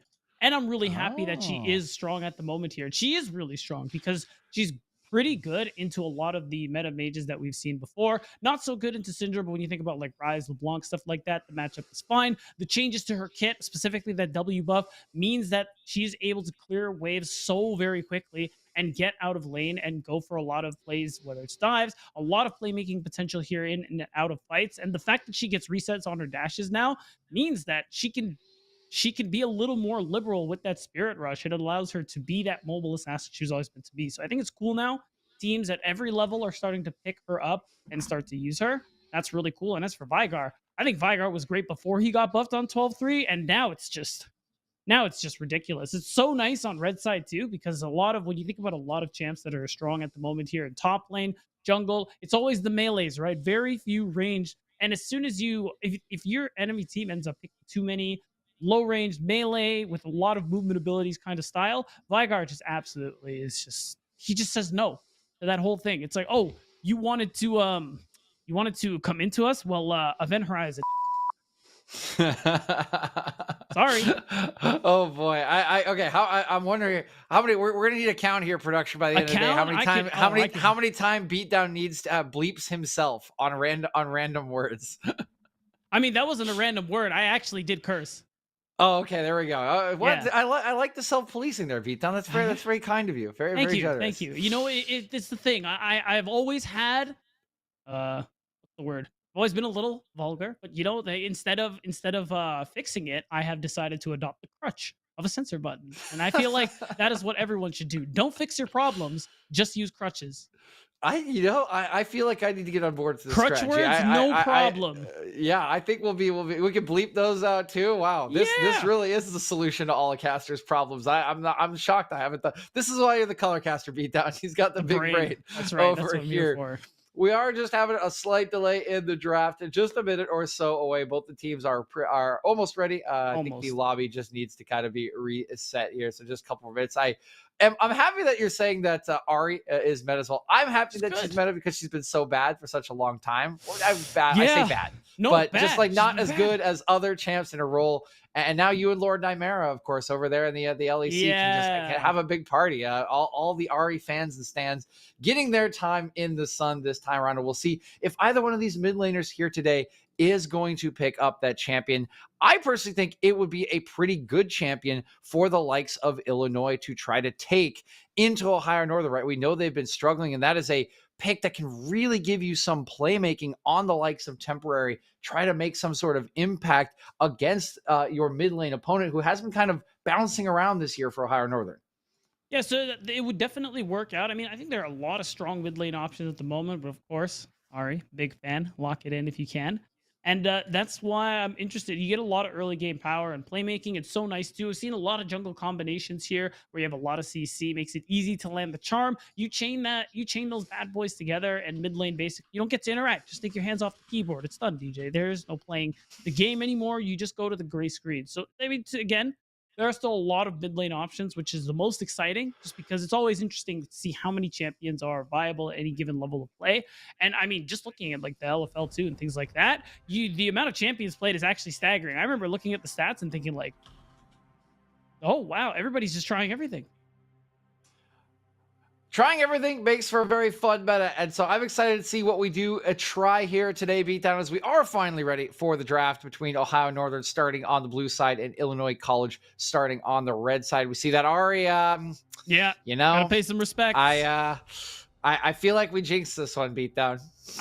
Did we? I don't know. Like, I can't be the only one who thinks this about Ari and how good she is now. She's been popping up in pro play a lot too. It's just, she's good. So you don't want to let that one go, especially if you know someone like Temporary is comfortable, willing to bring it out. That's the thing about this champ too. A lot of people actually play it. It's just, it doesn't come out because, like you said, it was bad.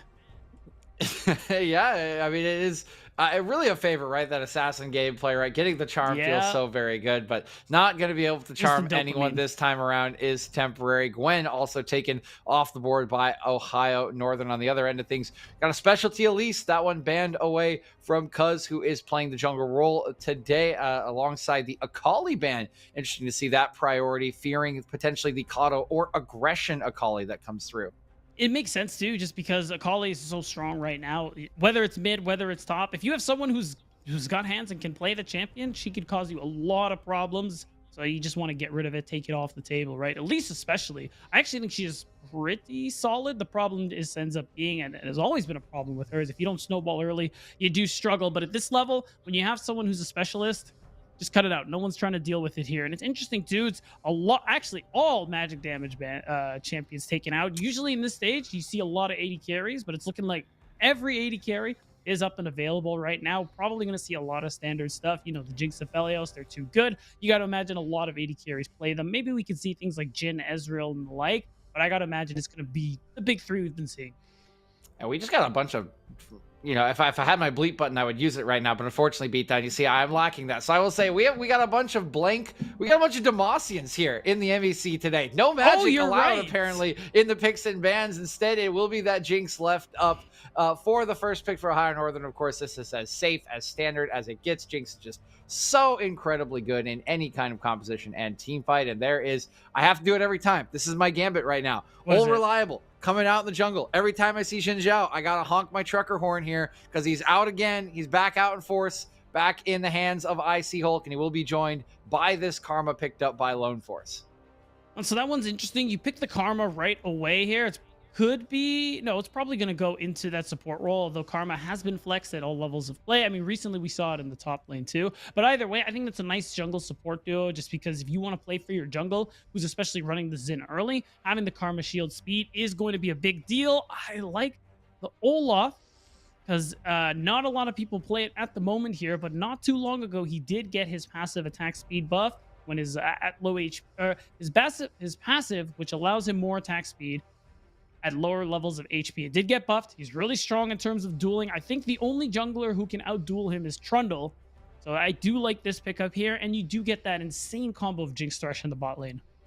Yeah, Jinx Thresh, Arphelios Thresh, whatever it is, the reposition available for the hyper carry, always going to feel very, very nice. Interesting to see the Olaf picked up against something like the Xin Karma. Usually we remember like 100 Thieves from 2021 spring picking the Karma mid just to empower the Olaf in closer's hands. So a little surprised to see it picked on the other side of that Karma, but for the final pick of the phase 1, we have got Dicey picking up this Camille. That is a blind Camille, and there will be a chance to pinch the pool and make that matchup a little bit better in the phase 2.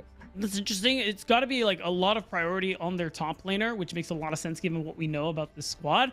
And I think they're afraid of it getting banned away. That's probably why you end up taking this one. It's got to be comfort. It's got to be something you're worried about being taken away from you. And like you said, it's easy to pinch that pool of remaining top laners and matchups that you're concerned with. On the other side there, for Ohio, take away things like the Corki. I know Temporary is someone who plays the champion quite a bit. Even with the package nerf, still a strong pick, so I like the ban.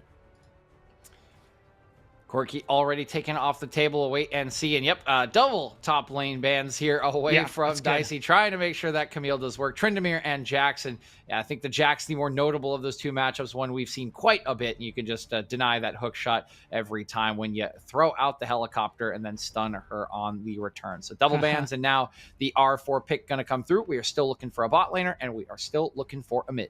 Yeah, a lot of mid laners banned out actually by the side of Ohio. They're putting a lot of respect on Temporary, and you got to imagine Illinois feel the same. I'm guessing they're going to pick okay, I wasn't expecting the blind mid, but I guess with Victor available and how strong he is at the moment with the Corki nerfs, it's just the next best thing in their eyes. So they're just going to have that last pick there for the 80 carry, which is interesting just because of the fact that, 80 carry is already been picked from Ohio from the beginning here, but they're fine with it either way.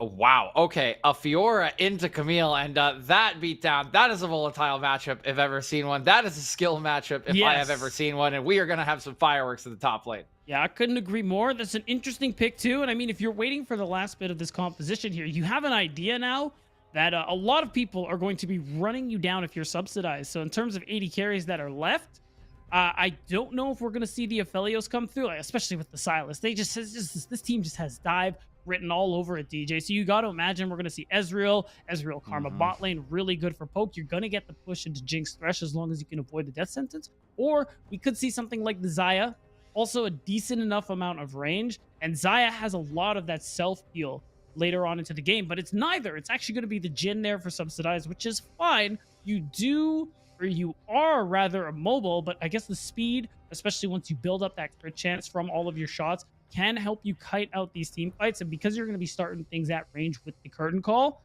I think this ends up being pretty good as well. Especially because Jhin Karma, pretty nasty bot lane, even though we don't see it come through a lot.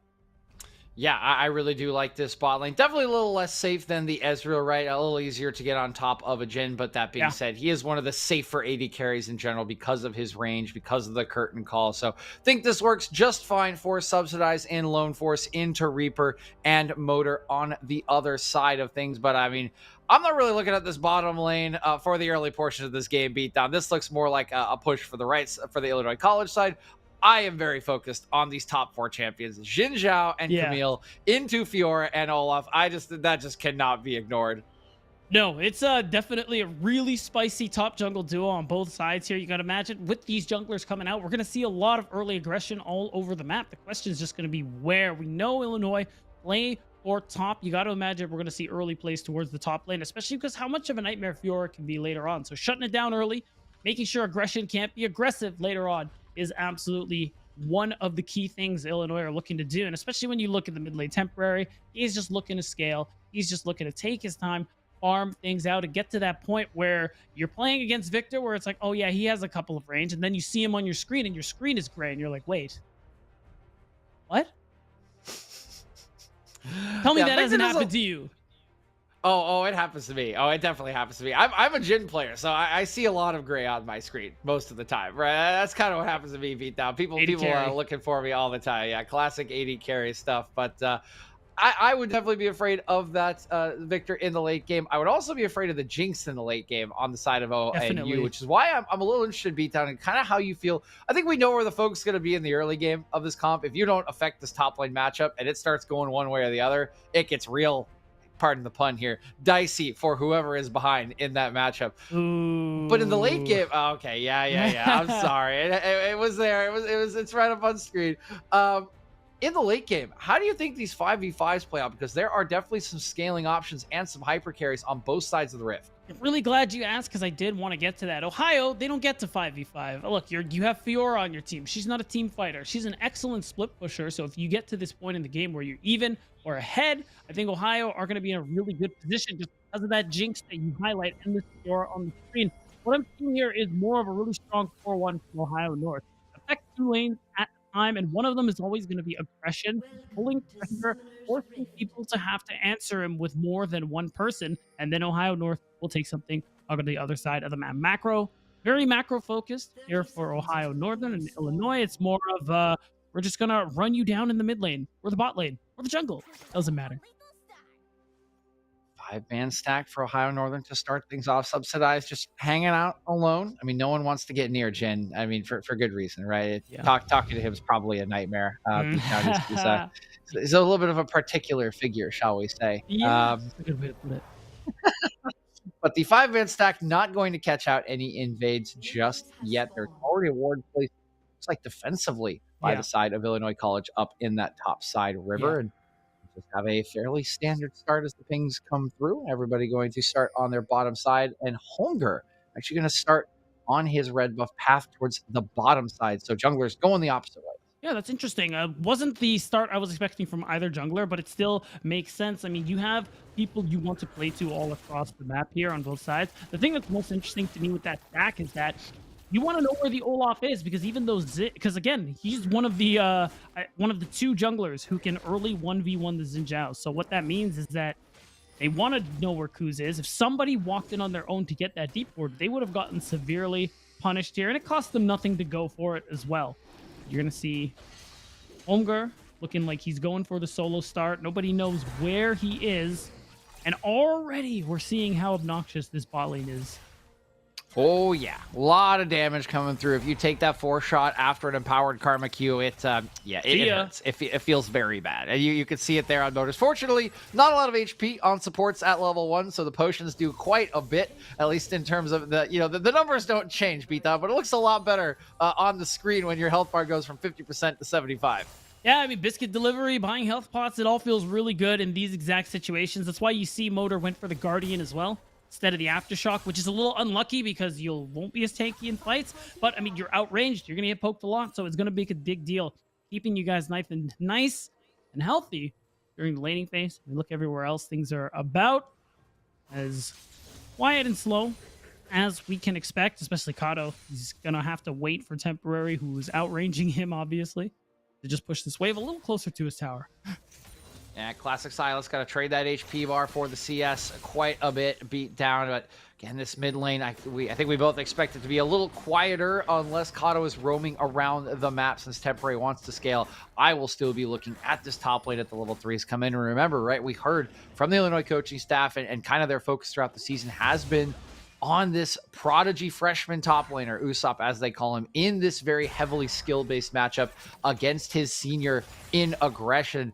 They have put a lot of faith in this Camille pick. They put 2 bans in the second half of the draft, but it's bot side actually where the action is going. A flash in, flash away from Motor. Can he get himself away? No, the 4th shot will come through. Meanwhile, though, in the mid lane, flashing in is Cuz. He will take down Temporary, and the action just explodes across Summoner's Rift. There it is. Usually Olaf's take the ghost, but the flash allows Kuz to be able to get a trade kill in the mid lane. Still though, teleport is available for Temporary, so definitely more Reaper, value here. Reaper, buddy, you can't be here. Reaper, there's a huge wave. He flashes away, but in goes Holmgren, tanking up the turret. No problemo. Wind becomes lightning, but a execute as it was subsidized, tanking the turret instead of his jungler. Bit of a fumble there, but it will not punish them that badly as the extra gold doesn't even go into Reaper's pocket. I was going to say, it just seems like that is completely worth it. Nobody gets the gold for it. Actually, we're going to hold that thought because Usopp is in a little trouble.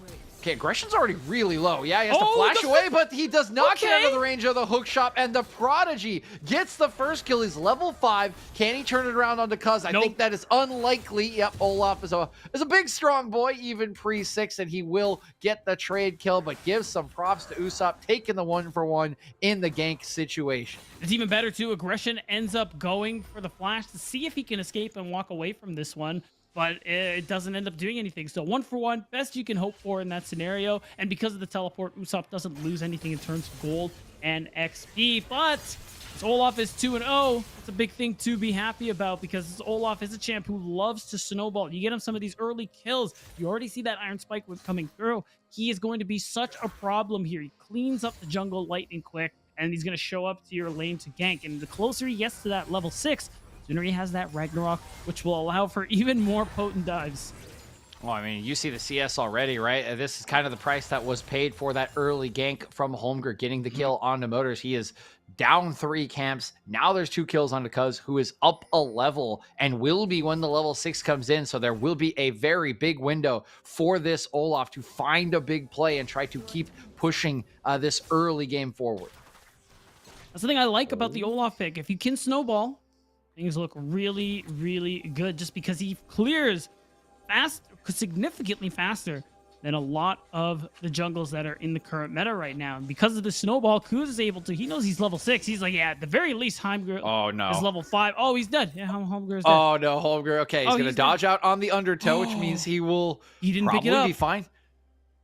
Okay, he's going to walk away. I mean, there is a Gromp left, but if we look at the map, he definitely has the ability to go here. I mean, Silas has already pushed the wave. Yeah. Coda and the bot lane's pushing. He can go contest this Gromp. Absolutely. He has smite available to him. Holmgren has to respect this and walk away. It feels bad. Nothing can be done about it here because their bot lane is pushed in, as you said, and that's 2 levels down. Now Kuz is going to stop the recall just for a little bit of BM, and he knows that means it's free dragon for Kuz. Oh, and this is just great work on this Olaf. Kuz knows he is snowballing. He knows he is powerful. And, man, it feels even worse because it's the Gromp. I don't know if you've been following the on Gromp, no crab memes here, beat down, but that's like the highest EXP in the jungle. So that's an even bigger loss for Holmgren as he is just chased away.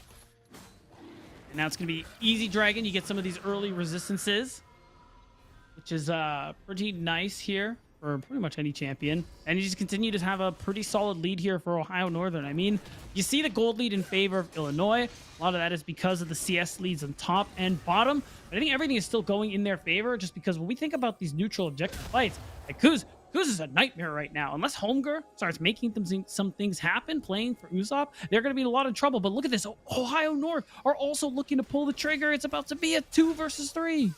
No TP on Temporary either, and now they have found out. I don't think Holmgren has a way out. He does have Flash. Wind becomes lightning, goes in. Ragnarok is popped in. Oh my god, so is Holmgren. The stolen ulti from Kata will even get the kill on the backside, and Usopp cannot escape. Beautiful roam up from Ohio Northern. Just a beautiful opening that they immediately punished here, and you see it. They have Motor, who's moving all over the map and having this impact. And that's the thing with enchanters. You can move around the map, but you're not going to be as impactful with some of these plays as things like the Thresh, Nautilus, Leona, Alistar, etc.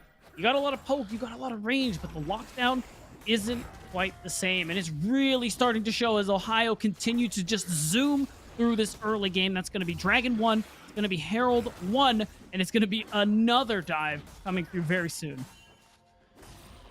Yeah, this is starting to get real. We've been talking about this Olaf snowball, and the snowball's large, Beaton. I know there's a lot of snow outside of both of our houses, but I still think we would struggle to make a snowball as big as the one Kuz has built for himself right now. And oh my God, no, there's the rift there. They're not even waiting. Kato's just walking in. I think Usopp will be all right. He's already used the hook shot. If Kuz is actually interested, He 1v1s him. I think he is. Undertow is not going to connect. He'll pick up the axe. He'll miss the second. So Usopp will give him a little bit of a BM there as he walks away with his life. But his laning phase has largely been removed here. Yeah, but luckily Holmger's reached the level 6 mark. He has access to the Crescent Guard with this wave coming in and the next one on its way. We definitely have a play in the making. Flashing in with the Crescent Guard. Reaper just gets absolutely obliterated, but it will be already traded back. Nice play. I think they're getting two here. There we go, Motors. Lovely stuff on this Thresh, and while Subsidized will get some extra gold in his back pocket, that is about as well as that could have gone for the ONU bottom lane. Yeah, that's right. Illinois managed to pull things out here and did make a solid play coming through. But again, 3-1 Jin, 3-0 Olaf. Who are you more scared of, DJ? That's my big concern. Olaf. Yeah. Olaf. I'm a Jin player. I know this. Answer. It's not Jin. Oh, no.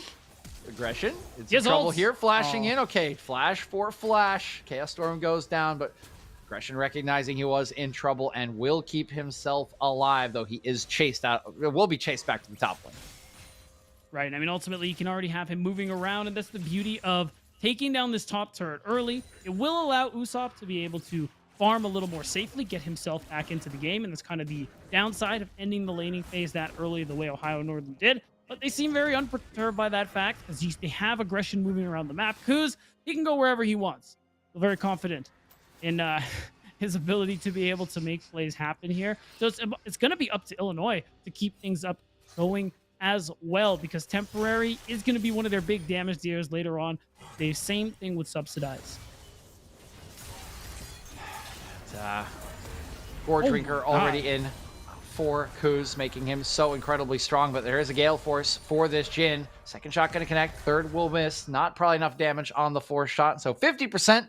Unfortunately, that's not the best free throw average you could have there on the curtain call, and That's it will not mean bad, Kato actually. stays alive.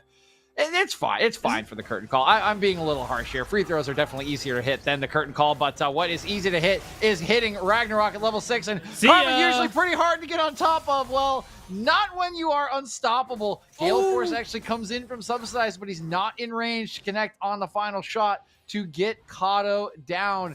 Wow, though, top side, there's always a counter play. Crescent Guard comes out early, does not knock up Aggression, and now tanking the turret is Holmger. Holmger's in trouble as the grand challenge has been issued. But he's out of in turret comes range. the lockdown. One more auto. The healing Heals. coming through. Aggression does not have enough as the Ignite keeps him from really topping off, but it is still a 1-for-1, and that is just free time with the turrets for ONU. And a lot of it, you got to give props to Ohio Northern for being able to always manage to take something from these dives that Illinois have been going for here. They're trying to be active, trying to get leads, but it's hard, and it's not as effective when you end up falling, trading away kills unnecessarily because maybe the dive wasn't as clean as it perhaps could have been. And experience is really starting to show here, and I mean like literal EXP here. Kuz is 2 levels up on Holmger, and as time goes on, he's going to be increasingly irrelevant in this game if he doesn't manage to catch up soon. He's down 30 CS, so much gold.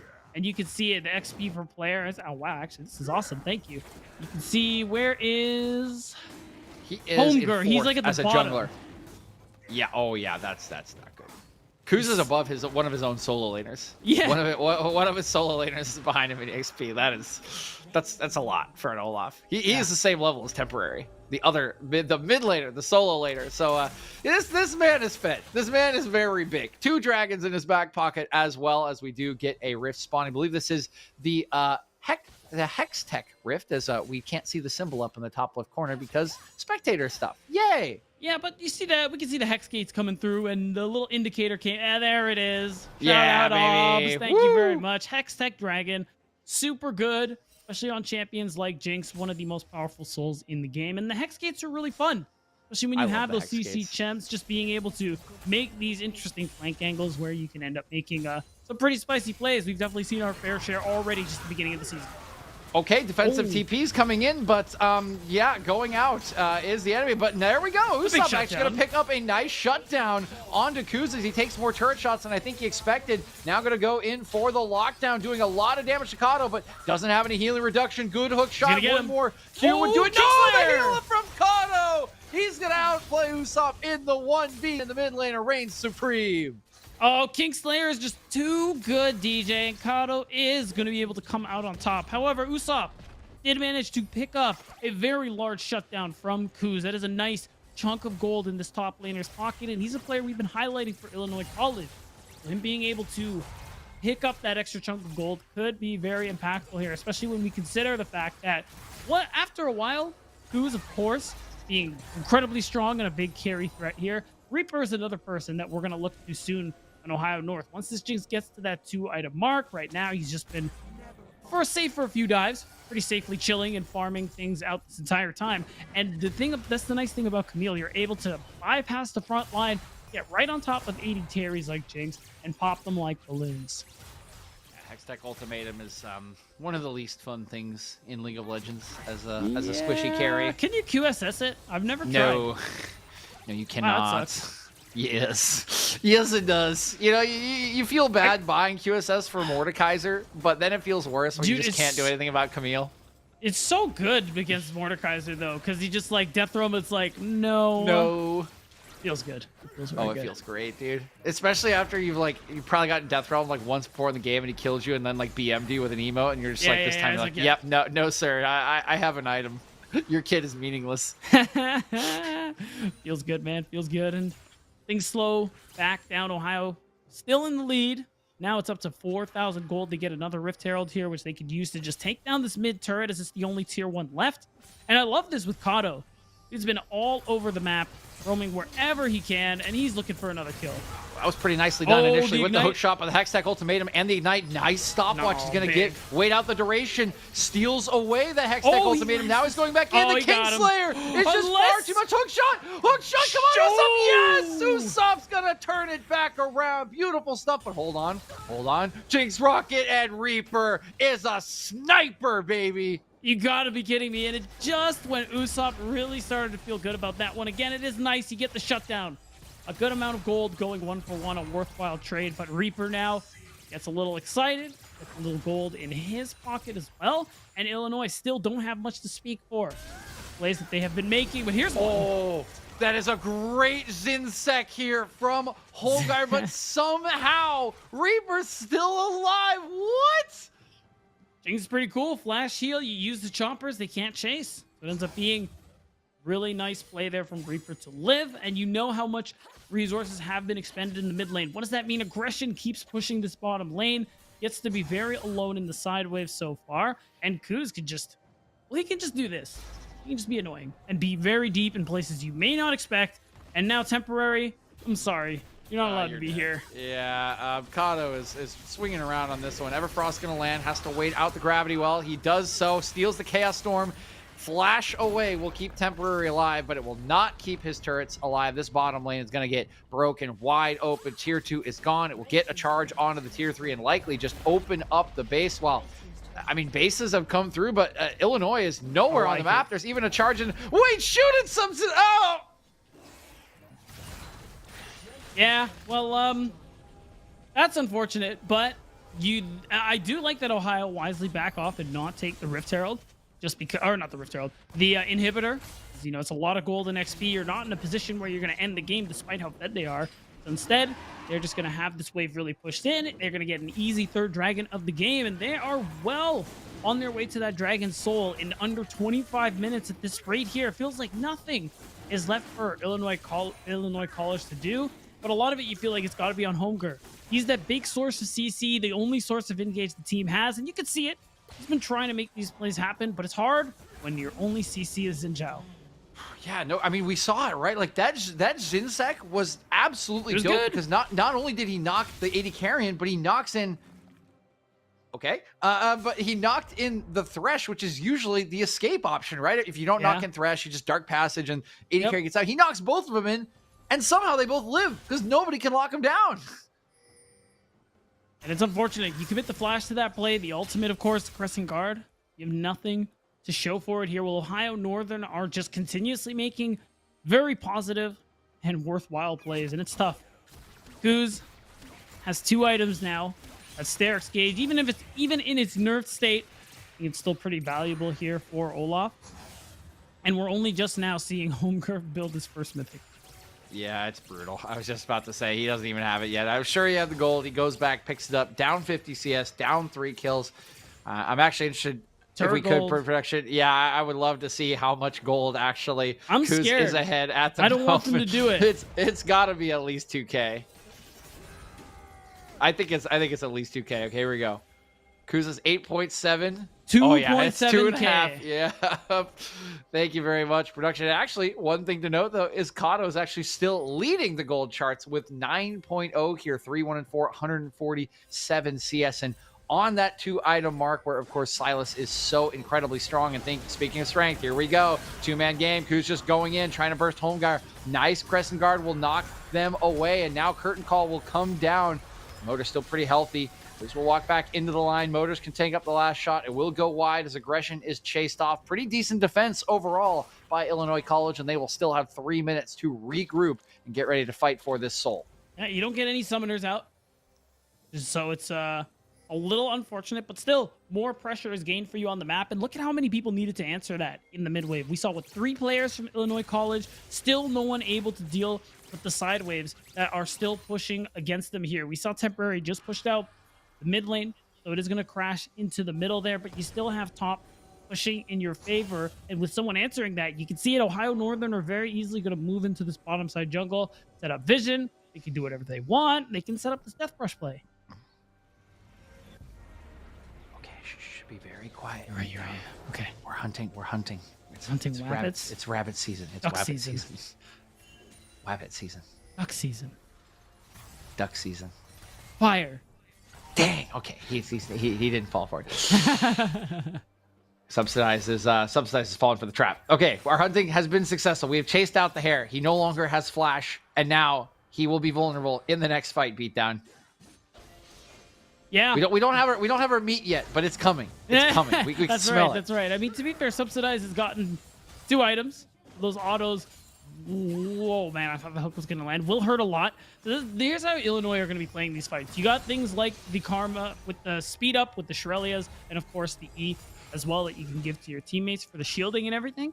That's what you got to work for. You got to be kiting. It isn't about Homegrown looking for these engages anymore. If you can just create enough space that people like Temporary and Subsidized can use the range they have to put in damage, there is a way Illinois can win these fights, because Subsidized is really strong at the moment. He's ahead of Reaper by a good bit, as we can clearly tell. 2 items to his 1 and a couple components. And you can see it with the pressure they have in this mid lane. And like, truthfully, Subsidized and Lone did fine in the laning phase as well. They're just in a really tough position now, given Ohio Northern's ability to fight and dive. Speaking of the items, we can see Usopp has 2 as well.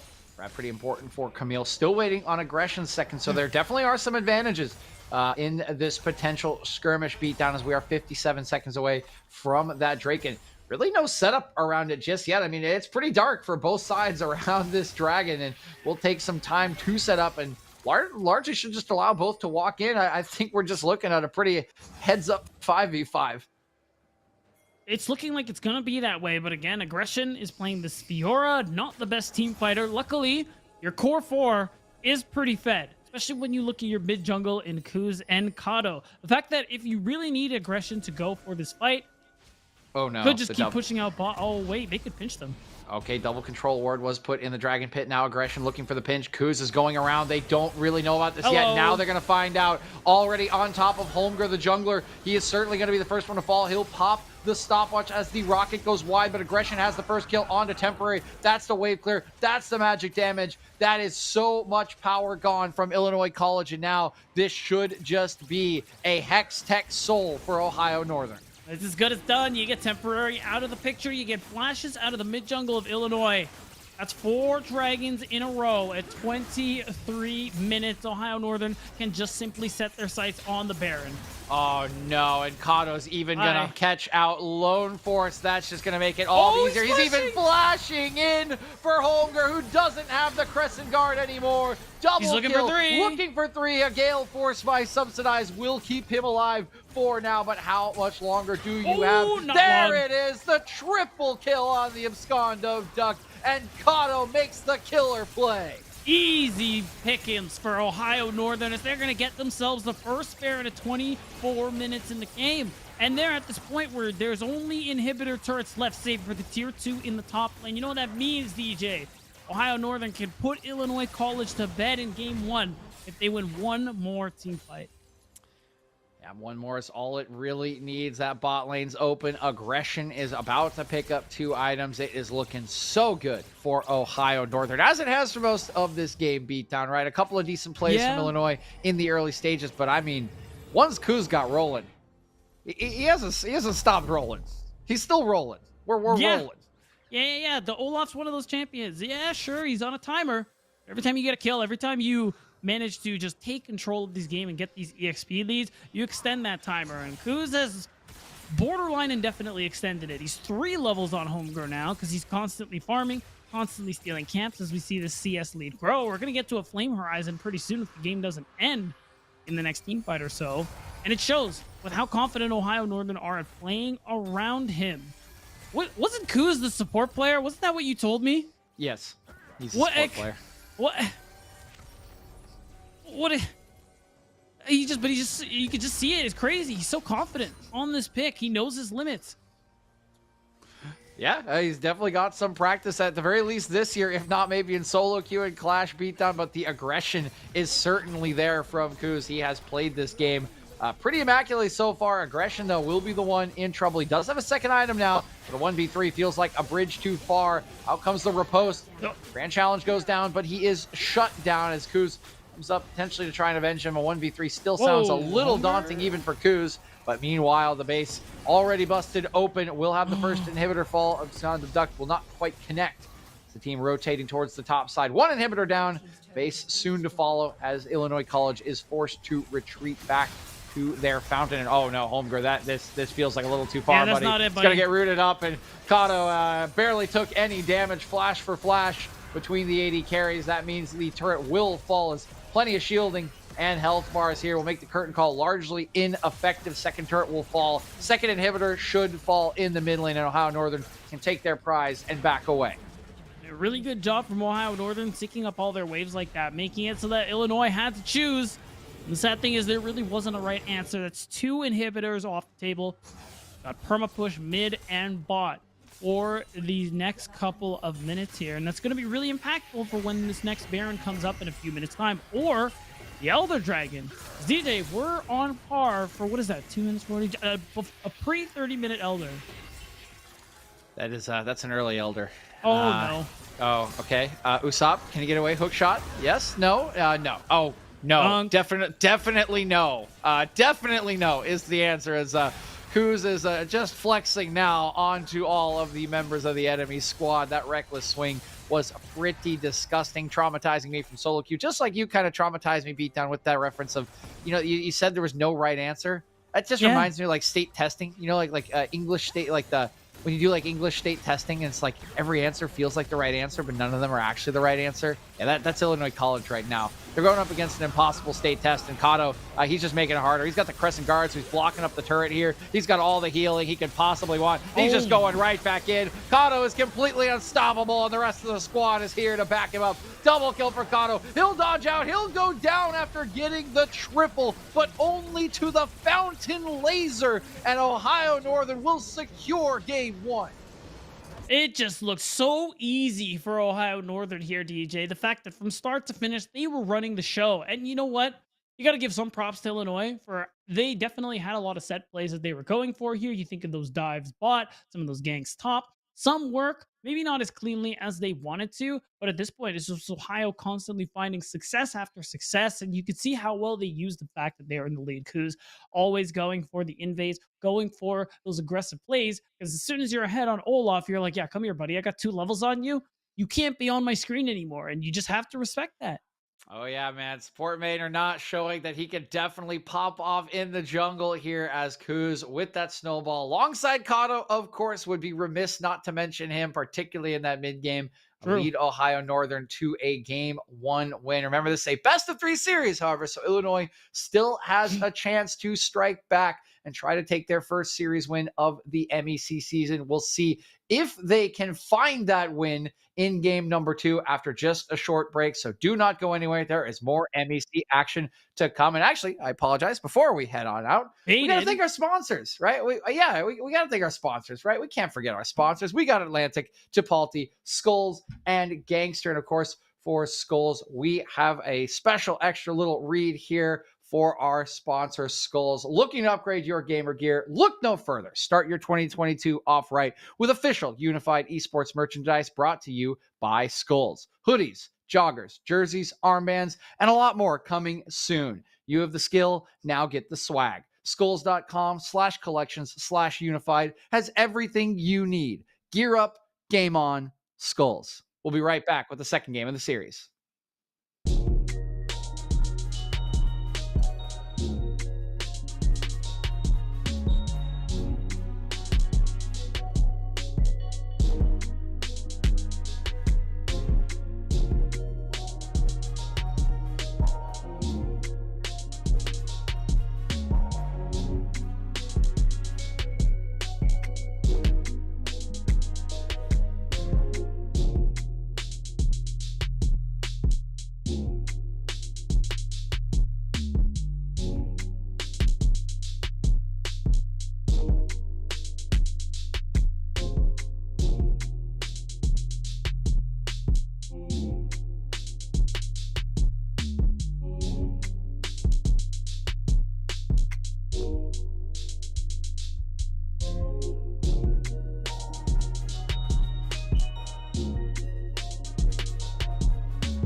Welcome back, one and all, to the MEC. We are here in week 4, getting ready to round out the midway point of the split. And we are midway, almost, into our best of 3 series here between Illinois. It's weird with a best of 3, right? There's really no technical middle. Somewhere in the middle of game 2 is potentially the midway point of the series, but you get the point out there. We are here in the middle of the series between Illinois College and Ohio Northern. Yeah, we got an early win for Ohio Northern. Pretty solid front to back victory behind Jungler Coos. And when it's time to see if Illinois can turn it around, beat down. That's going to be the question. I mean, the thing I liked from Illinois was again, I said it towards the end of the game where we were breaking down post game. The thing with Illinois that I liked was that they were going for a lot of pretty standard plays. They made a lot of sense and they were good opportunities too. It's just the execution is a bit of lacking.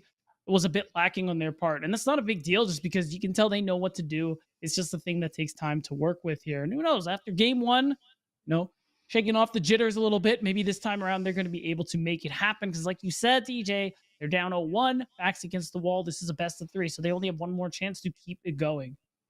We have heard here from production that ONU is over to the red side. So it looks like Illinois preferring that blue side portion of the draft, which I'm interested in beatdown. How do you think the priority changes here moving over to the blue side? Often opens up that AD carry pool, but they actually waited for their AD carry for the entirety of that last draft. I was going to say, I'm surprised they wait until, or I'm surprised they switch sides. I mean, it seems like they wanted to play a little more for their top laner. So staying on red side, giving him a counter pick seems like it makes the most sense. But with how good their bot lane was performing, you could maybe just see them go for one on the blue side. They can get themselves the jinx if they want to play it. And that's one less thing that they probably have to take away. Because I think Olaf Silas is probably something they're going to be looking at just based on how game 1 went. At the very least, that Olaf of Kuz, there's no way that's coming back.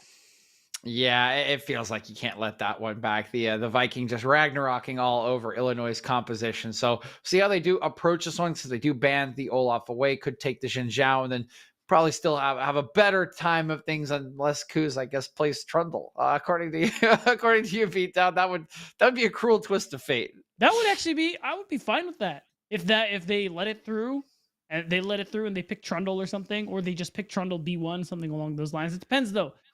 They have to play it for it to work. You can't just pick up Trundle and be like, oh, okay, all I got to do is this, right? Although it's going to feel that way because this Q is like the whole reason you outduel literally anybody. Yeah, get that chomp down makes it very, very hard to fight him in the jungle, but we'll see if that is the strategy that Illinois does go to. We'll have some different options looking here on the blue side, and of course, we need some different options from them in general. It hasn't started the series the way they've wanted to. The season has not quite gone the way they've wanted to, and we want to see some of that fight back, right, from this side. They were, of course, the finalists in the MEC last split, or second split of last year, and of course, they did lose a lot of that roster, but the pedigree is there for this program, and we want to see it rise back towards the top of the table.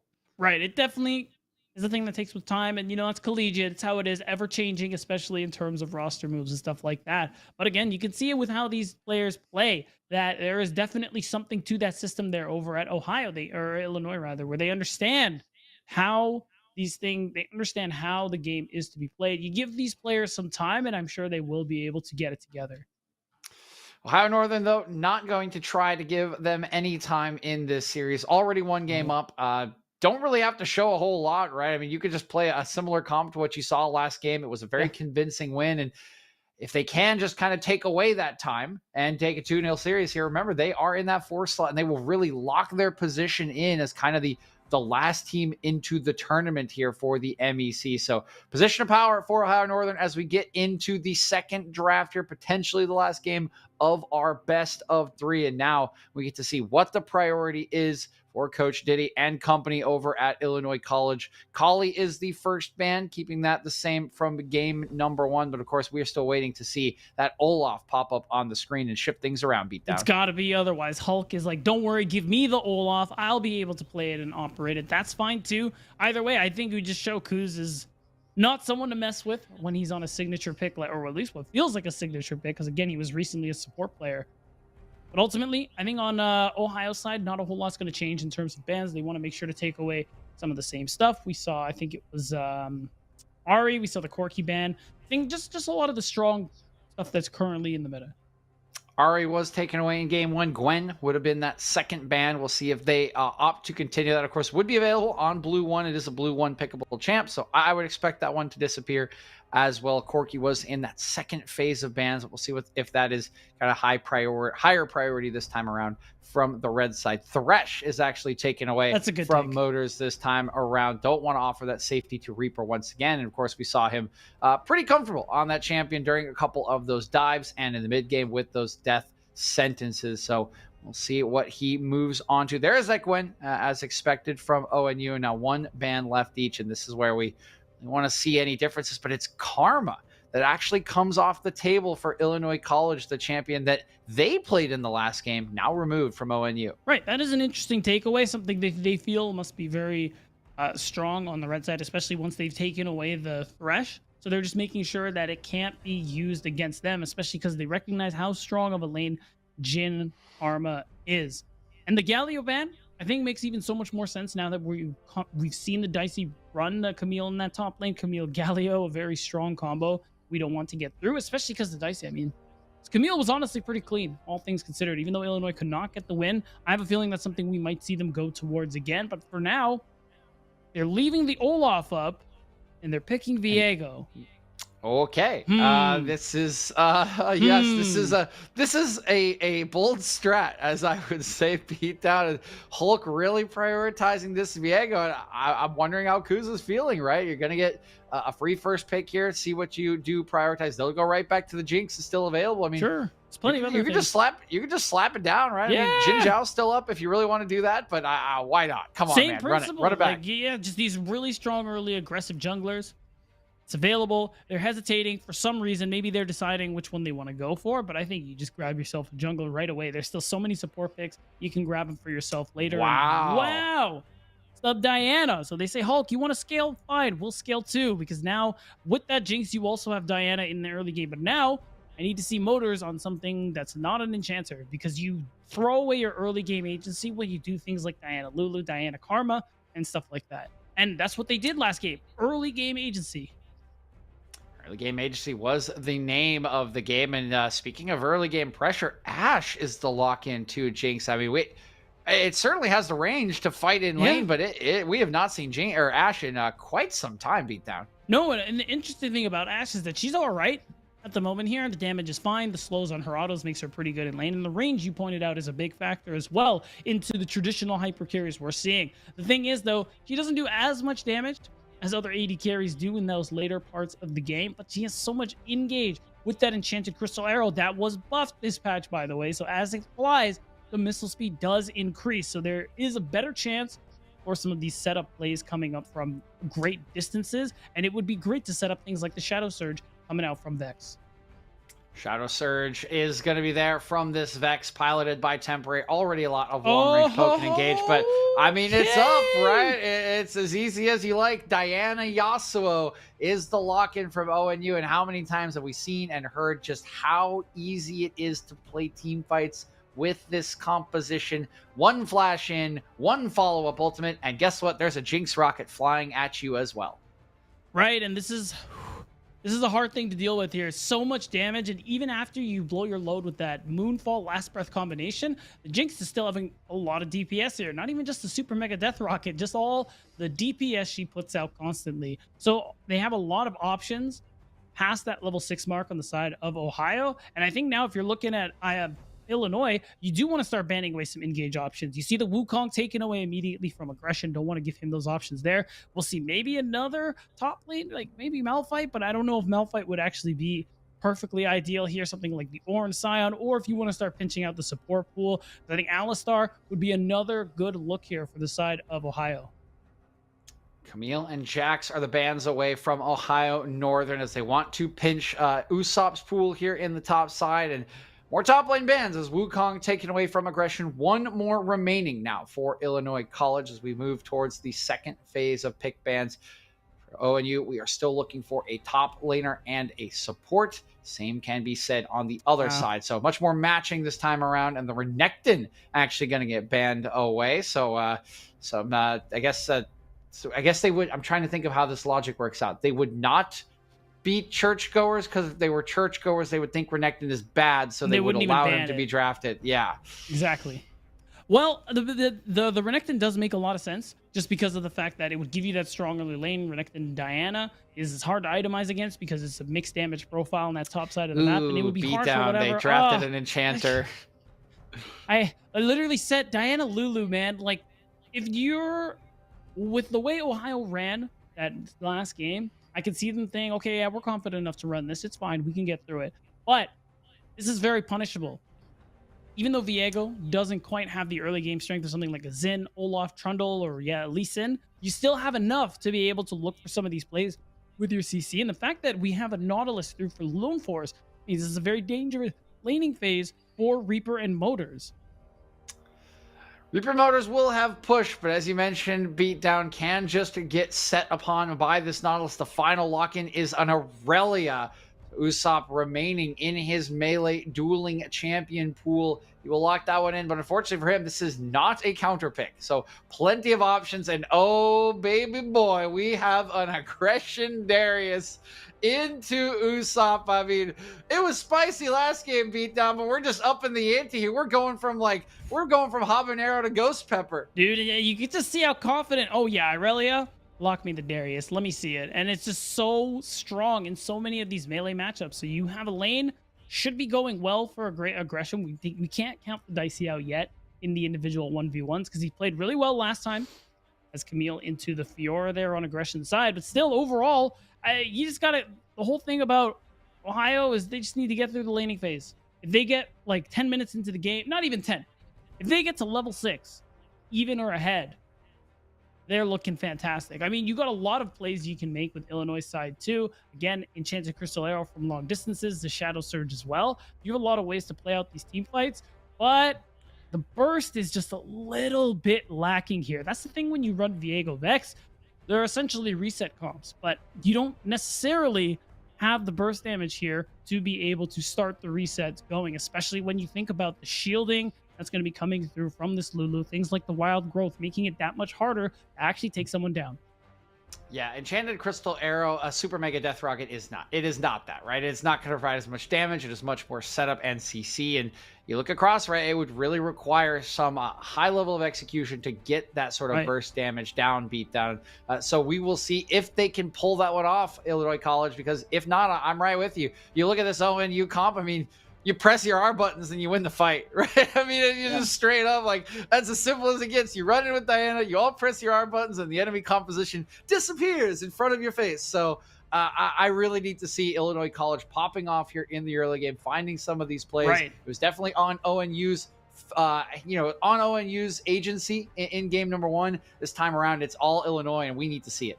Yeah, it's going to be tough too. At least you do have some favorable matchups here. I mean, again, we talked about Ashe Nautilus is going to get the better of Jinx and Lulu on paper. You should be able to get push in that lane. Yasuo is not so great into Vex too because dashing applies her passive Doom and Gloom, which means you can put extra damage into him from range here. But Kato was a stud in game 1 on the Sylas. Who knows how he will be able to overcome this? Yeah, I mean, we've seen all we need to see. Okay, so game 2 starting here. Everyone on even footing, Beatdown, as there's going to be a 5-man invade. This can happen when you have an engaged support into an enchanter support. Believe you are stronger, and oh boy, we are toggling vision. The ships are getting close, Beatdown. Will they pass in the night, or will we absolutely lay it down at level 1? I mean, I have to imagine Illinois College wins at level 1. Oh, they're going to get the jump on them. They're going to get the jump on them. No. Temporary is just dead here. Temporary is going to go down first. Oh, it's disaster. Good fear, but he is first blooded. Resets. By the side of Hulk Kuz, has and no now flash. the reset is in. There's no flash because Hulk, we didn't talk about it, but he fat fingered his flash. He can't get away. There is the E out, but it's not enough. Subsidizes. Oh my God, he's for the rest of his ghosting. Team. And the ghost is popped by aggression. He will not flash in. And the madness will end, but it will end with Ohio Northern in a 1K gold lead with a kill on their mid jungle, the part of their comp that wants to get to 6 Beatdown. Yeah, that is quite literally the worst case scenario. That first back from Cuz is going to be absolutely filthy. The only saving grace is that you, off of those deaths, you're going to come back to lane in time to be able to not lose out on the XP. You can start off your jungle clear fine if you're Hulk. So you have until the first back to make something happen. That's what we're looking for here. Illinois College. Before you see the reset from Cuz and Kato, then you're going to be on even footing. But as soon as the recalls come through and that gold gets spent, that's when you're in a tough position. And this is part of it. I mean, normally in a range versus melee matchup like this on the Yasuo, you can just punish the Yasuo in lane, right? You just walk up and you auto him and you say, no, you cannot farm this wave. Well, guess what? He's got more XP than you. So he's already pushed the wave in. He's going to get a cheater recall. He's going to spend his gold. You can see it already. The daggers come through, refillable pot, and a pink ward. So he's going to get really aggressive into this lane here. You could already see it rather with the trades he was going for into temporary. Already, some of that gold being spent, and already, I like this from Cuz, actually. He's going to do his topside recall and spend that extra gold he got first blood. So he's already going to show up to the bottom side of the map with a blasting one. Yes, a lot of AP that Diana usually doesn't have at 3 minutes. That is... that's just terrifying. Blasting... Jeez. Okay. Remember, level 6s do kind of need to come in for Cuz and Kato to really make it easy for them to engage. But boy, oh boy, do they have more agency than they should at this point in the game. Cuz now going to get onto that clearing pathway. He is dead even with Hulk, no problem whatsoever. He'll take the Scuttle Crab, walk over to his blue buff, and restart his clears. The bottom lane, again, they got pushed in. They can get engaged on, but they're fine. They got pushing power. It's going to be hard to impress upon them. I think until level 6, things are looking so good for Ohio Northern at this point. It couldn't look any better at this point. It's, as you say, even with the Scuttle Crab trade, what really matters is Cuz is back on the map, that blasting one, and can look for plays if he so chooses, but no defensive ward for aggression could very well be a problem here, because you see Hulk looking for the angle, trying to get the timer on some of these camps, or pick them up in case Cuz skipped the Krugs, like a lot of junglers do on the red side. But ultimately, he isn't going to find nothing. And you can see it, aggression, playing really smart, knowing, hey, look, my jungle isn't here, so I'm just going to hang back. Clearing the name of the game for Cuz. He is level 4 already, working towards that level 6. You can see the hover from Hulk, but going to be enough to bother aggression. You see the laning from... Okay, we got, I think he's dead. Minions? I think, no. Yeah, minions. No, okay. Aggression. Okay, we're just panning back and forth because everyone's dying. There's a flash in. Cuz gonna pick up a kill, and it's what looked like a potential way back in the game for temporary. Quickly is shut down by Ohio Northern as they get a solo kill in the top lane and then the kill in the mid. Man, this is tough. Saving grace for temporary. He's gonna TP back and not lose too much, but already plates are starting to go on the side of Illinois' mid-tier 1 turret, and what it means too is you get the information on the Krug camp, because his mid laner is recalling, he's also going to recall, which I love. You're going to make sure you guys are on even footing in terms of tempo and just move back onto the map together. I mean, it's Diana Yasuo. This is what it's all about for Ohio Northern in this composition, and with them both being back on the map at the same time, gold being spent, tier 2 boots for Kato. They're already getting real dangerous as they get closer and closer to level 6. I mean, yeah, it's nearly a 2k gold lead at 5 minutes, 30 seconds with an incredible skirmishing and team fighting composition. We need to see something out of Illinois College. And I even jinxed him too, right? I was just about to praise Usopp for his laning. He was up 10 CS. Things are going fine. We blink away to mid lane, and all of a sudden we blink back and he's dead. So, this is not good, and I am very worried that this is going to turn into a very, very large bloodbath, but the blood will only be from one team. Usopp, okay, good flawless duet. Level 6 is in for aggression. Cuz is just going to walk on up here, and they're just going to kill him. They're just like going to kill him. They're just going to kill him, beatdown. Yeah, it's that easy. Usopp tries to ult. Vanguard's edge, but it was too slow. Nice. Noxie and Guillotine coming through from aggression. What does it mean? Turret plates, waves lost by Usopp, who, I mean, again, to be fair, right, we do praise his laning, I think for good reason, but this game has just not been happening to him. He gets countered by aggression. He picked that Darius on the R5, and Usopp now going to be so far behind in terms of gold and XP because of what happened. Yeah, and here is the trade back, right? Hulk is going to get this Infernal Drake, and that will feel good, but it is nowhere near worth what has been earned here for Ohio Northern. 5 kills to none at this point in the game. Nearly a 3K gold lead. And critically here, beatdown as we see it on the screen. This is just ticked level 6. So both mid jungle have level 6, which means that game on for any kind of playmaking. Wait, what?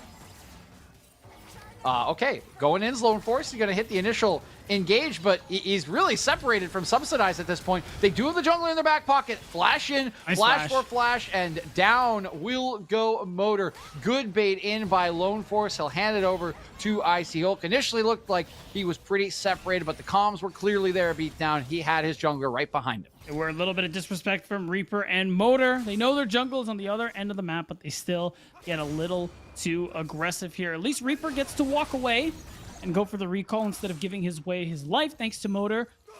But still, it is a nice play from Illinois. They managed to get something back for themselves on the map, and that's what they have to do. Now with Subsidized very soon getting access to that enchanted crystal arrow, it will allow Illinois College to be able to make some plays as well. And speaking of plays, I love this from Ohio. They've been doing this in game 1. They do this the whole time. Kato and Kuz sync up all the time. Usopp. Oh, he's dead. Run. Nope. You can't he's run. done. He's done. You can't run from this conversation. It's just too broken. Beat down. He sees it coming. He's walking away. He's doing the best he can, but there's just He was on the nothing. screen. That's not allowed. I mean, yeah, that literally is just how it goes. There's just nothing Usopp can do there, and unfortunately, he will be taken down once again. Rift Herald will be taken by Cuz, and 8 minutes and 30 seconds, the entirety of the top lane turret, plates and all, will go over to Aggression and Kato. I mean, that is a bit of a saving grace for Usopp, because at least it means he's going to be able to farm a little bit more safely as long as he doesn't push the wave too quickly. But ultimately, it's just showing you how dominant Ohio Northern are at this point. Mythic's starting to come through here. Goose is going to get that rocket belt right away. Before anything else, no boots, no nothing. Now, the damage is really going to start to pour on, and this is what they're going to do, DJ. Kato and Kuz are just going to move around the map together constantly, and as soon as they see opportunities, they're just going to pull the trigger. It is the dynamic duo. Nice win wall will deny the initial engage. Oh my god, Kato's just kind of smurfing on him right now. He will finally get CC'd up, but the tornado back! Can Kato turn this? He almost gets 2. Hulk will revive, but here's Cuz. He did get 2, and his buddy Cuz is there to avenge his death as well. Kato makes it look easy in the 3v1.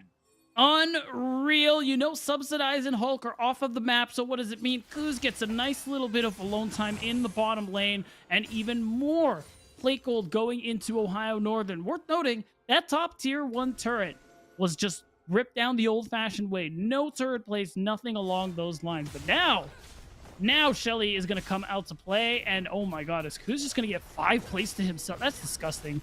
Oh my. Okay. Yeah, oh my god. This man makes Warren hot. Buffett and Bill Gates combined look poor. All right. I'm gonna do it, DJ. I'm gonna do it. Observers, please show us the goal. Yep, we have I need to see know. That all is of this so entire much gold. league has to be on Kuz, or like almost entirely.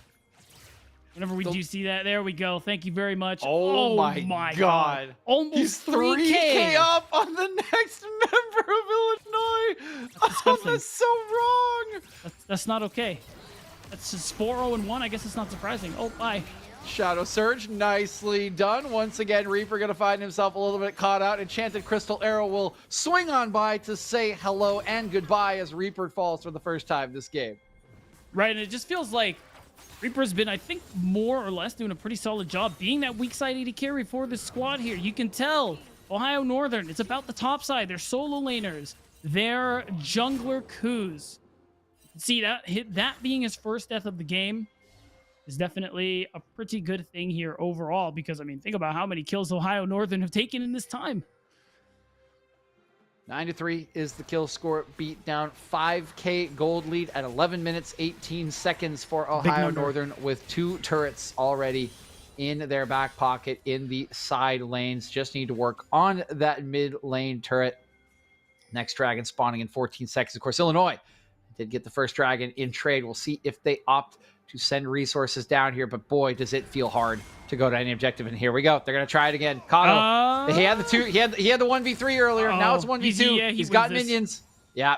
Okay, they're just going to walk away. They can't mess with him. They know it. There's no Shadow Surge either on temporary, and that is just time spent for Icy Hulk in the bottom lane. And guess what, Usopp? You've been bullied a lot this game. I think it's about to get a little bit worse. He's got his support coming to help beat down. We'll see if it's enough. Going in onto aggression. He knows the jungler is coming, but there's nothing he can do about it. Kuz just going to ignite him, take him down. Aggression will finish off Lone Force with the Noxian Guillotine. Meanwhile, Kato, he is taking the 1v2 to Icy Hulk, but he will not win it this time, and Hulk will get the soul heal. Staying. Finally, Kato is shut down. This is, I mean, the HP is a little low. Oh my God, Hulk is just gonna go for it anyway. Do it, baby. Here. Yeah, we need that Drake. We need that Ocean. I mean, true, he still has the refillable pots, and the autos are a little slow from the Ocean Drake. So yeah, he'll be able to do it. Even though he doesn't have any smite, that's in some insane damage calculations coming through. Wait, is he gonna? Oh no, he dies. Never mind. He won't finish it. Yep.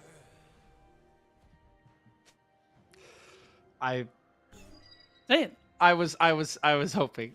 Nah. Beat down. After I saw that last auto, I was like, nah, never mind. It's done. Beat down, no. sorry. No. What did he do to deserve this beatdown? Our observer was staring him down the whole time too. He didn't even pan away. Okay. I mean, as much as I agree that is very tragic, you saw his health when he started it. He made that decision. Oh no, beatdown.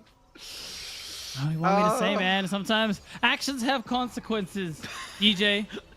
And we just witnessed the prime example of it. Hulk, time off the map is something he can't afford because he is already falling so far behind. 3 levels for Kuz, who has the most XP in the game right now. He's level 11. 1-1 before anyone else gets double digits besides aggression, but he doesn't count. Beatdown.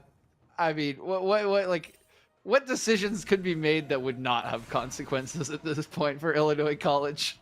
Being on the map, maybe? Yeah, I was going to say, that's Being in their the base, real actually, decision here is really all we have left. I mean, the gold lead, it's an inevitability at this point. I mean, look at this top lane. It is in shambles. These members are so strong.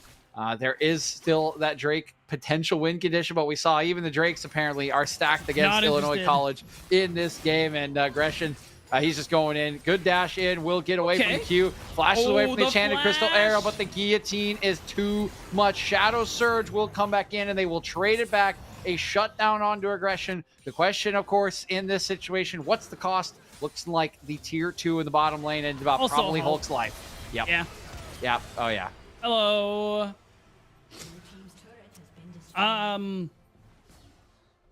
Yeah.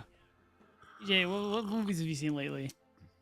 I haven't been to the theaters in quite some time. I did watch a Violet Evergarden movie recently. That was that okay. Is a movie?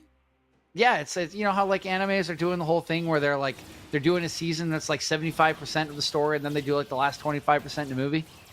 I didn't know that was becoming a trend. I thought only No Game No Life definitely did that. So No Game No Life did it. Violet Evergarden did it. Demon Slayer just recently did it with the Mugen Train thing, right? Okay, that was a pretty banger movie though. Yeah, it was a banger movie. Dude, how broken is Ufotable? Oh, they're pretty broken. The animation's really good. Really top notch here. Yeah. It would make this game look really pretty for Ohio Northern. They would have a lot of cool animations and graphics for all the kills that they're picking up. Imagine you get Ufotable to make like team videos. Ooh, right? That would be hype. It would be hype. What's our budget looking like, guys? Unified? How are we looking? Ooh. I don't know, man. I don't know if we can afford unlimited budget works. I'm not gonna lie. Yes, that's a great, excellently done, Beatdown.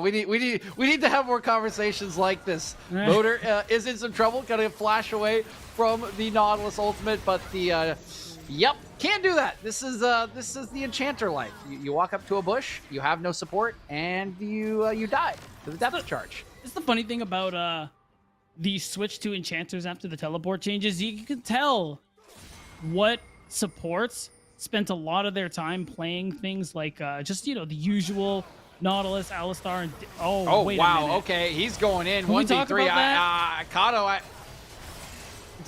So it was all of 8. It was all of 8. Yeah, it's all of 8. I mean, because it's just He actually Yeah, wouldn't be Cuz is gonna do Cuz things. Yeah, Hello. I mean, you can't flash away from Diana. That's not how this works. That's a triple kill for Cuz without his partner in Kato. We were gonna say that decisions had consequences. Beatdown. You know, we were about to throw that line back into the face of Ohio Northern, but apparently they only have consequences for Kato. And apparently, because of the team game, they have no consequences. There are no consequences for his decisions. Nope. It was all calculated because he gets to say that now. He gets to be like, haha, idiots. You thought I was 1v3ing? I was paving the way for Kuz. It's all about Kuz. He's 8-0, baby. It doesn't matter what I do. You can't stop him. It doesn't matter how much I int. It really doesn't. That's the It saddest actually part. doesn't. That's not even a joke. Kuz has 3 items. I mean, he has 3 completed items beat down. Oh, He Shadowflame can is 1v5. popular, too. Shadow Surge going to come in here. Exhaust comes down temporary. A lot of damage down. Motor ults himself. What? Gale Force not going to get away from the dredge line. Reaper going to have to flash if he wants to stay alive. Cleanse and Flash are there. Kato is back into the mid lane. Last breath is available. Kuz is coming from the raid bottom side of the boss. map. Okay, he's not in time. It's okay. He could try this, He's honestly. looking, he's No feeling one himself. can kill him. No one can kill him. He could definitely try this if he wanted to.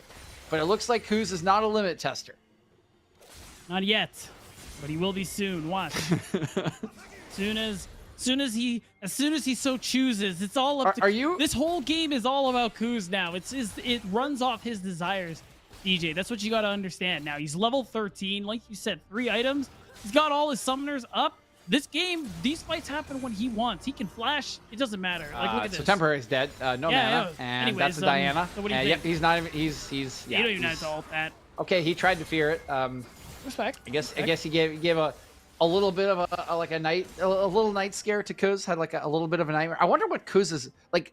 What could you possibly have a nightmare about if this was like if you were like Diana with this much power? What would you actually be afraid of? What's there like actually to be scared of? Maybe Nexus turrets. Yeah, that's like about maybe like something like sun based, you know, because you're a heretic. Ah, and yeah. True. doing heretic things. But I don't even know if the sun's strong enough at this point. No. Like, no. Combo comes in again. That's an easy kill. Ku's gonna walk into base completely, essentially God at this point, the Lunar God. Truly. Kato playing around here, and this 1v1 does not go well for you, Usopp. Death is on the cards here.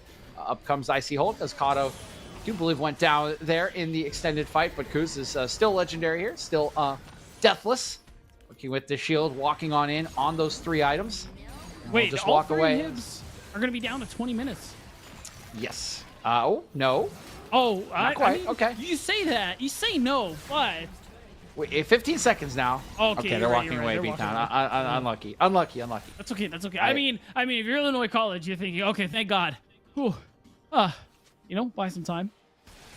Should they like have a feature? So 2 questions. If you are 3K gold up on your opponent, like on your counterpart as like any role, jungler, whatever, are you obligated to limit test? No. Icy's dead. Yeah. To answer your question, I would say no. I don't think you're obligated to. It's just like when you're ahead, there's just something in your brain as a League of Legends player that's like, no, I can do more. I can do more. No, yeah, I can do this. I'm fed. And then you give away your shutdown, and you're like, oh. It definitely feels like you're obligated to, but realistically, it's just the League of Legends brain rot. That's what I'm gonna call it. Okay, there you go. So it's not obligation, but it's brain rot. So it's like biological obligation. Yeah, Right, but you not, could put it that way. It's a biological impulse obligation, but it's not actually your like mental obligation. It's just biological. It has to happen. It's not like a Second game question. mechanic or something. If you're up 5K gold on your own, should fears just like not apply to you? Like, would you really be scared of Fiddle? Like, seriously, would you really be scared? Like, if Fiddlesticks came over the wall? Yeah, true. And you're like Kuz, 5,000 would you ahead of really him? be afraid of Fiddlesticks? Why? Why would you be afraid of Fiddlesticks? I mean, it's probably a magic thing, so it doesn't really take into account things like gold lead and stuff like that, right? Oh God, I didn't even want to ask for this. This is terrifying. What is it? 5? Yeah, 5,000 up on temporary. Wow. Okay, that was a little prophetic. I didn't even think it was that bad. God damn, dude. 5K is the difference here between the junglers and Illinois, just trying to hold on to whatever vestiges of defense they have left. The unfortunate answer is they don't have any. There's Kuz flashing in, 2-man knockup into the last breath, and this truly is the last breath for Illinois as the ultimate and the wild growth used on Kato to keep him alive. Still deathless is Kuz, as all 5 members are baroned up, are powered up, have all 3 inhibs at 22 minutes, and will soon have the Nexus turrets as well. Kuz still going back in, has the Zhonya's Hourglass, still not afraid of absolutely anything. Turrets will fall, Nexus will fall, and in some of the most convincing fashion we have ever seen behind Kuz's Diana, it will be series over for Ohio Northern. And what a strong fashion coming through from Ohio Northern, all off of a really, really unfortunate level 1 play there coming through from Illinois. You want to take advantage of your stronger level 1. You just weren't expecting the bush that Ohio was sitting in, and they took full advantage of that. Yeah, just the cleanest, really snowball. I mean, we talked about the snowball on the Olaf in game number 1, but from the level 1 with the power in the mid jungle, they did not take a breath. They absolutely slammed it down onto Illinois College. I don't know where they have to be this afternoon, beatdown, but they clearly had somewhere to be because they wanted that game over as quickly as humanly possible. And again, Kuz and Kato really kind of leading the way here for this squad as they will reinforce their position. 3-3 now in the overall series score, firmly in 4th place and looking at this midseason point like they are headed to the MEC playoffs. Yeah, more than likely. They're definitely one of the teams to beat outside of the usual, of course, like your Grand Views of the world and Purdue and stuff like that. But this is definitely a statement game from Ohio Northern. You got to give props to them for being able to kind of show us at least 2 different styles in this series where you do have the really strong early game aggression there from Kuz with the Olaf and how active he was able to be in the earlier parts of the game. And then you also have the look of the Diana with the Diana Yasuo, and you can see how well he and Koda play together in this mid-jungle duo, and they're looking like a force to be reckoned with going into the playoffs. Certainly are. Very strong performance, and hopefully we will get to hear more about it as we are trying to set up an interview with one of the players from Ohio Northern. So we will take a short break and come on back when we have that interview set up for you.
Welcome back, one and all, to the MEC. We just finished the series between Ohio Northern and Illinois, and we have got the jungler from Ohio Northern here after he absolutely demolished his opposition over 2 games on an Olaf and a Diana. Cuz, welcome to the interview. How you feeling after picking apart your enemy today?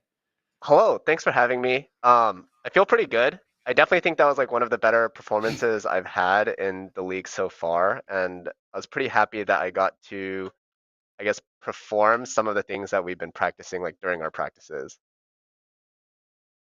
Yeah, so you talked about well before we were going live how you used to be a jungle player some time ago, primarily switched to support. What's it been like coming back to the jungle role? Because I know I don't remember why specifically, but you guys didn't have a jungler at the moment. So how's it feel coming back, and how come it ended up being you role swapping? Yeah, so basically our AD carry is taking time off school right now, so he's not able to compete on the roster. And as a result, I guess like the entire team came together and kind of discussed, and we decided that there would be more value in moving me into the jungle role. I guess because I would have like more impact on the map with the level of play I have. So like on one note, like we're looking for a new jungler for next year, but for the meanwhile, I'm filling in jungle. It's definitely hasn't been the easiest transition because it's been like 1 or 2 years since I used to be a jungle main, but a lot Hmm. of stuff is coming back to me pretty quickly, and hopefully I can Nice. just continue performing on the role.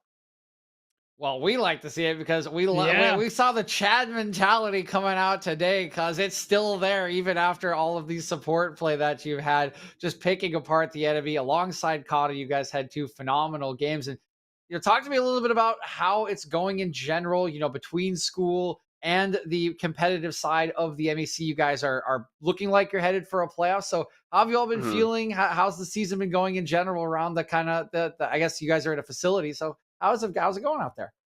Oh man, it's definitely been pretty busy for me. I'm taking like a lot of classes right now, so it's been pretty tough juggling like going to practice, getting in my own time like for solo queue and completing all my schoolwork assignments, studying for exams.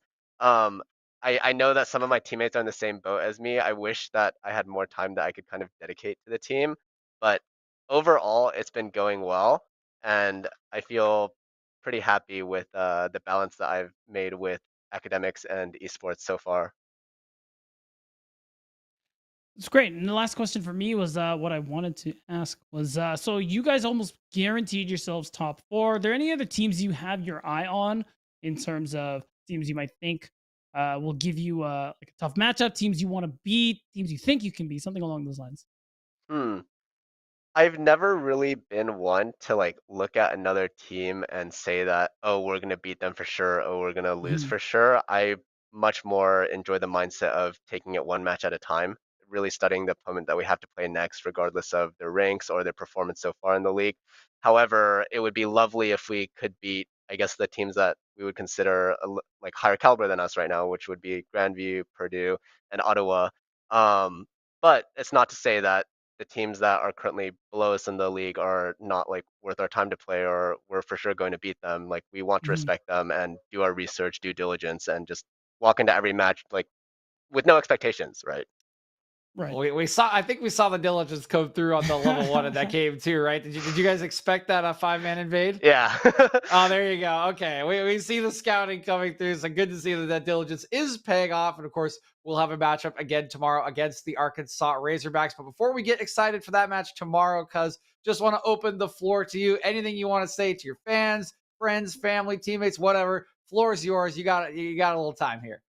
I've always wanted to do this. So hi, mom. I don't think she's watching, but like I just wanted to say that on air. Clip it I and just show it to yeah. her.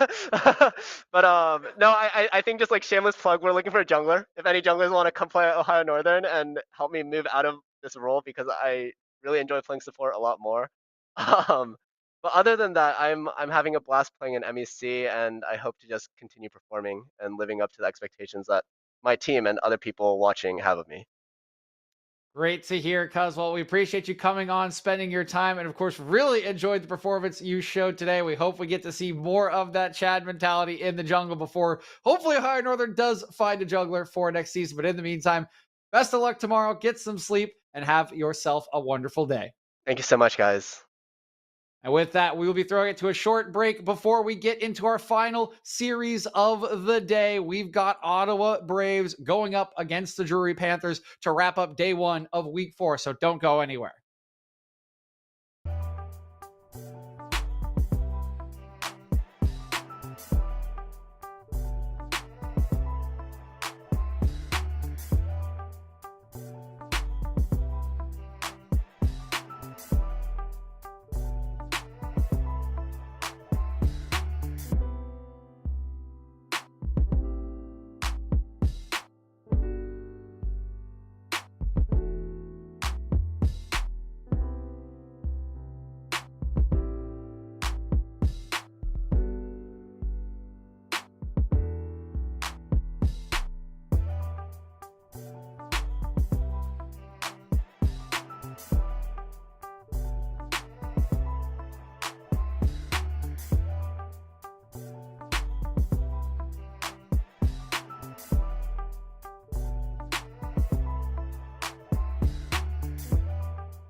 Welcome back, one and all. It is time for our final series of the day here on the first day of the 4th week of the MEC. Once again, my name is DJ, joined by Beatdown to bring about the close with the series between Drury Panthers and the Ottawa Braves. Yeah, and it's hard to beat that last series we just saw just because of the sheer dominance Ohio Northern were displaying, and especially in that final game. Of course, we do have Ottawa, one of the top teams in the tournament, alongside teams like Purdue and GVU. So you got to imagine this is going to be another show that they're going to put on as well. Also, shout out the jungler Coda. He was we did see he proposed to his girlfriend, and she said yes. Let's go. So that okay, I It was finally have it was Coda, yeah. Okay, well, big congratulations then to Coda, and we'll see if he can continue the goodwill and love that is It's the obviously wife in the buff. air here. Because I mean, yeah, like now what happens if you lose the series? He won't. That's the And thing. Like there you go. Okay, you you can't can't, right? You underestimate the can't. fiance and wife buff. It's so powerful. There you go. Okay, so we have our prediction already from Beatdown. He's calling a 2-0. So, and obvious reasons, wife buff. So now, well, fiance buff at this point. So now we have to look to Drury Panthers. How can they overcome this boost in power, Beatdown? I mean, better start proposing on the spot or something. I mean, jokes aside. I mean, Drury do have ways that they can win this game. It is going to be a tough one just because we look at Ottawa as one of the better teams in the tournament, like I was just highlighting. I mean, we look at this roster for Drury. The one who stands out for sure is immediately the killer guy, 80 carry. We're in this meta where you can play the top side, but you can, like, for the most part, a lot of people are playing for the bottom side. You look at the 80 carry meta, and it's been a lot of hyper carries, Jinx and Felios, and things like that. It's always that handshake a few times, unless they are banned away, which doesn't really happen because you'd rather handshake them. So if you give this guy resources in that bottom side of the map, and you get a good enough team composition where you can kind of play that front to back style where it's like, hey, look, man, we're playing for the killer guy, and hopefully he's going to kill them. Yeah, I think it's been a good angle, I think, thus far in the wins that Drury has had, and Killer Guy has stood out to me as kind of a star player, despite the record right there, 1-3. They do have 4 game wins to just 6 game losses, so their series have been close, beat down, and of course, they did not play last week because of some rescheduling. So again, it's the first time we've seen them in a couple of weeks, if I'm not mistaken, looking back at the schedule. Okay, they did play on. No, wait.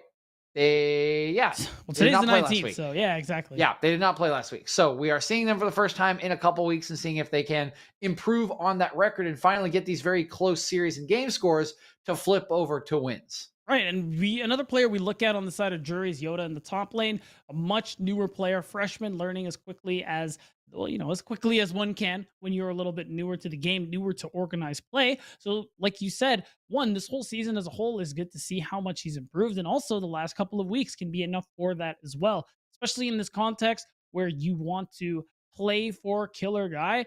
I think you put him on this standard. He's probably going to be spending a lot of time playing those, standard tank enabling kind of top laners, things like Or and Sion, whatever the case may be. And because Drury are going to be blue side first, I'm already seeing it. Heavy priority on the Jinx pick. Yep, that Jinx pick is always very, very favorable in the blue side. You mentioned learning the top lane. Well, he will be up against Brixton, of course, who has already shown some great progress, of course, for that Challenger one-trick Warwick.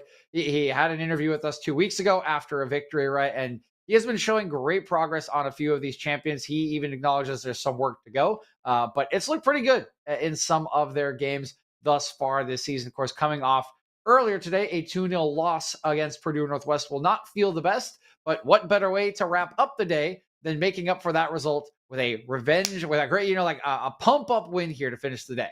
It would definitely be a nice boost of confidence for the team. They were able to do so, and it's looking like we can see everybody playing at their PCs, and we're going to get into draft. There it is. We're going to start it off. Final series of the night here. And we're talking about 80 carries, too. This bot lane matchup is definitely interesting because I think the name was Young for U of Ottawa's bottom laner previously. And he ended up leaving now, and he's playing for Supernova Dark Matter. So now Levi has had to step in and fill the role. And I mean, Young was a player on the squad who definitely did get a lot of work done, someone they would play to quite a bit. So we're going to see how Levi is able to kind of fill that role now that he's gone. And we did see Levi on the Jin a little earlier today. Looked all right on the pick. Again, the series not quite going in the way that Ottawa would have hoped, but we will also hope that they've kind of cleaned up a little bit, had some discussions going into this series. Now we can see Levi pop off because Young, it's some big shoes to fill. He'd shown quite a bit, right? He was really well talked about by both the coaching staff and his teammates, and looked like quite the threatening carry, even in a league full of really good AD carries like Aaron, like the killer guy, like I Look at Trees, right? So many members here. So we'll need to see him step up, and you can already see trying to ban away at least one bot laner from the killer guy that they know he likes to play in the Caitlyn. On the other side of things, of course, as it always must be, Warwick banned away from Brixton. Cannot allow him to get himself on that champion. LeBlanc, the second ban away from Blonde. And there's that Veigar again popping up. We see it playing in the LCS right now, Beatdown. We mentioned at the start of the day, just more and more of this little Yordle.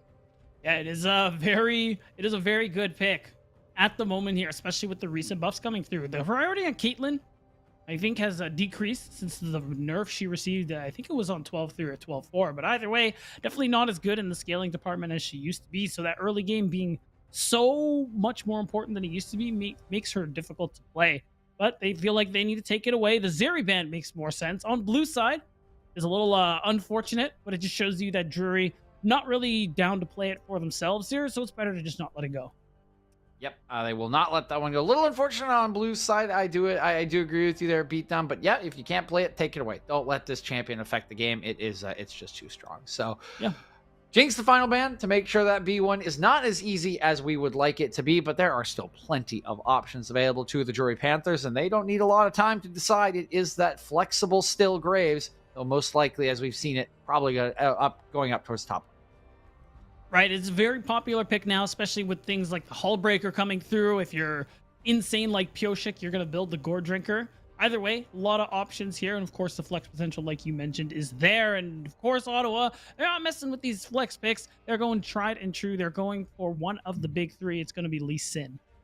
Yep, Lee Sin, so much playmaking on to Coda in a day in which he's already made several plays, of course, beat down. So that will just continue the theme, I suppose, for him today. And there is a Felios for Levi, a big carry in his back pocket, a departure from the Jin from game 2 of earlier today. He will be dishing out the damage and looking for team fights. Right, Zeri off the table, Jinx off the table. What better way for Levi to start off by putting on the carry pants here for the Aphelios? No shot, right? Oh my god! It's the Rek'Sai lock-in. And I believe Othric played a ton of this champion last season, beat down a bit of a specialist on this pick. We remember from years past, of course, the interaction also into Lee Sin dash. You can't interrupt that one if you are good at the champion with relative ease, I would say, if you know the interaction and the timing. So excited to see what Othric can do on this pick. And you can see the DU, they are all in on this early game. They want to blow up Ottawa's chances in the opening stages. That is what you get when you pick Rek'Sai and Syndra in your first phase.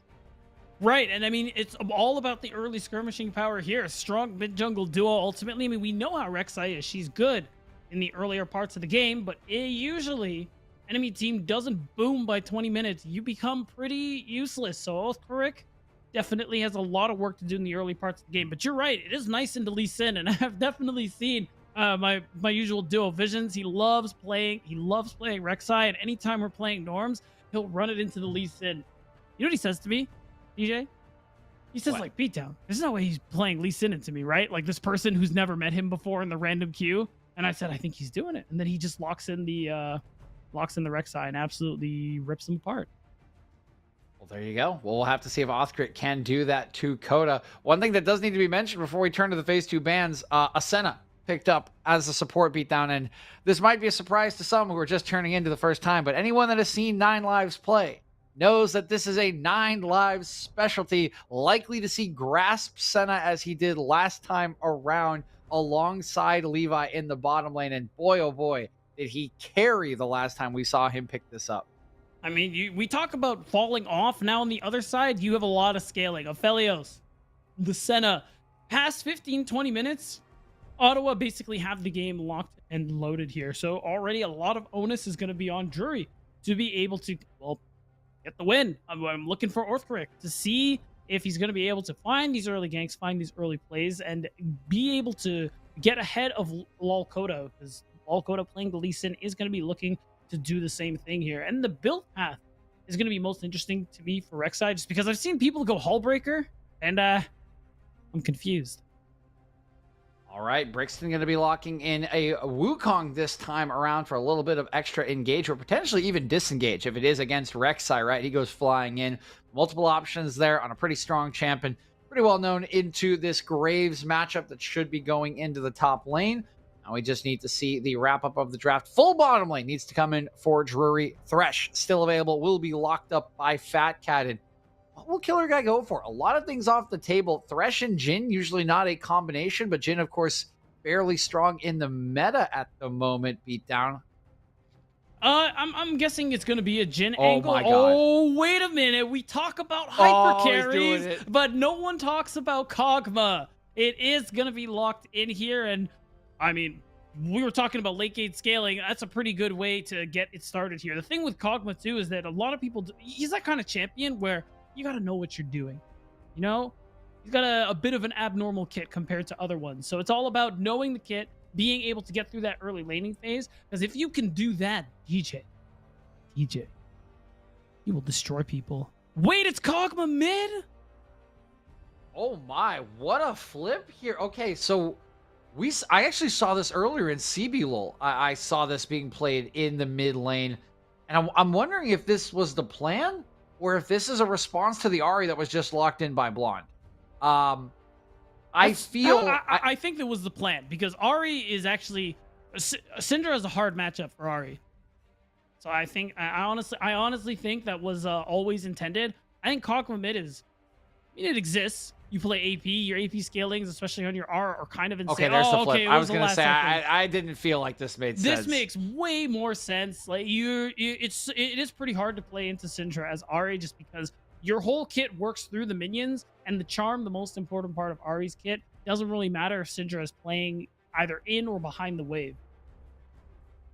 Right, and of course, if you are just dashing into Syndra and she holds on to the Scout of the Week, always that option to just knock her away. And then burst her out. So we'll see what Blonde can do on this Ahri. We've seen him pilot it a couple of times to decent success already, beat down, but maybe in a tough matchup have to show that he can overcome the obstacle of that Syndra. But I mean, my eyes are going to be on this Kog'Maw in the bottom lane, right? It's not the traditional Lulu paired with him, give him the attack speed buff. It is a Thresh for repositioning, but nevertheless, it gives them an angle for a hyper carry. If their early game does not necessarily go to plan, or they don't get far enough ahead, they can look to the Killer Guy to try to rescue them. Right, and that's the thing. Even though it isn't like the standard Kog'Maw Lulu like we talked about, again, Kog'Maw has a lot of struggling in the early laning phase. He's pretty weak early on, needs some of the itemization to come through, things like the Ginsus, the Shield Bow, and etc. Or rather, the Kraken Slayer, excuse me. So having that Thresh to be able to just hold your hand, get you through that laning phase, use that Dark Passage to get you out of trouble if you're in any of it, I think is perfectly fine. And it's going to be nice for playmaking later on into the game anyway. Yeah, the playmaking will be there for Fat Cat, as it will need to be, right? We have mentioned it a couple times already, but this early game is going to be so very important for Drury Esports. If they can get protection somehow for the Killer Guy, if they can roam, whatever it takes, they've got to get ahead, beat down. There is a very hard clock. It will strike loud, it will strike hard, and whatever it strikes, it's game over for Drury if they do not have a big lead, if they do not have dragon stacking, if they have not shut down or snowballed at least one lane, they will just get absolutely run over. Yeah, it is hard. You're going to have a lot of split pressure with the Graves, which is going to be nice. I think you're going to end up outdueling Wukong later on as you start to build some of those items. The thing to me is, although I agree Rek'Sai is going to be really hard past 20 minutes, I feel like if you're in an even game state, you could just be a CC bot. And as long as you can heal or set up for your Kog'Maw, I actually think you'll be in an okay spot as long as Killer Guy actually manages to get to that strong point that we know Kog'Maw just starts to just melt people. Oh, it is Kog'Maw mid. Oh wow. Okay, it is. Okay, so let's rewind here, beat down. Okay. how these matchups going to work out now that we see the Kog'Maw AP mid is in the hands of Killer Guy, by the way, going back to his old role where he was playing last year into this Ari. I feel like this is fine for him early on, but this feels like it's getting real hard at level 6. I mean, is Blonde just not going to ult on top of him and kill him? Yeah, I don't really like this matchup. I mean, I feel like it's going to be easier for Ari because, like, at the end of the day, Kog'Maw is an 80 carry, despite the range, despite the magic. The magic damage he can do is pretty squishy. So, if we get to like level 6, especially with Braves taking the ignite, then I think there is a lot of kill pressure here because it's going to take some time for Killer Guy to be able to get up on top. Plus, the wave clear isn't going to be there right away, meaning, of course, as Ari does at the moment, she's going to have that priority in the mid lane here. And it's going to be nice for Braves to be able to move around the map and try to have an impact on the other parts of the map. Especially when you look bot lane, you have double marksman, even though it is a Senna in the bottom lane. So having more bodies setting up plays, especially into things like the Thresh and the Syndra, will be really impactful. Looking at the junglers here, they will be super important in this early game beatdown. We have Othkrick going for a full clear here. He's on Krugs. Will he try to level 2 gank after this? I feel like he'll just full clear this, no? There's a ward there. That's a good ward, because I think that's what they're concerned about. If we saw a potential cheese coming through here, all you really need is the knock up into like scatter the weak. There's a lot of CC there that you could definitely layer to get an early good start to this game here. And I mean, and the more I think about it too, the Syndra bot, I can see it working into this double marksman just because you can farm very safely 1v2 and you have that ability to, I mean, clear waves pretty effectively even when you're being pressured under tower. Yeah, that can allow Fat Cat to go roam, help out Othkrick, and get that tag team going. Look for these picks. Look to snowball us up and around this mid lane. Ari not that mobile. She doesn't have the level 6, but I feel like Blonde knows what's up. The wave is pushing into him. This looks like a tricky angle if Othkrick wants to try it. Yeah, I don't think the opening is there. You're just waiting to see if Braves makes a mistake of some kind. You can see a killer. He's asking for it. Flashing away is Blonde. He throws the charm out. It actually hits a minion, but he will stay alive regardless. The flash now down. That is a potential repeat gank for Othkrick, but we'll have to attend to his camps before any more action can occur. It's a really nice play, especially from Killer Guy. Baiting, walking away from the wave, being like, hey, I'm in charm range. And it ends up working out perfectly once he lands the slow. So all he's got to do is do that again. Of course, Braves probably has learned his lesson. The thing is, now we have a gank coming top and mid. Rick looking for Brixton. Will land the Q. Hello. He's going in with the flash. The early game damage on the Rex side, not quite enough. And here comes the return play. Coda in the bottom lane, looking for Killer Guy. He will get charmed up after flashing away. And down goes the returning mid laner. Blonde will open with first blood. And there it is. The play is answered by Ottawa Braves, who end up getting a really nice gank coming through here from Lol Coda. Of course, Killer Guy will be able to TP back to the mid lane, but I mean, ultimately still very successful. Now you get a nice back there for Braves, who managed to get a good chunk of gold into his pocket here. In bot lane, of course, double range means you are pushing in, but again, as expected, Baymax is going to be able to keep up and farm just by nature of the champion and how it operates in the bottom lane. So far, so good here for Ottawa Braves, but Drury, although I think Othkrick is under pressure on the Rex side, things are going okay for the moment. Teleport down, first blood into Blonde, but is okay in the mid lane. Killer Guy. Othkrick has a couple options still. The flash is down in top lane. The flash is down in mid lane, while his own flash is down. If he can find the right angle, there are gank options available. Ooh. Speaking of ganking, Coda hiding out in the bush. This wave is pushing out, beat down. They're going to shove it right in when Coda stops his base. He knows there is a timer coming, but no, Baymax and Fat Cat, they're just going to push it. They're going to walk on back. Will they fall for the trap? Here it goes. There it is. Here he comes. Coda going in, gets the slowdown on the E. Nice scout of the week. Is it going to be enough? Fat Cat rooted up. Nice death sentence. Good play onto Levi, but not enough damage quite there from the turret. And importantly, Fat Cat and Baymax will stay alive.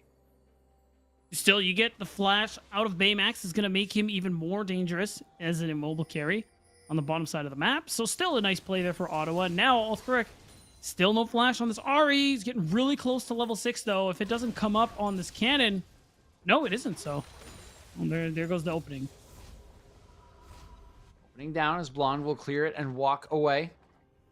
Top lane, we can see a good CSD right now for Brixton, but otherwise they're top laners. You know, they're doing top lane things, hanging out on the island, drinking some coconut milk, you know, having a good time, having a good old time, chilling, hard chilling, as Ottawamne would say, on this Graves. And what we really need to see. Give me one more. Give me like one more acronym for chilling, and I'll believe you.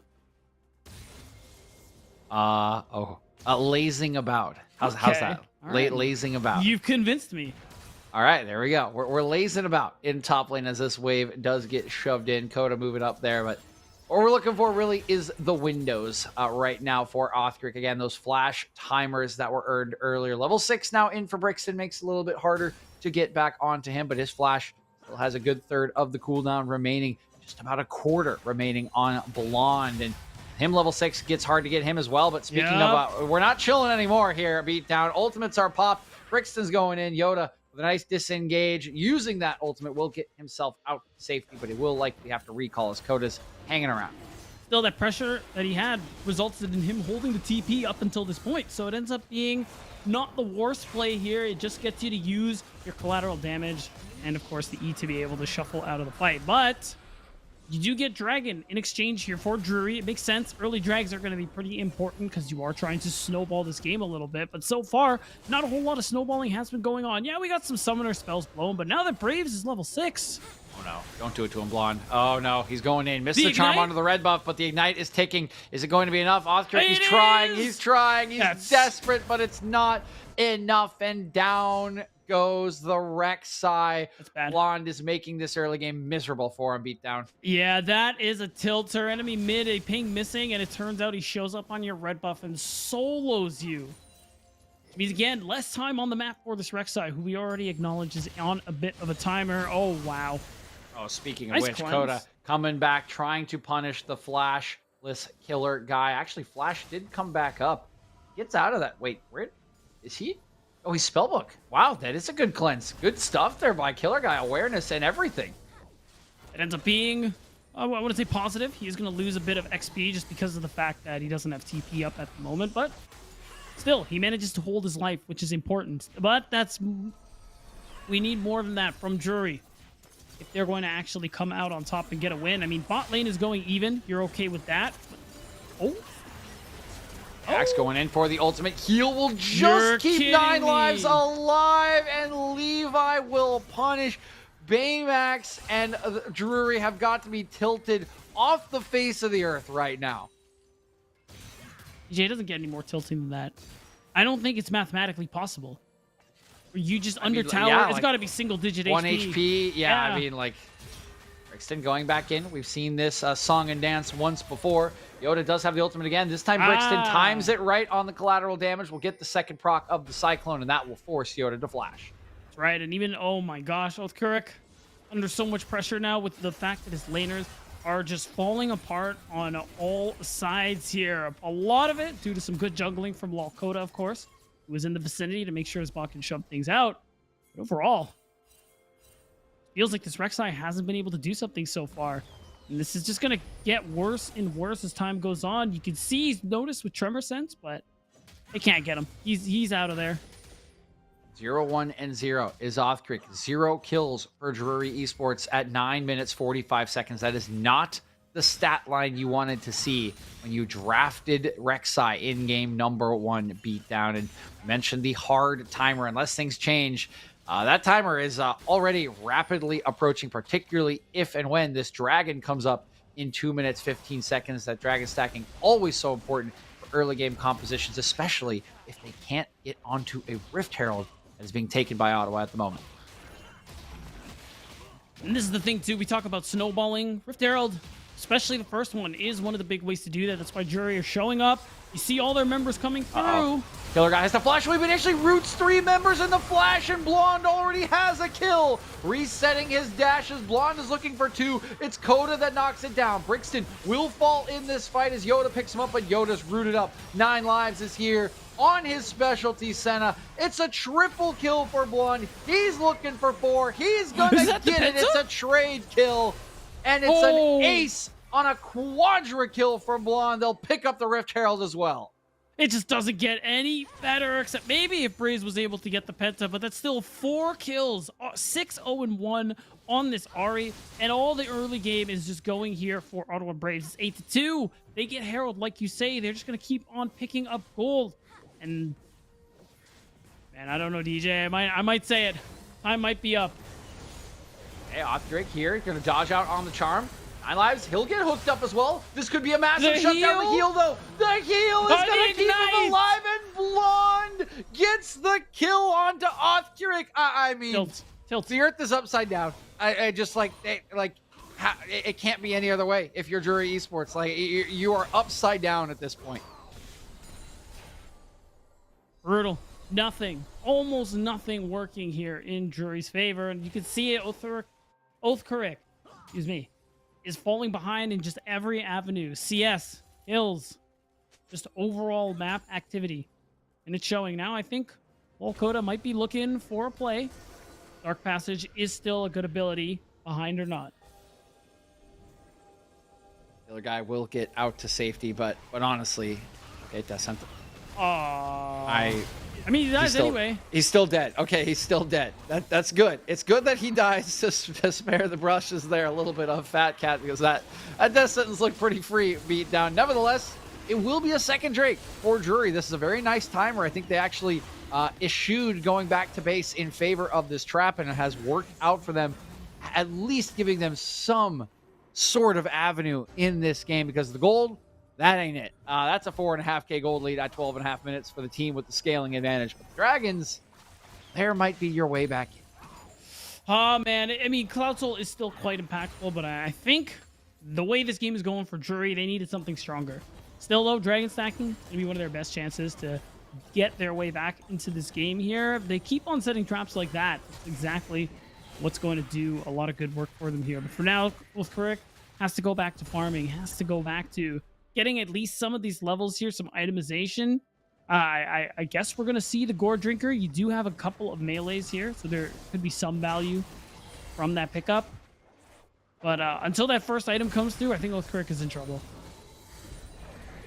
Only on the Iron Spike Whip, does have Fat Cat now in his back pocket as the Rift Herald has been summoned bottom lane. 2 members there, only the one of Drury in Baymax. That should net a good amount of turret plates. Not exactly sure how low that turret is beat down, but it will be in time to secure at least some plates. Speaking of the traps you mentioned, here's one for Brixton. Wow. He looks very dead, and he is. Nicely done here by Drury. Yeah.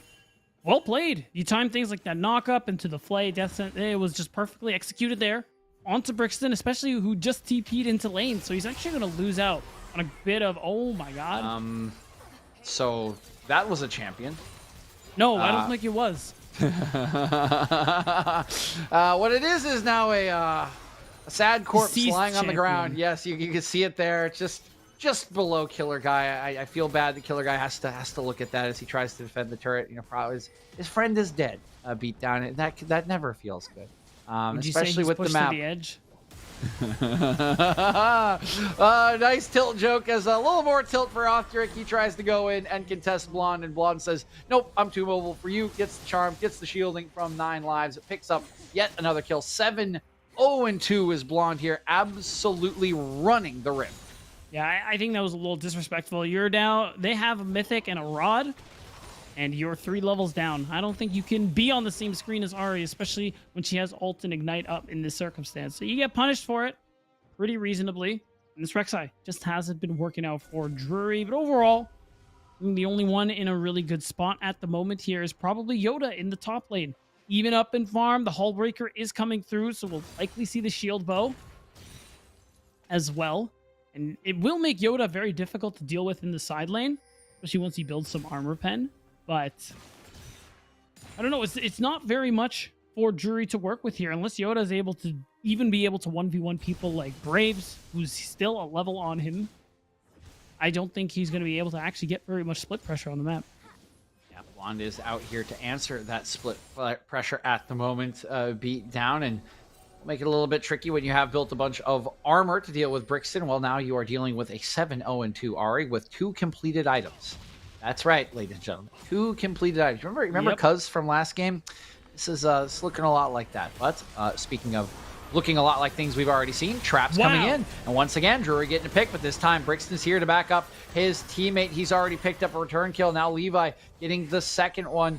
They're looking to continue to dive. Fat Cat will land a death sentence onto Brixton, but it doesn't really matter. Brixton will pick him up. 9 Lives is walking through the turret. Can Baymax get anything? Yes! Something goes. It's actually Killer Guy coming in to pick up Brixton, making it a 2-for-3 in the extended play, but this turret will still fall down. Double A Marksman. Yeah, no, I don't think Killer Guy's going to be able to do a whole lot about it. 9 Lives is really in deep here. No mana. He has Airy. He wants Not it. the grasp. Can he actually win this? If he wins this against the mid laner, he has enough mana for an R. Oh my god, he good missed. dodge. 9 Lives. How much HP? 24 HP on 9 Lives. Living up to his name, man, right? He's got 9 of them. No problemo. They haven't even taken one yet. That's very true. Wow, they got a lot of work to do. And of course, okay, we have the official number from our observers. 18. He had 18 health. I really hope that Killer Guy didn't click him and find out, because that's got to be upsetting.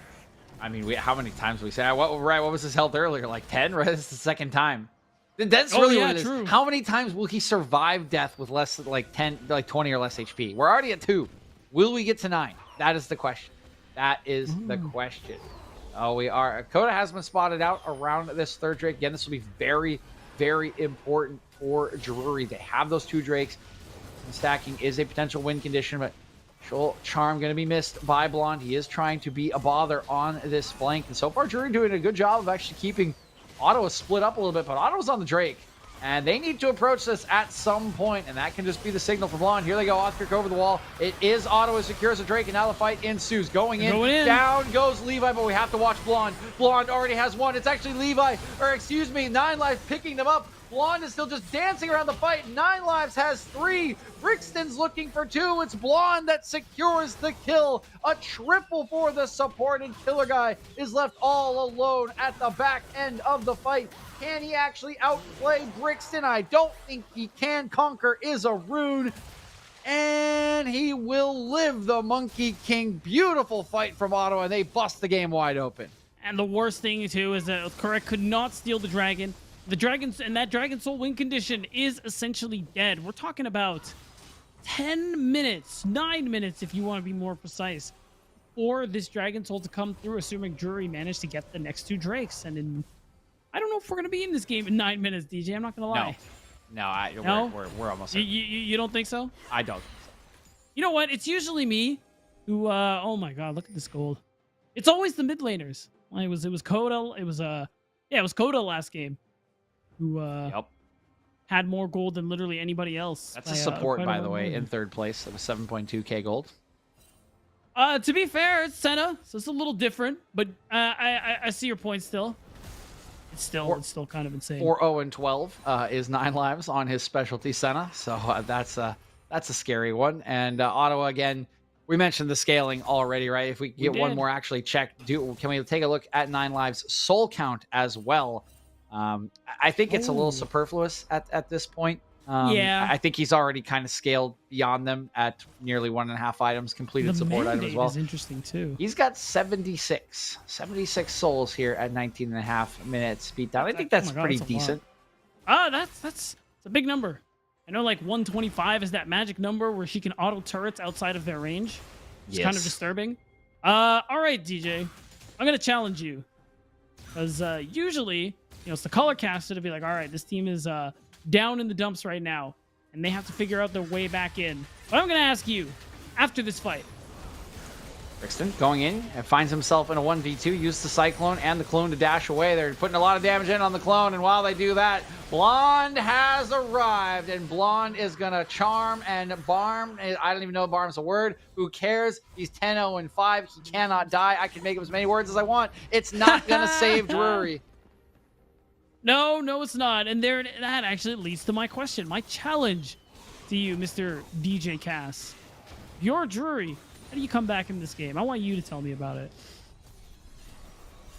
So yeah, this is that classic color angle, right? Looking at Yeah, the exactly, at the exactly. team who is behind and trying to find a way for them to come back. And the classic way that I would say is defensive line of vision would be very nice to set up some of these traps that we've seen them setting Okay. up around the map, right? We've seen 2 or 3 occasions in which they have picked Coda off. I think it's twice they picked. I think it was Brixton off once. Yes, And that's it the kind of was. thing you need to do right before an objective, a la this dragon in 1 minute and 40 seconds. Mhm. However, beatdown, what I will also say Okay. is you are down 10k gold, and Yeah. Blonde is 10-5. And anytime you is. do that, you're going to get collapsed upon and probably die. So you gotta go for the pick. And when you go for the pick, you gotta commit hard because you know you're gonna end up in a big skirmish. And you gotta rip it. You gotta rip it and flip it at this point because sitting around is not gonna get you. Sitting around is not gonna get you anywhere at this point. Hey, don't mind me. I'm currently writing down rip it and flip it because I like that. That's really good. You know what, DJ? I agree with you. I think that's some pretty solid analysis you got there. You know, you should color once in a while. You'd be all right at it. Interesting call. Right? Out there, I thought it Vita. would be. I thought it would be.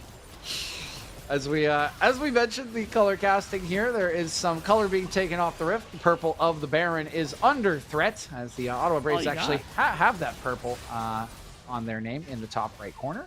They're trying to get their namesake. You know, they're trying to control the purple, and they do have the purple now. It is all in their control. 5 members are wearing said purple as they are walking away. A little bit of damage being put down by the killer guy, but they're just Emphasis on a little.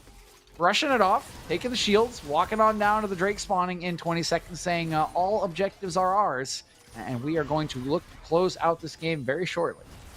Yeah, there's no Vex in this game. The jury definitely feeling the doom and gloom right now as they can't do anything about this dragon they're about to lose. They're trying to walk their way through. You see Brixton go for the recall, but realistically, if anything broke out, there's wards aplenty on this bottom side of the map, so he can TP and join in. But you know what? You know what, DJ? He doesn't even have to. The gold lead is so vast, Ottawa Braves basically have a 6th man. I think that's an apt comparison. And I wouldn't say it's like... It's not like a useless 6th man. It's not like, say... No, I'm talking like Kuroko 6th man. Oh yeah, there we go. Yeah, this is the right analysis. So you okay, but I need you when Lol Coda goes for like an insect or something, you have to say ignite pass. You're obligated now. okay, Because now you said you got know the it. show. Yeah. You got it. You got it. The ignite pass will be there. The question Okay, is who will awesome. catch it. My guess will be Blonde. My guess Yeah. it will be a kick into a charm. Actually, the ignite pass being attempted here by Othric, but he's passing himself right into the enemy composition. The ignite pass is over to 9 lives, and 9 lives will pick it on up for his 5th kill of the game. Now Blonde is dashing over the walls. He is absolutely fearless. Charm will go wide as Brixton continues the onslaught. Cyclone gets on a 3. Flashing out is Baymax, but it does not matter. He cannot escape, nor can any of the members of Drury, as Brixton will hunt Yoda down, forcing him all the way back under his tier 2 turret, and I don't even think it's going to keep him safe because here comes Coda with the shields. It's Coda who gets the final kill, the final execution, and that is the executioner's call for Drury. 24-20, and yes, we do have members of Jury spawning very shortly, but the lead is just so vast. Coda can do whatever he wants. Screwed up once again. Blonde has just been so accurate with the charms. A little bit of help that time from 9 lives, of course, as he moves himself on to 6 and 16 on this support Senna. And yeah, it's just a matter of time now. Beatdown. We are just sitting here waiting to essentially watch a game of Rampage. Essentially watch a game of infrastructure destruction, as they might say, for the last minute to 2 minutes of this match. Yeah, a game of demolition, if you will. Just knocking over structures all over the place, as there aren't many structures left on Jury side. What is that? 1, 2, 4 turrets, 3, 2 4, inhibs. 5, 6, 7. Yep. I count the Nexus, so we'll say 7. It's a structure, you know, just the final structure. It is. That's true. The final structure. Lucky number 7. Unfortunately, it's It's only lucky, for for one who, side. though? Yeah, Yeah, there you go. it's only lucky for Ottawa here. I mean, yeah, you can have a lot of 13 references. It would still be lucky for Ottawa here. I think, no matter how Yeah, true. superstitious you are, pretty much any number is lucky here at this point for Ottawa Braves because they can look at that gold lead. It's It's a big number. It's 15,000. 15,000 That's a big number.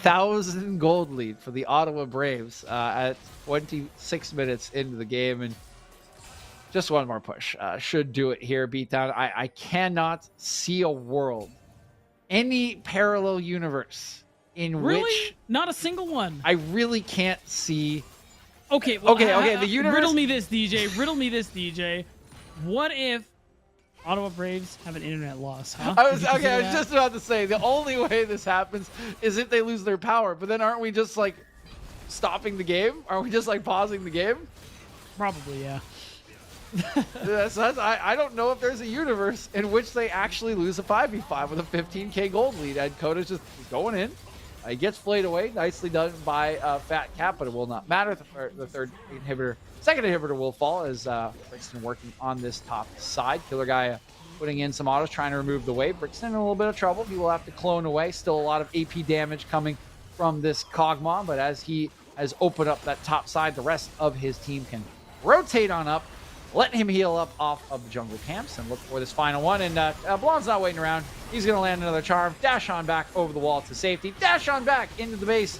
Dash on again. That's the fourth one of this fight. Goes into the stopwatch. That's the second kill of the fight as Yoda goes down. There's the fifth dash of the fight for Blonde. Going to keep my eyes on this one. See if he does it again. I think he might finally be out of dashes. But Drury's out of inhibitors. And they're about to be out of Nexus turrets. That they are, DJ. We talk about Ottawa Braves being one of the top teams at MECC, and they're showing us exactly why. 20k lead, 30-7, and that's 10 structures to none. Beautiful stuff from the Ottawa Braves, and of course, have to shout out Blonde in this game, right up against the Killer Guy, making his triumphant return to mid lane. Unfortunately, not the result I think he would have envisioned. The charms were a flying, and the members of Drury were a dying. That is really all that needs to be said about this game one, I think. Yeah, I mean, fans of Drury are also probably crying. Sorry, I wanted to continue the run. There we go. Yeah, I love it, Beatdown. We're keeping it going. We're well, no, today. I'm done now. I'm not keeping it going anymore. Oh, okay, we're out of rhymes. Yeah. That's our extent, guys. We have collectively the three of us, or the two of us, have 3 rhymes. Say, who else is there? But yeah, no, it was a pretty great game coming out from Ottawa. I mean, we talked about it. One of the top teams here in the tournament, alongside Purdue and GVU. So this is kind of what we expected from them here. I mean, you look over to the other side of the rift for Drury. There's definitely a lot of things they want to be looking at going into this next game. I mean, we know with this level of collegiate too, drafts is more about, what are people comfortable playing on? I mean, for example, everybody bans Brixton's Warwick, So going into this next game, though, you probably want to consider something a little bit different in the jungle role. Because, I mean, let's be honest, the Rek'Sai wasn't doing much early. And if it's not doing anything early, it's not doing anything. Yep, and unfortunately, that was not the case in this game, but we'll have to see if that can change in game 2. Before we go to game 2, though, we do want to thank our sponsors once again here in the second series: Atlantic, Tipalti, Gangster, and last but not least, Skulls. Skulls, looking to upgrade your gamer gear? Look no further. Start your 2022 off right with official unified esports merchandise brought to you by Skulls. Hoodies, joggers, jerseys, armbands, and a lot more coming soon. You have the skill, now get the swag. Skulls.com/collections/unified has everything you need. Gear up, game on, Skulls. We'll be right back with game 2 of this best of 3.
Welcome back, one and all, to what could be the final game of the day. We have a Could best be. of 3 between Drury and Ottawa Braves, and the Ottawa Braves in I will generously say convincing fashion win game 1, and we'll look to close out the series here in game 2. What makes that generous? I I mean, from the other perspective, I would say. Okay. That makes more sense. I was like, what? It was like they were like 20K up at the end. Okay, I understand. You're right. Great game from Ottawa for not Purdue, Drury. Excuse me. Certainly have their backs against the wall, and I want to go with the usual platitude of like a hill to climb, but it's more like several hundred hills. Because I mean, to be fair, Ottawa is definitely the team we keep highlighting, one of the better ones in the tournament. Spring had an excellent game. They're on the Ari. Dude was out of his mind. And it was just so hard to play, especially with champs like the Rek'Sai, who falls off after a little bit and things like that. But overall, I think Ottawa just played the game really well. Yeah, it was a really well played game by Ottawa, and Blonde really showing Oh, it out was on the blonde. I Ari. said spring. I'm Uh, trolling. I mean, it's almost springtime, and we don't get spring here in Chicago, unfortunately. But yeah, Really? Oh yeah, barely, like a week maybe. Like Wow, that's I'm it. so sorry. Like we'll get snow as late as like late April. No problemo. That's just how she roll here in the Windy City. But we don't want that to be the case. Hopefully for Drury, we can True. kind of wipe that from their minds. Right, that's the kind of game I feel like there's not that much to take away. Beatdown, right? They really just rolled away from them early on into the game. They weren't able to get any plays down on a very early game composition. So what I'm hoping for is just a wipe of the memory. And right, again, two options, right? Go with comfort. If early game's your comfort, let's just see some better execution and really commit to it. There's nothing Yeah. wrong with going in for plays and dying, especially if you're going to go that far down anyway. Or you can try to outscale, but I mean, 9 Lives always has that Senna in his back pocket. Yeah, it's something you're going to have to consider taking away, I think, at this point, just because of how well they played it in that bottom lane. Of course, the Aphelios ended up being very effective as well. Of course, of course it looks good in that matchup where you end up winning like the whole game and you were stumping for a long time. But playing to scale seemed to work really well for Ottawa. So maybe you're right. Something Drury could consider going for. If you're going to put Kog'Maw, maybe put it in the bot lane. You do, if you're going AD, you do have that hyper carry potential. Or focus on getting an early hyper carry earlier on in the draft. Because before, what we saw was they early picked things like Thresh and everything, but that was fine. But in the draft, you saw Zeri was banned, Jinx was banned, and they didn't go for the Aphelios themselves. They left it up. Yeah, they did leave that Aphelios up. The Zarya, of course, very, very powerful champion. A little trickier to play than some of the other carries, but we'll see if maybe that is the angle that we go for this side. I'm looking to see here if we did have a side swap, but it looks like we are still in the process of a lobby construction. So we will give it a minute here to see if there are any changes in terms of side, because that can kind of influence how you want to go about things, right? Ottawa ended up on the red side last time around. That gave them a couple of key counter picks. And I mean, the very last one, of course, that R5 slot. A lot of times we complain about, us casters and analysts complain about like not using your R5 very effectively. Beatdown. That was not one of those times. No, not really. No, it wasn't. It ended up being very, very valuable side of Ottawa, and Ottawa, honestly, just overall, again, like part of it was just how well they ended up playing the game too, which ended up making things seem even worse. It made Drury's draft look even worse, to be fair, just because I think Ottawa was playing really well. You look at Lalkota and how he was having very effective impact on the map. Like a lot of his ganks resulted in kills or summoner spells that they later on punished for encumbering kills. So when you look at that, you compare it to the Rek'Sai, where you got some summoner spells, some kills, but you didn't end up finding these opportune moments to actually get these ganks off, except for a couple of those death brushes that you were highlighting when we were in the game, which is good. But you need more than that. That's not how you start a snowball. That's how you get that's how you get objectives from time to time. But you need a clear plan for how you're going to win things in the early game if you're going to play early game champs like that. Certainly do Beatdown, and it just was not there, as we mentioned, in game number 1, unfortunately. And Still waiting a little bit on the draft. We are still missing a couple of players, as I think construction A of the lobby couple. might be a little bit of an issue. So, a couple more minutes. Do need to wait for this potential final games. We do apologize for that. Hope you have enjoyed the games up to this point, of course, and we have a pretty exciting end to the day. Still potential 2 games. Could be the last Oh one yeah, as of well. course. Beatdown and okay, we're getting the cue from production here that maybe the lobby construction going a little more wrong than we had expected. So we are going to throw it to a quick break while we try to figure out this small issue, and hopefully nothing too massive. And we can come back to you very shortly with game 2 of this best of 3 between Drury and Ottawa.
Welcome back, everybody. Fortunately, we were right. It wasn't that bad, right? A couple of minutes here and there. We True. fixed our problems. We got some excellent producers behind the We scenes do. making all of these problems seem very trivial no matter how hard they are. So we're back with just a couple minutes delay, and we are just about ready for draft beatdown when what could be the final draft of our 4th week, day 1 in the MEC.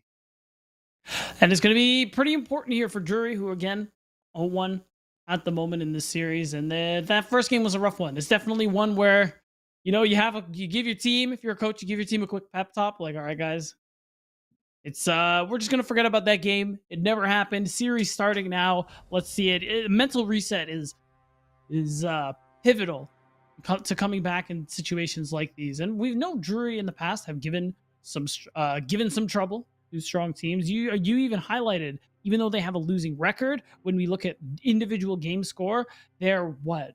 It was like 4-6 or something. Is that what you said? No, 6-4. Yeah, 4-6.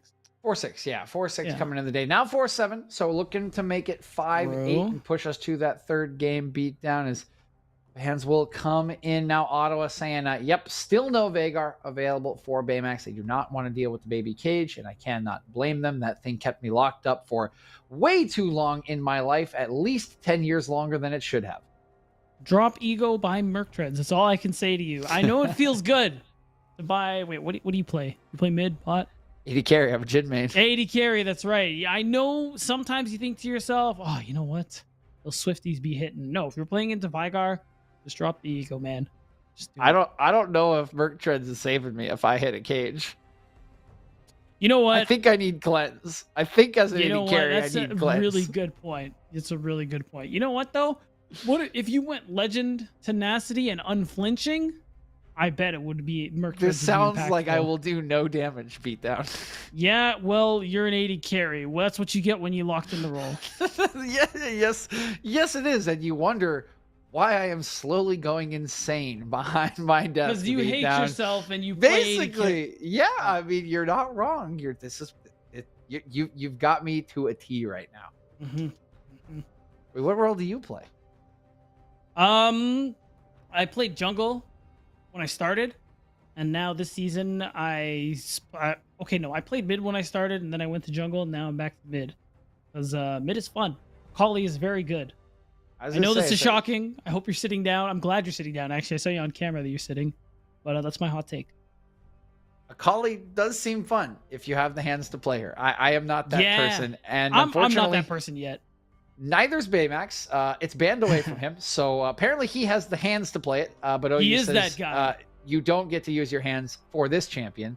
You can use your hands for maybe another one. We'll see if that is the case. Brixton, though, going to be locking in that Graves that was taken on the other side by Yoda. Let's be interested to see if we end up with the same matchup or they get to play the reverse side. But of course, no Jinx available to be locked in. No Caitlyn the Aphelios still available if Killer Guy wants to pick that one up. We've seen him play the Jhin as well, but a hover of the That's a Udyr. lock-in. And Othkurek gonna say, I want a snooze fest. Okay, so this is quite literally the opposite of what he played in the last game. Well, maybe not the complete opposite, but like It's close. much yeah. more farm oriented. You can definitely make plays. Something run stun, job done. And as Rebel wants to say, he invented Ram Bam, thank you, ma'am. But it was me. I thought of that. We'll see if that one holds up there, beat down, as he does try to take credit. We And will. oh boy, the Zeri is up, and the Zeri is locked in. Levi, his first weekend, I believe, in the MEC, going to bring out the Zapper. And it's criminal that she manages to get through on blue side, but there it is, especially after not being picked first. But now Levi had the Aphelios, gets the chance to put on his carry pants yet again, and the Zillion is an interesting one. Really good pick at the moment here, actually. It's 9-0 in the LEC, which is pretty insane. The Chrono Shift go Burr. Chrono Shift do go That's Burr. that's my analysis. Oh, I am with you, man. Chrono Shift go big Burr. I am trying to learn Zillion actually when I off-roll and support right now, because I really want that to be in my repertoire, because how much fun is it going to be to watch Levi dance around to fight for 45 seconds, not die, and then when he's going to die, get the Zillion ult, come back to life, and then dance around for another 45 seconds. I'm here for it. And as we look at the fans for the next wave, it's going to Beatdown's be not here for it. No. I'm sorry. Jury are going to be looking to take away probably some top laners. Mundo is definitely a good one, especially because of the fact that, you so far, you don't have the most amount of damage coming through here. Mundo would probably make this one really tough, especially when you consider like Graves, Zillion, Zeri. You want to be taking away those really strong frontline champions, so that's good. Ari, also a good shout after what happened last game. Blonde should not be allowed to pilot that champion anymore. And I think Victor is a good one as well. Still pretty meta at the moment. When you think about mid laners that are left after all of the bans, God, that's a lot. Who's up? Corky's up. Help me out. Okay, Corky's not up anymore. You got to be kidding me. Yep. We're digging deep. Corky's gone. They are listening to you, Beatdown, as you say this, and now we need a pick here. But as you mentioned, it is deep Probably Rise. into the mid lane pool. Rise wouldn't be a bad option here. Hey, there you go. Tanky Rise coming in hot. Now that we're I mean, there's still a lot of tank options here. I mean, you got to pick your last 2 picks here for Ottawa, but you got to imagine we're going to find out whether or not Brixton is going to be operating this Graves in the top lane. If so, maybe you get something tankier in the mid lane. Cassiopeia isn't quite that, so I'm really hoping we see a tank come through in the top side. I just think some bit of front line would do really well and allow Ottawa to go for the kiting that they really want to go for here. Because, I mean, you look at Cassiopeia, you look at Graves, and Zeri, that's exactly what they love to do here. And, wait, no way, right? I mean, it's up. I mean, we're on live patch. Why not? Okay, well, that's why. Because we have Zillion already. Because they needed a real jungler. The I real jungler. said what I said. I mean, you're not wrong. You're not wrong. It would have been quite a stretch here to make this work. I mean, some Zillion top flexing or something, but OU having a little fun with us, hovering the Renata Glass, and they will not lock it. Instead, we will get Choo Choo, old reliable here on the truck horn. Now, one more pick needed for Drury. They are looking for that top lane counter pick, and it will be the Yone into Brixton's Graves. I was going to say, I think it's actually going to be the Ryze in the top lane, because Ryze is rather, Cassiopeia is a really bad matchup for Ryze. So it's like borderline unplayable. So having the Yone go in the hands of Baymax and just having Yoda take up the Ryze in the top lane, I think is really nice, especially because you are playing it into the Graves, equally short range, and you can lock him down with the Rune Prism when you want to try and trade with him. So this ends up being better, I think, and I do like this switch up. And it's nice too because you have a lot of easy lockdown with this Udyr, with this Nautilus, so a lot of ways to start these fights off and create space for your damage dealers. And the only real, and this is really important too, because we know how good champs like Graves, Cass, and especially Zeri are at kiting things out. So the more CC you can lay into them and just burst them, the better.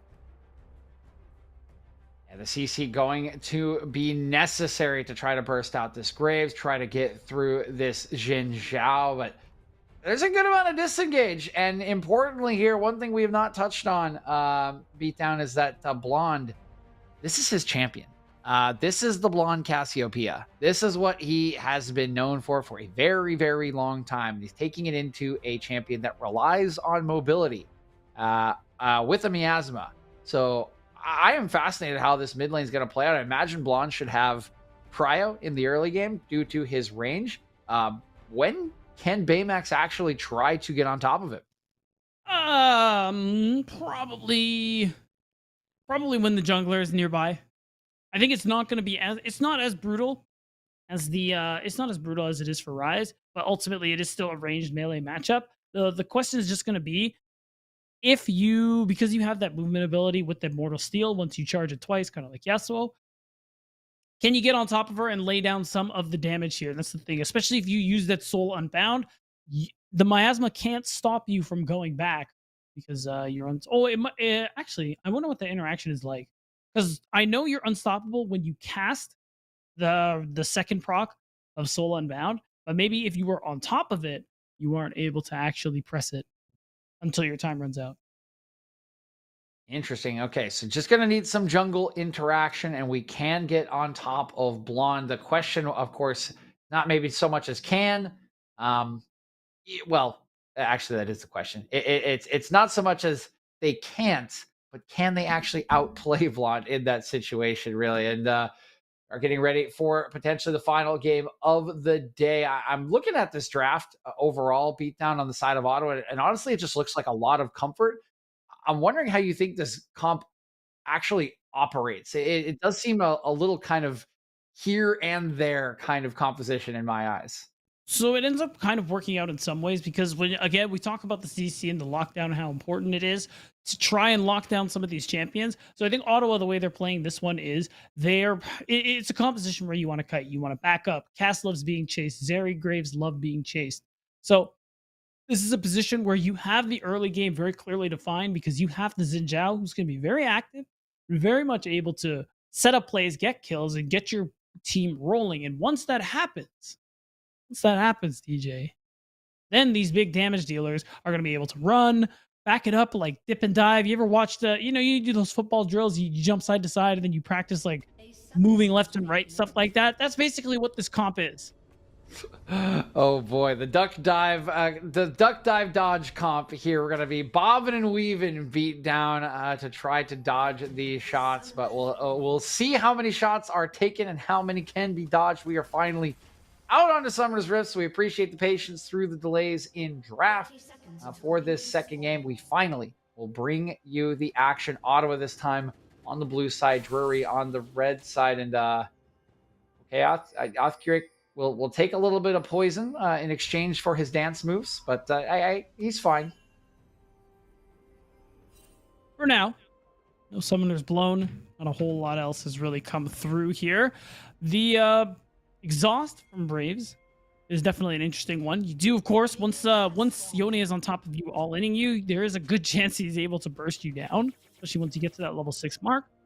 So it is going to be it will allow him to survive the burst as time goes on. And who knows, it could even help against the Udyr. Oathcoric is running. This time around, having a jungler that farms really well. And also, even if you fall behind a little bit early, you're still going to have a lot of value just being able to, well, just having really easy CC to land. Yeah, now one thing I will mention here is we actually saw this matchup a week ago. Colthrow, who was a Udyr one trick in a past life or earlier on in his career, played this exact matchup. And the Xin Zhao tried to make a gank in bot lane at level 2. And he looked up and he was 4 camps down. And by the time the game was done, he was something like 40 camps down. So how does Coda need to play this out to not suffer the same fate beatdown? So the thing is, you're going to get out-farmed no matter what by champs like Udyr, because even though your early wave clear is good, it's simply not as good. So it's interesting that Oathcoric isn't going for the full clear like we see a lot of Udyrs go for. Instead, he's opting to looking like some a 3-camp pathing that I usually never really see. It's looking like he went buff, and then to the Krugs.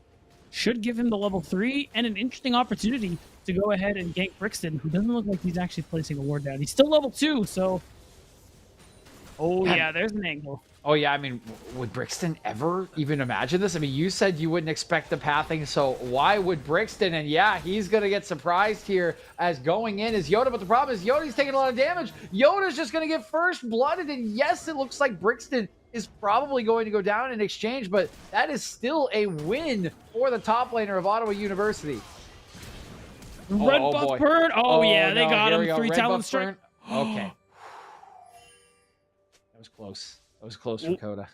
A lot of flashes exchanged. Yoda definitely playing the bait a little too well. Ends up going 1 for 1, but ultimately he did get something on the map here. Very interesting pathing from Oathcoric, and he manages to keep his life, and he'll be able to just pass towards the bottom side of the map. Kills. I mean, if we talk about damage, things into the later parts of the game, Ottawa Braves happy to go even until later on, as long as they can keep control of mid priority outside of that laning phase. They can get to these objectives first, and if Drury has to walk into them, I mean, that's going to be a very difficult thing to do. Uh-oh. Oh, no. Yes, Flash. Yoda still has Flash. Good lockup. Now he can use the Flash. Lightning. Is that going to be enough? Talent Strike. Wind becomes Lightning. One more auto would do it, and Brixton will Triumph. Get it. The Triumph will keep Coda alive through the second turret shot, and Yoda is really not liking his life right now. No, it's no, Yoda's struggling at the moment here. It's tough. They're putting a lot of pressure here on the side of the map. Now he's 0-2. And because of the TP, he has to walk back to lane, and look at that. It looks like Brixton is threatening a freeze as well. So because he has to walk back, he's going to lose a lot of minions, a lot of golden XP because of it here. And already Drury starting to fall behind just a little bit because of things like this. You see various CS across the map in favor of the Ottawa Braves. And meanwhile, you see this 3-man crew in the bot side, knowing that Coda was top, knowing the resource expended to gank Yoda. Will take a little bit away, but Blonde, understanding the threat, has stayed safe. The bottom lane is doing just fine. Of course, this Zeri Zillion bottom lane is one of those infinite scaling kind of bottom lanes as well. One infinite scaling with movement speed, one infinite scaling because literal sixth man this time around. Oh my god. Okay. You just reminded me of something. Okay, you make a really good point there. The thing with 9 lives on this Zillion, that Chrono Shift actually makes Drury's comp harder to play with. And I'll explain that after, because I think Yoda's about to die again. I think Yoda is about to die again. Wind becomes lightning. He gets good lockup. He'll get a kill back here. He should. Yep, down goes Coda. So well played by Yoda, but it's still going to feel real bad because he's going to miss out on this entire wave. Again, just so much gold being lost here. And right now, Brixton is level 6. He's actually not in very much danger here, especially because the Dark Seal and boots are all Oathbrick has gotten for himself. I haven't seen Unir in a while. I'm not going to lie. I don't actually know what the play is, what the build is. But the thing I was saying earlier is that 9 lives, being on the Zillion, the Chrono Shift is a big deal here for this team because they want to kite, and Drury only has so much CC that they can use. So if they threw their whole load at them, like things like the Depth Charge, Dredge Line, Fate Sealed, and all that stuff, and they just get revived by the Chrono Shift, well, this is Ottawa Brave's chance to turn these fights around. Chrono Shift is always so dangerous when you are getting these fights. You just have to remember, right? And it's so hard to do so. Like, that is why the ability is so strong. You are basically fighting with a 6-man, and it gets worse if you use too many resources to kill the 6th man to get the Zillion right? Like, person, yeah. It's just, it can be a disaster. So always got to keep it in the back of your mind when you're playing against a champion. Hey, I can't use my whole kit to kill this person, because if I do, well, it's not going to be pretty when they come back up. So we'll see if Drury can kind of keep their hand off of the big trigger, keep it on the smaller triggers in these fights, and try to whittle down the Ottawa Braves. But so far, Ottawa doing all of the whittling, mostly in that top side, and that has earned them this early 1K gold lead and the first trade. Right, and with all the pressure they put on the top side earlier, Brixton is so strong at this point, he can run this matchup and hold it down on his own. The other side now, because you have push mid, you have push bot, it's easy for you to pick up some of these early Drakes. There's nothing to really do about it here. If you're a Drury, you just let it happen, and you basically go back to farming here. At this point, because we see 9 lives on the Zillion, I talked about how hard it is to make plays with enchanters. So this is kind of the comparison. Fat Cat has a lot of opportunities to move around the map and make plays here with this Nautilus. He's already hovering mid. It's looking like he's clearing some vision. I want to see him try and make some of these plays. Go mid, maybe even go top. I bet Brixton would not expect that. Try to help your solo laners because they're going to be your damage dealers. Brixton doing a lot of damage to Yoda. He'll get locked up, but it doesn't really even matter. Q gonna land, and the collateral damage will snipe out Yoda. His 4th death of the game, and Brixton is running the show in the top lane. What makes that worse? He threw the smoke screen so he wouldn't know where to dodge the collateral damage. It was just nicely done. We're seeing the 8-minute hull breaker come through. I'll say that again. 8-minute hull breaker for Brixton.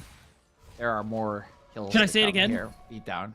Also, Brixton will never get join the rest of the map at this point. Yeah. Because he doesn't need to. Have you ever built hull breaker? I actually haven't. Top lane is my 2nd worst role, so I do not play it. So I got a funny thing. If you've never, for you and anyone who's never built Hullbreaker, if you ping Hullbreaker and your teammates are nearby, it will tell the teammates who are too close to allow you to get the passive going with the extra resistances. That it will tell them that they're too close. Like let's say Brixton is near Lolcoda and Braves. It's gonna say, it'll ping Hullbreaker in range. It'll say Xinjiao Cassiopeia, you're too close! Exclamation point. That sounds like a Vex. That sounds like Vex created the item. Yeah, that sounds like the it? perfect like antisocial item right there. Like get away. You are too close. Or like the germaphobe item. Either way, like stay away, stay far away. Well, staying far away. That's not what Coda's gonna do here. He's gonna get up close and personal. That is the Realm Warp. And yep, yeah, you can see there. You can see how the Realm Warp did not actually appear underneath the turret because 3 Talon Strike, so no Realm Warp. Yeah, Jace would have died there if this was Arcane. Jace would be dead, and so would his mom. That would be sad. That was a little dark, actually. I kind of regret where I went with that. Meanwhile, flashing it in the bot lane. Good combination of CC. Mentioned this would be important, but guess what? This is a man with Hull Breaker. So he's still alive, and now the curtain call. Come on, baby. Come on. Nope. There it is, Hull Breaker. super nuts. Getting those extra resistances obviously did wonders for Brixton, allowing him to walk away. Cost him his flash and his ult. But look what happens in the process. No plates taken as a result of that play just yet, but all plates are gone top. The turret is there, and look who was part of the play. Look, DJ, I want you to tell me, who do you think I'm focused on for being a part of this play on the top lane for Ottawa Braves? Pick a champion. Who do you think it is? It's Zillion. No, it's Zeri. What? It's the other C champion. Yeah, like it's because this Zeri is just so strong now. You get part of all these plate gold. Yes, you're down NCS. It doesn't matter. And being part of, you getting the local gold from the turret going down. I think, and even getting the solo local gold from taking that tier 2 just accelerates this champion who's traditionally weak in that early part of the game. Now, Levi is in a great spot at the moment here, working closer towards, is that a Kraken Slayer, probably?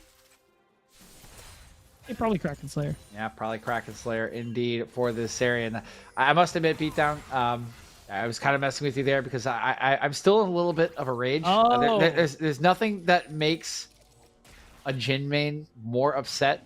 It's not like I haven't done this before, but there's nothing that tilts me more than having a curtain call where not a single shot lands. That's just not allowed.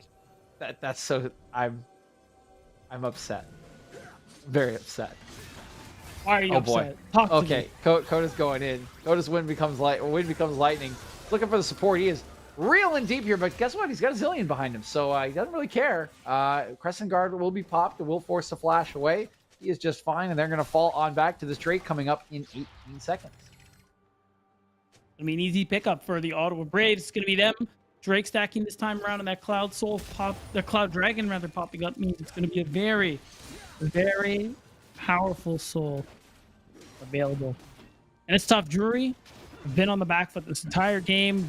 Yoda, a particular point of pressure that Ottawa Braves have been pressing on this entire time. And it's been hard for Drury to get back in the game ever since. I mean, you do have this saving grace in the fact that even though LoL Coda is 2-1, Brixton wants to be splitting a lot of the time. So in these in isolation, if you have Yoda on the same side lane, in the 4v4, Drury are still in a pretty good spot. I just need to see the activity. They have to try something. Yeah, they are going to need to try something at some point, Beatdown, because, even if we're not worried about Coda necessarily, as we, if we're not that worried about the side lane with Coda not being able to really help Brixton, you already mentioned the Zeri, right? There is another point of power that can potentially be leveraged by the Ottawa Braves. So they're feeling really good about themselves in the mid game. And oh boy, Coda just doing it again. He's got a Zillion in his back pocket. He pretty much cannot die here. He'll do some damage. He'll walk on out, and the pressure will continue from the Braves. You can see how confident they feel at the moment here. They can just jump into plays. They know, I got my boy 9 lives. He's going to hit me with the Chrono Shift. Everything is going to be just fine. You can see Ottawa Braves, they play with that confidence. Top team here in Collegiate, at the very least in MECC. And take a look at the gold differences here.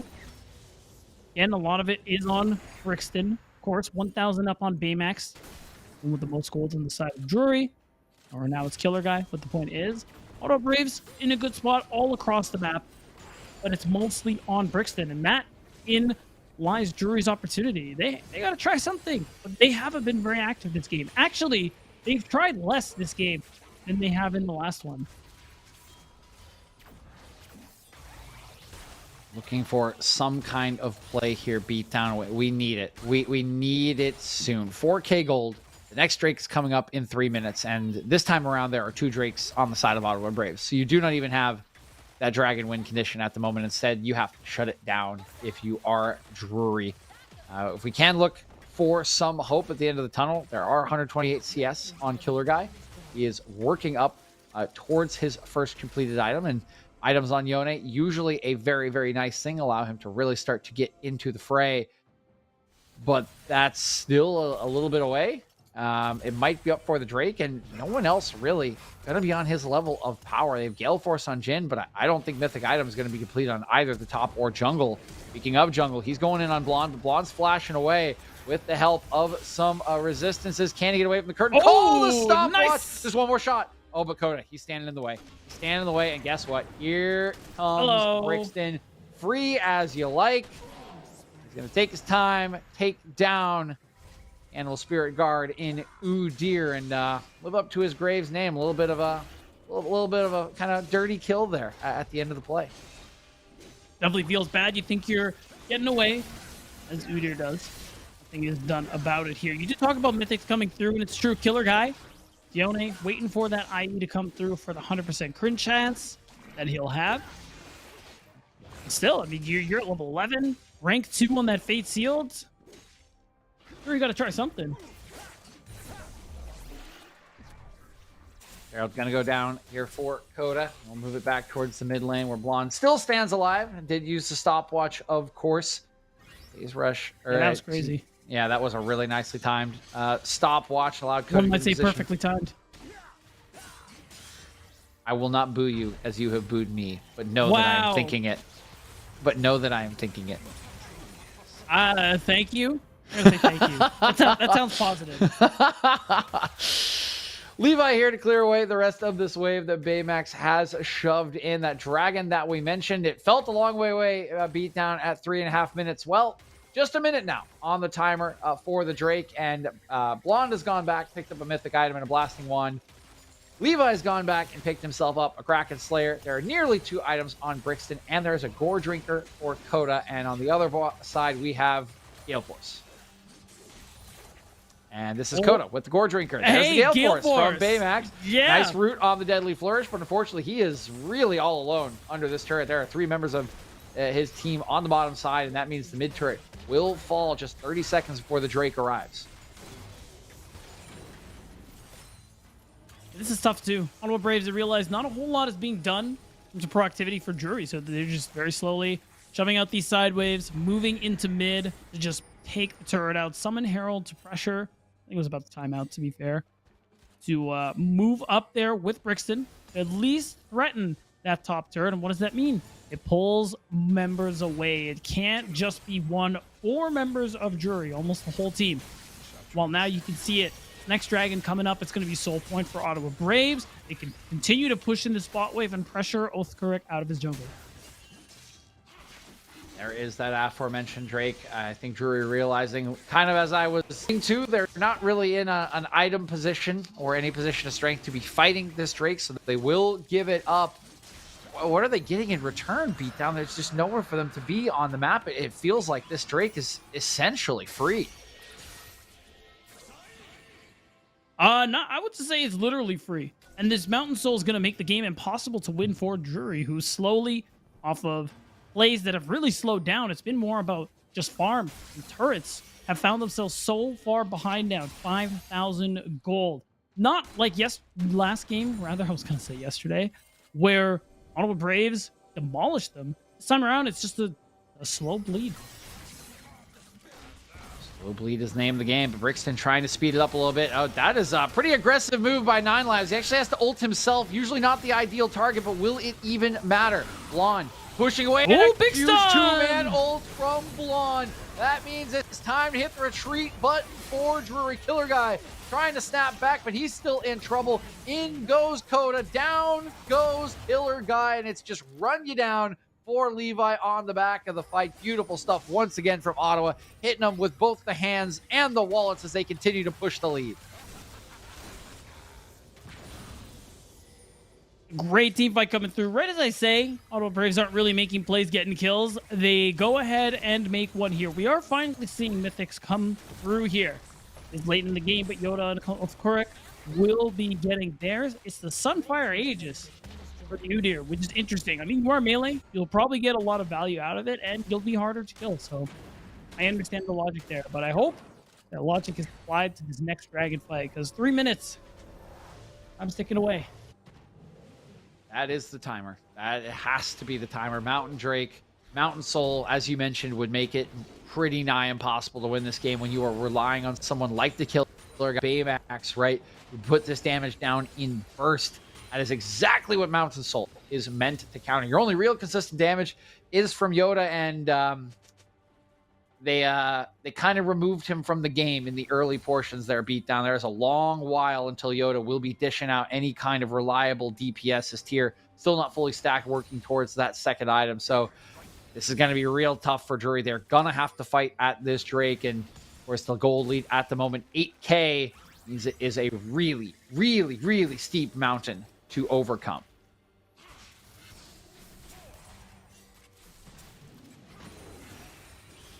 Getting to that point where, again, it is more like several mountains. How many Everests?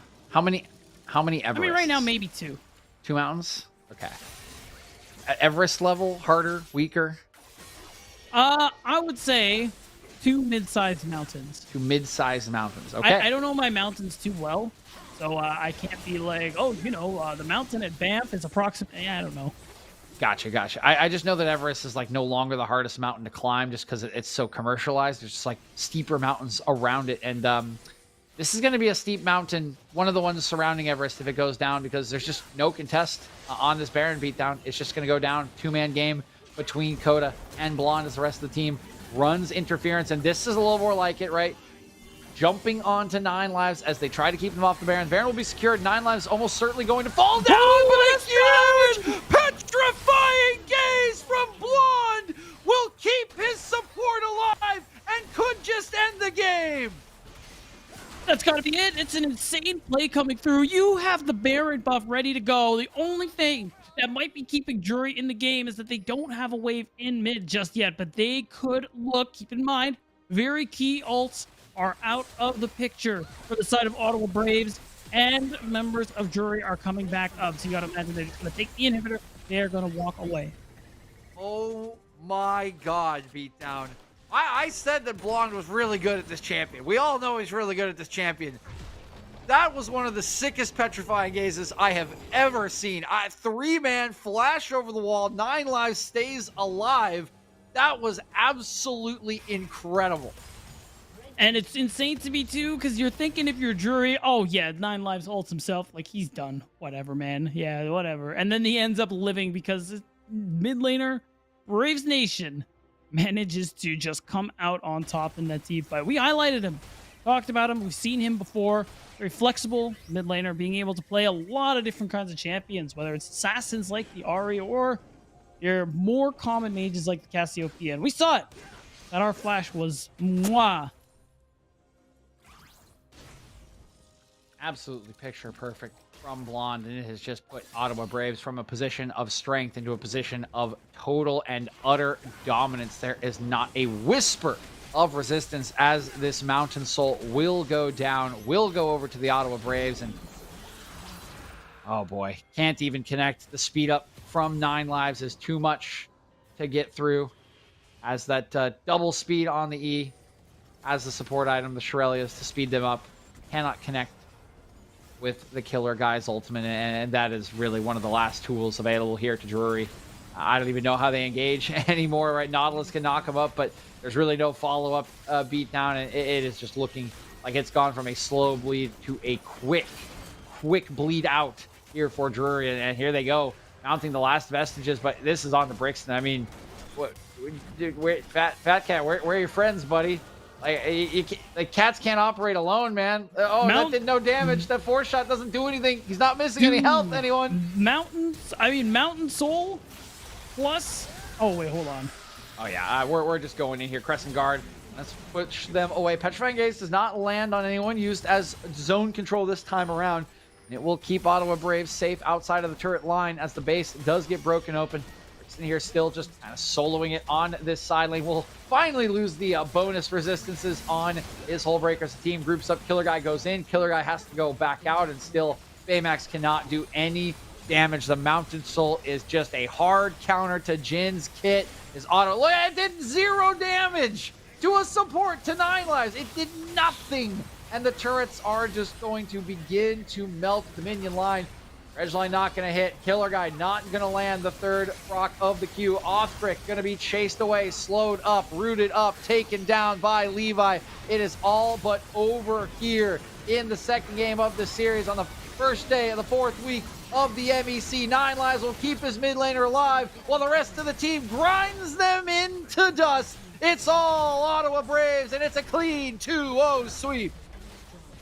It just doesn't get any easier for one of the top teams in the tournament here, DJ. Drury just couldn't compete. As like you said, it's going to be an easy 2-0 here. Yep, easy Yeah. 2-0 for the Ottawa Braves, and that will wrap us up here on the day. We need to see here, do we have an interview? I don't believe That is the we do, question. unfortunately. It looking like we have some people on the road, of course, with these LAN situations, so not quite going to have the technology today for an True. interview with the Ottawa Braves. A little bit sad. We will shed a single tear, not as many as we will shed, of course, for Drury with the 2-0.